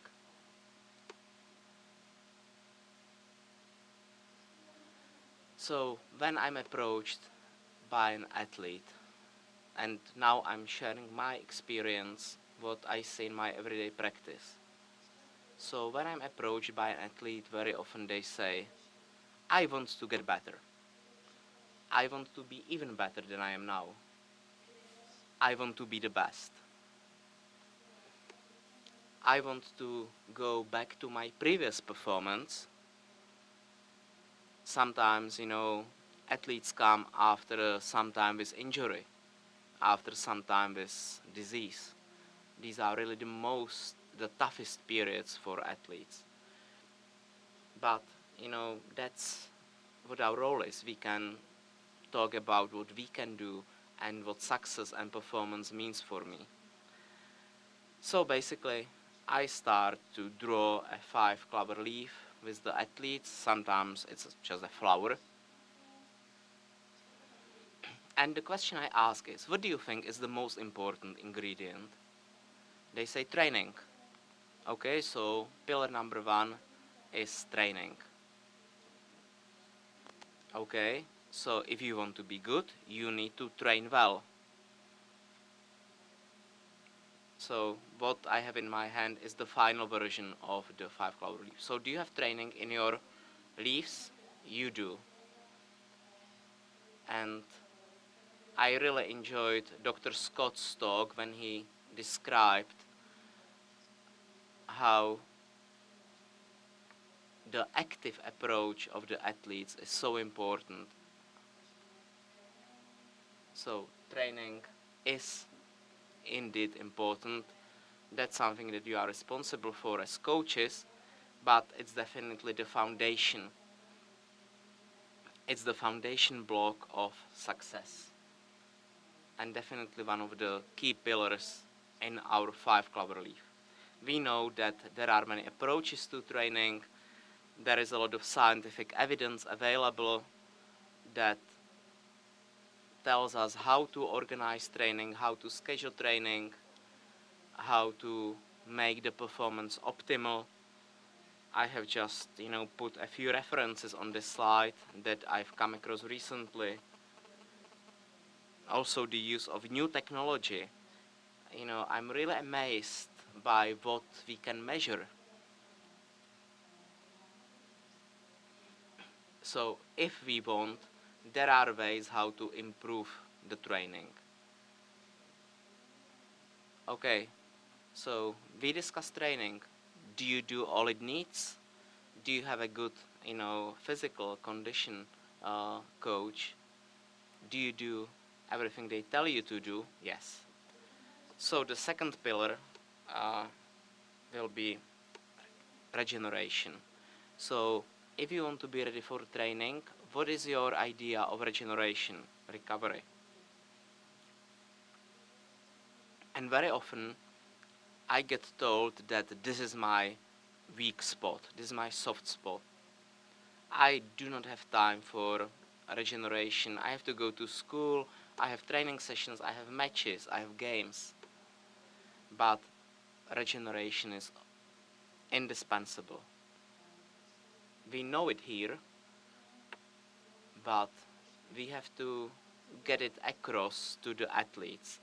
We have to teach them to find time in their busy agendas for regeneration. Not to focus on performance only, very often for regeneration is really an important ingredient for the whole to work. Recently, I was listening to a podcast, and in that podcast, they said that regeneration is about recharging yourself. And, of course, different people recharge themselves in different ways. And it's about recharging yourself in mental terms, in physical terms. And, each athlete has it different. And me, as a sports psychologist, as a coach, as a mental coach, I can show them ways. And it's, many hours of work to make the athlete find what regeneration actually means for me. So sometimes they say, okay, Mrs. Kulhankova told me that I should have a rest, so I was just, being a couch potato. No, it's not about that. It's not about passive regeneration. It's also about active regeneration. What is it that works for you? What recharges your batteries? What do you like doing in addition to going to school, to training sessions, to matches? And again, that's individual. That's different for each of us. And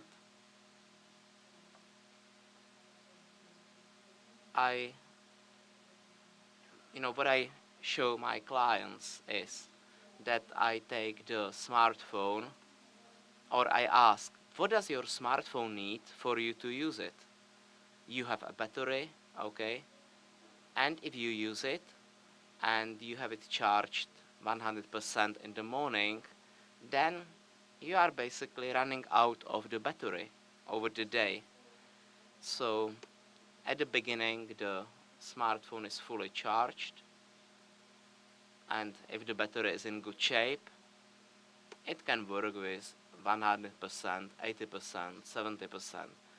But the lower the battery, the more you have to be careful about what you can do and what you can't do, and you cannot use the potential to the full.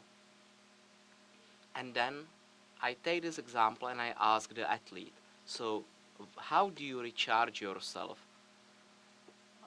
What do you do to be fully charged?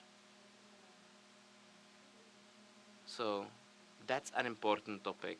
How do you recharge your batteries as an athlete?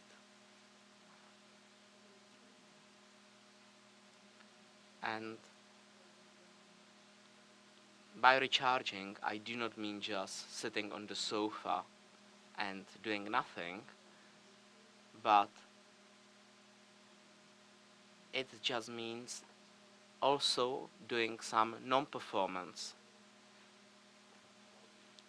So what this 5-leaf clover also tells you is that you need non-performance to get performance. They are interrelated. And it can be watching movies, it can be doing yoga, because it's very different to my normal training sessions. It can be going for a swim. Again, this is individual.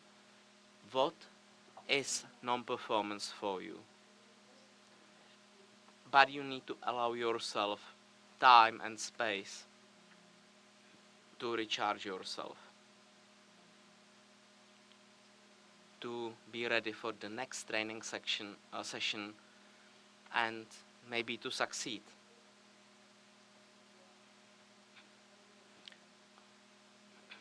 And I've heard today that success is basically the byproduct of the process,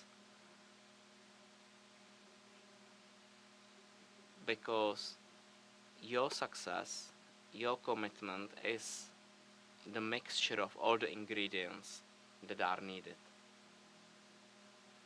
And if you do not regenerate, you can suffer from chronic fatigue, weakened immunity, lower motivation. And if you start feeling some of these, you think, okay, there is something that I've done wrong. So it's really important to plan the rest days, to know what your charger is and where it is. So during the high season,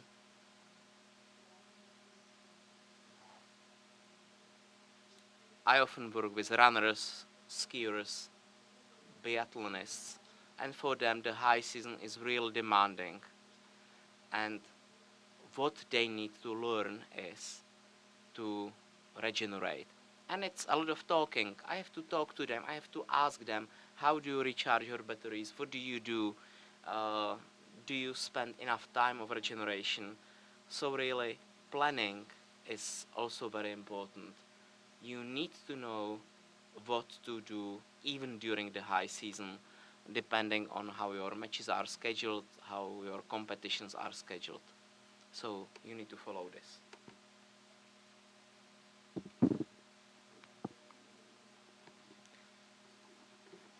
Did anyone mention diet on your inputs to the Clover? So diet is number 3, leaf number 3. I am not a nutritional counselor, but from my experience I know that many athletes don't give attention to this, and they are very surprised when they come to talk to me and they ask for performance and for medals, that they want medals, and I ask them, what do you eat? What do you eat during the preparation phase, during the pre-race phase? Do you think about it at all? And they say, well, and again, this all interacts. If your body is not well fed, it will not be as strong and it will not be as easy for you to practice, to do training session. Because often people come and they think it's in their head, and they don't eat properly, they don't drink properly, they don't do any regeneration. And I tell them, well, but I can't work on your mind when you don't have these basic things functioning correctly. So diet definitely impacts our performance.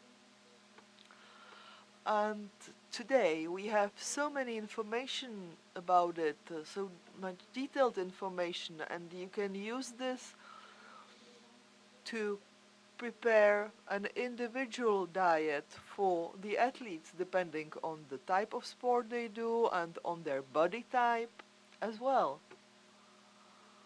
So these options exist, but very often not enough attention is given to this topic, and one has to realize that body needs quality nutrition so that the body can perform well during practice and training sessions.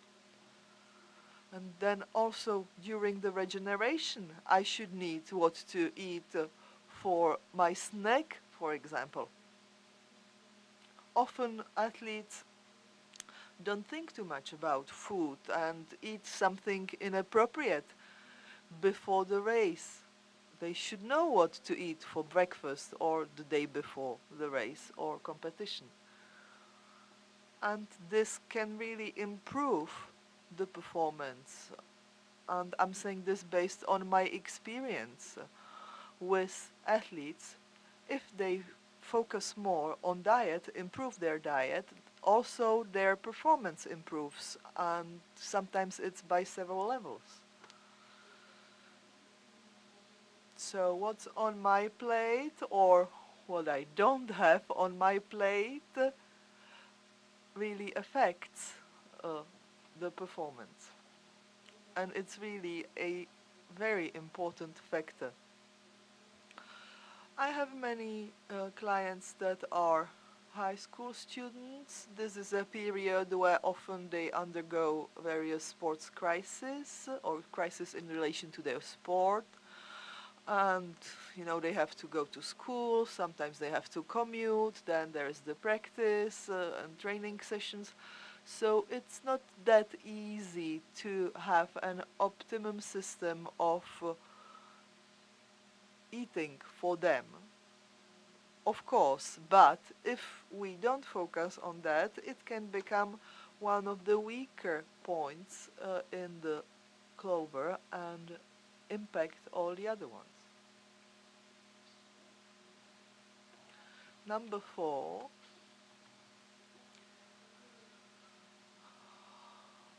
again, a pillar that is very important according to my opinion, and conditions. It's quite a general or abstract term, we could say, but without the right conditions, you won't succeed either.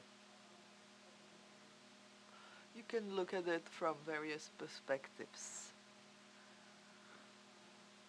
So the conditions, this can be the physical environment.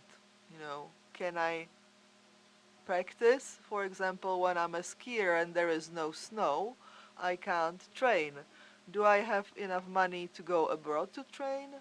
Or do I have a place where I can run indoors? This actually creates extra pressure. Once from the material side, and also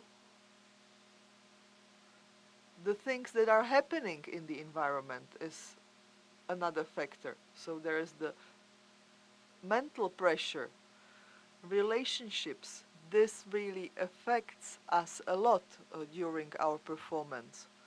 It was already mentioned today, and I read some research on that. That's quite a long time ago. And the result was that up to 30% of our performance are affected by our relationship situation.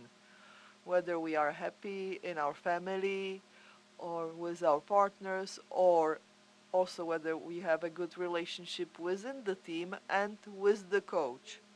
So these are the social factors actually create the conditions and the environment in which the athletes have to function. And often the issue of finance is not even mentioned, but of course it's also important. If there are no results, not good results of the club, then maybe they will not get money for the next season. So that's another source of pressure. And you need to, in fact, take all this into consideration and define what can be changed and what can't be changed, and what you want to change and what you don't want to change. So it's a kind of an endless dialogue on what can be done within the pillars that we have on the sheet, and what we can do to improve the situation, to progress.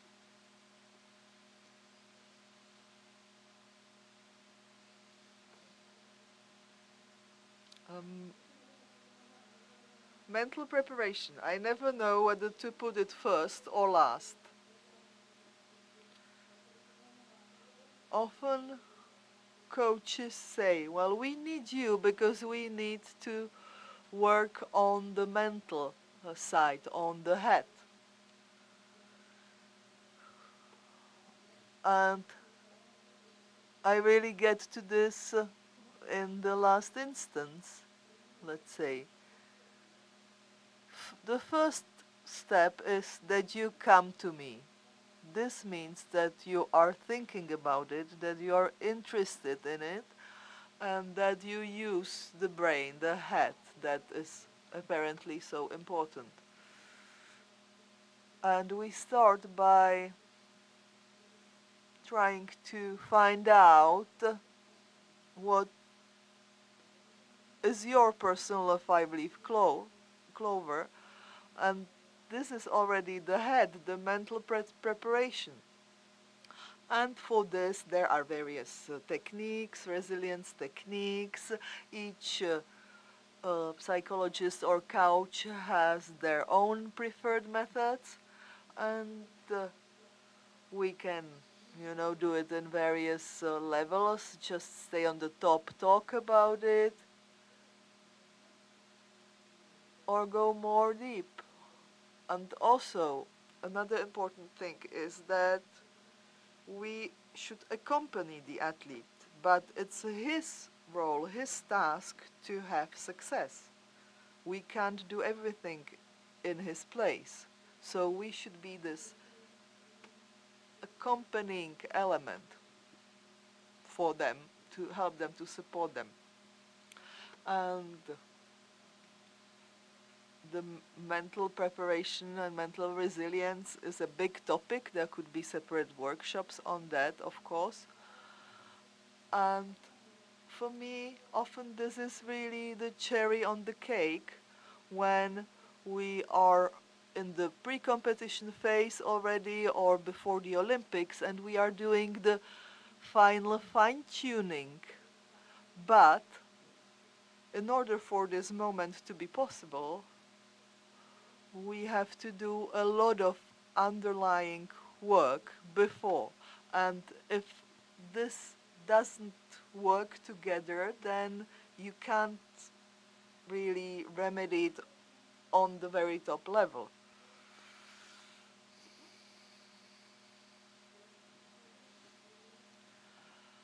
And if all of this is well balanced and correct, then it's the mind, the strength of mind that decides. And you have to learn various techniques, how to focus, how to calm down, how to concentrate on what the athlete needs. But to get into this point, we need to first take all the pillars, all the leaves that we have just discussed.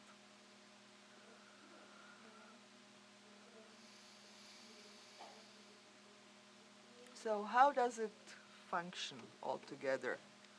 According to me, it's in fact the integration that is the main strength of this approach.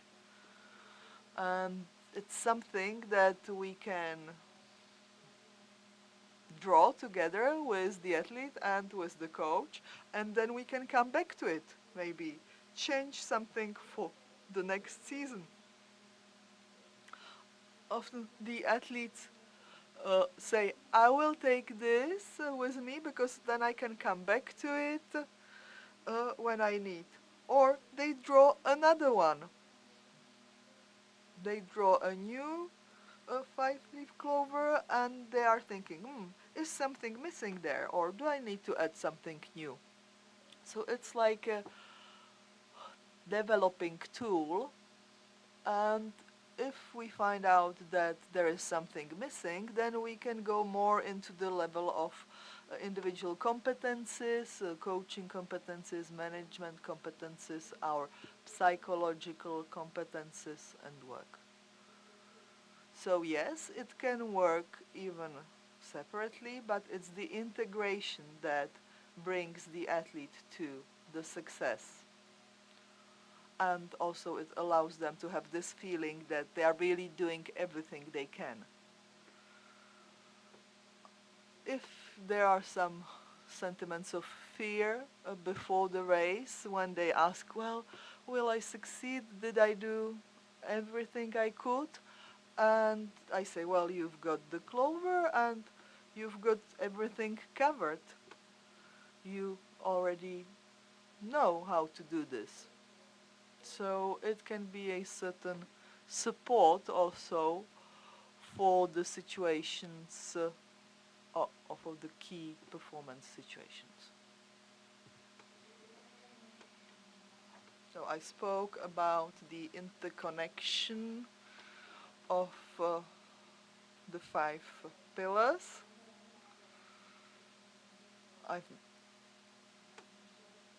I'm persuaded that this is something that can help you in your work, specifically to optimize what the athlete wants and on the level on which the athlete wants to be. So it's different whether you have a long-term cooperation to become an Olympic winner, or if you just want to continue playing in the regional league. For me, it's both have the same value, because always you have to have a complex approach and work with the person and their entire life and life context. It's about balance and integration and searching for the balance between performance and non-performance. And this is like the red line going through our whole conference. I hope that this concept will help you in your life, in your sports career, and when working with athletes. I personally think it's a really very nice, very beautiful type of work when you work with athletes, and this should help the athletes to be happy in what they are doing.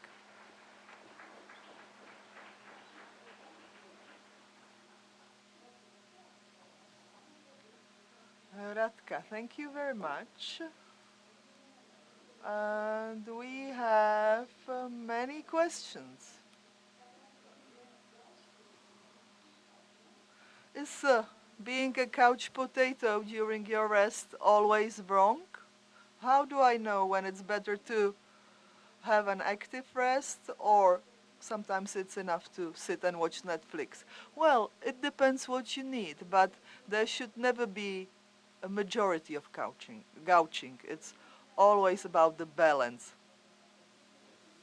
What if I'm not able to do anything without this performance attitude and self-control? Even when I do yoga, I always think about, do I have the correct attire? I don't want other people to watch me, and so on. For me, the biggest performance is to be non-performing. That's for me. So do you have any recommendation how to reduce this need to control oneself that much? I think it should be some getting to know oneself better, taking care of oneself, but there is no easy recipe for that. Maybe try to think about what prevents you from losing self-control. I think it's a question for many hours of therapy. We can't answer that now. How to approach the topic of regeneration? He counts the calories, he counts the sleeping hours, but this is actually always controlling and performing, in fact. Well, thank you. I didn't mention this.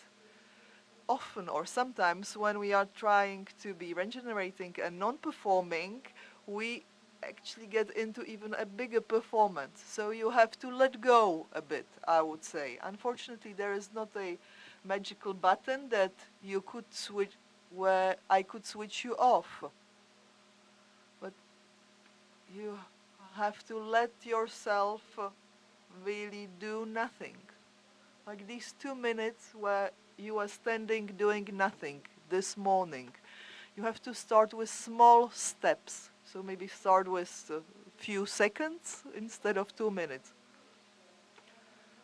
Mom of David Pasternak said in one podcast that he was eating baguettes with ketchup, and look how successful he is. So is it necessary to push the kids into the right diet?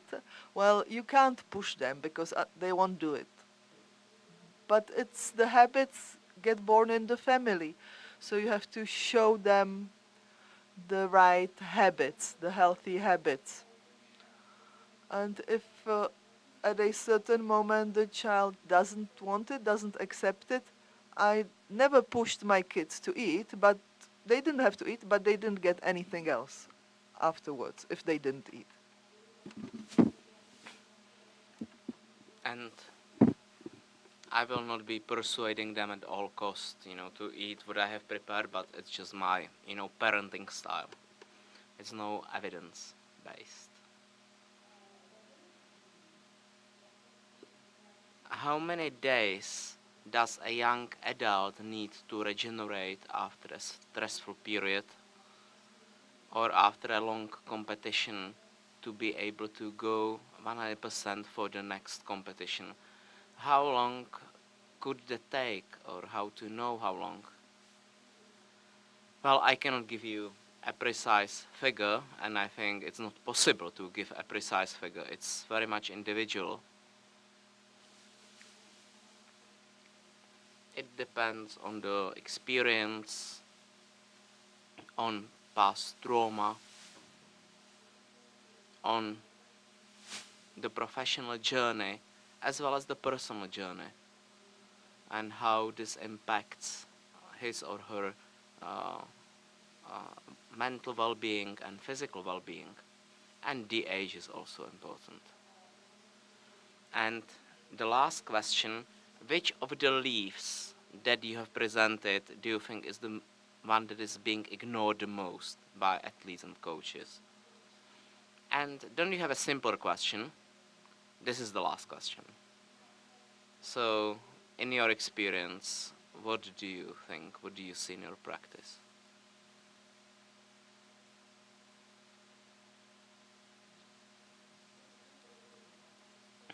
Well, I see all of them interconnected, but I think that regeneration recovery is still underestimated, in my opinion. That should receive more attention. But then diet is the same. I know only few coaches that discuss diet and nutrition with their athletes. I know, I didn't give just one pillar, but sorry about that. So choose one question that you like the most. So, okay, the question about the relation between non-performance and performance.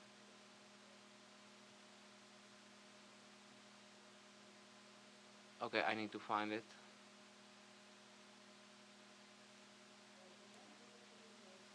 Do you recognize your question? I cannot find it right now, so okay, I can see a hand up. So come and pick your reward.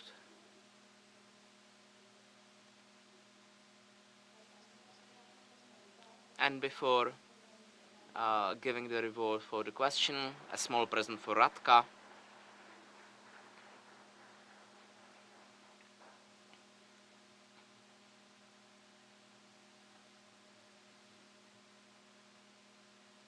So you can choose either of the books. One is more about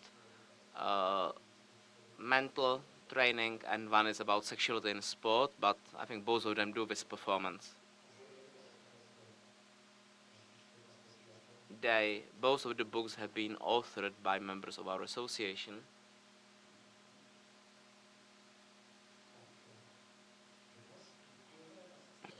So thanks a lot, Radka,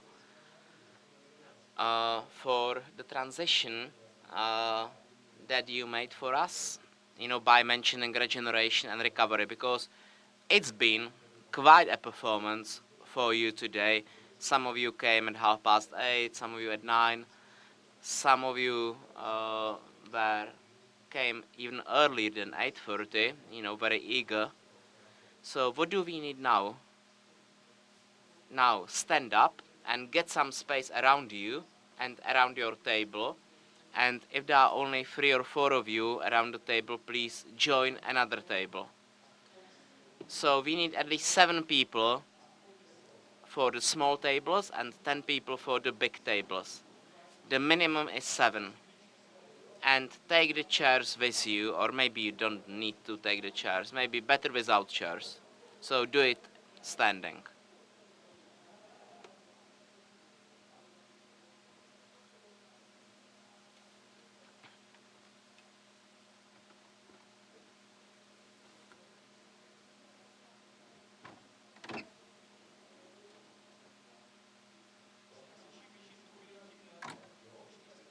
So maybe the bigger the group, the better. And Radka, can you join us and, form a small group here?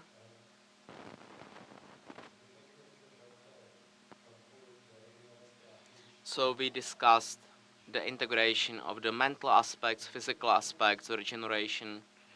So we will form a small group here in the form of a triangle. For you it will be a circle, but it's not possible for me with the mic. And put your hands on the shoulders on the person in front of you. Ideally both hands on the shoulders of the person in front of you. And you will be doing a massage to the person in front of you, but it will be a special massage. It will be an emotional massage. You will be massaging the emotions of the person in front of you. You can also do it, standing in a row. You don't have to do a circle. So to process the emotions from the entire day, we will shout an emotion at you, and you will be doing a massage that corresponds to such emotion, because each emotion is hidden somewhere in your body. So Radka, you can stay with us here. So please put your hands on the shoulders of the person in front of you, either in a circle or in a row.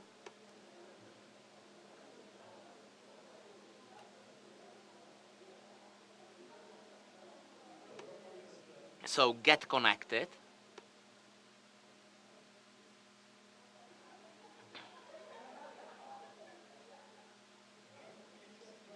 And maybe close your eyes so that you can give it a full feel. And maybe let's have some music, if possible, something, not too strong. And the first emotion is tenderness. So being tender.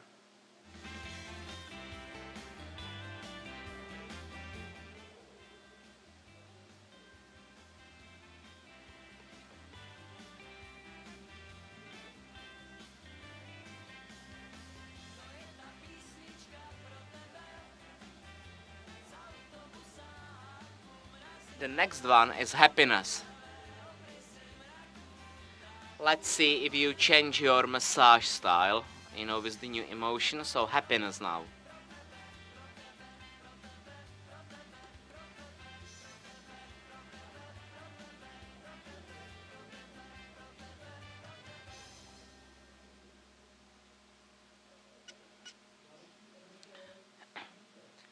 Sadness.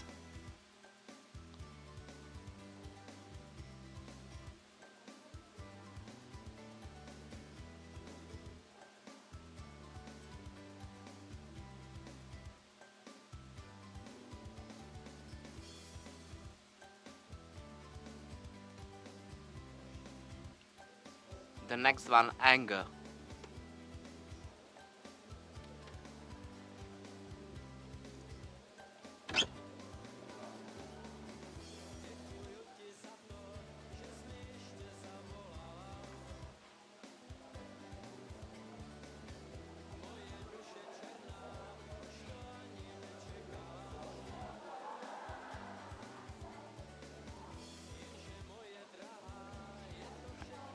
So be more aggressive, you are being too tender.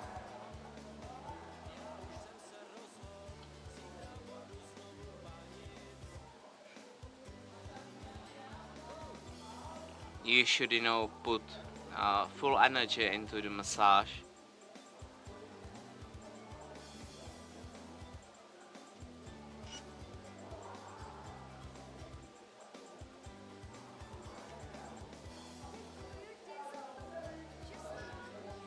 Next emotion, love.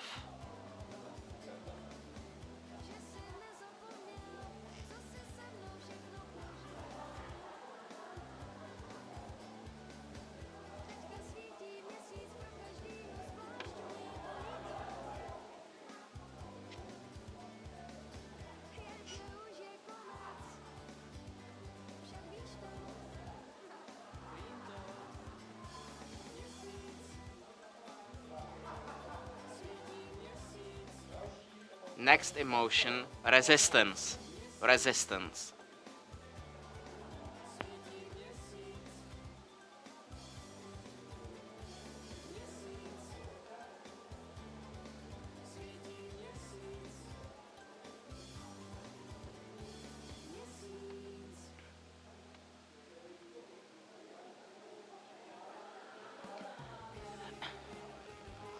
And passion. So please, a passionate massage. Touch passionately.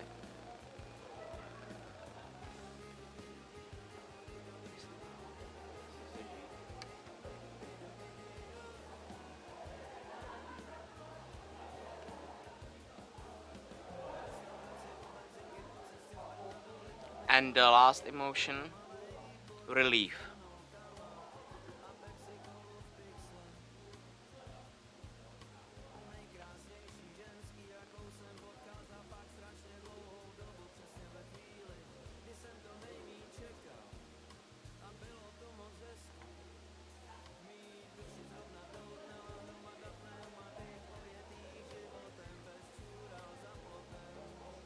Okay, thanks a lot for the emotional massage.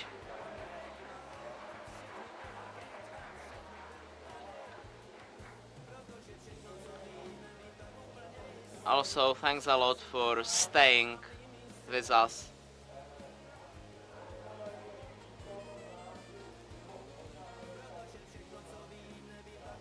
And also, you know, remember that the biggest performance is still ahead of us, because we are having the social evening. We will just, you know, change the layout of the room, because we'll also have music band. So you are invited to the buffet dinner, and I really want you to network, to talk to each other, to share. I really insist on that. That is the goal of the social evening. Well, they can hear you, but they aren't listening. So I want you to network, to socialize, because, you know, psychology is always about relations with other people. But I know that women need to get the makeup. You can use the paints that you have on your tables. I think that in 20 minutes we will have the dinner ready. So, and we will finish around 11 p.m. So we will have, you know, a concert, and we will have a music group. So thanks a lot for joining us today. Thanks a lot for your questions, and thanks a lot for being an active part of the event. And we very much hope that you will be as active in the morning tomorrow, because we are starting at 8:50 tomorrow. So just remember, we have, you know, the performance corner, non-performance corner. Maybe there will be some competitions during the social evening. So enjoy the evening.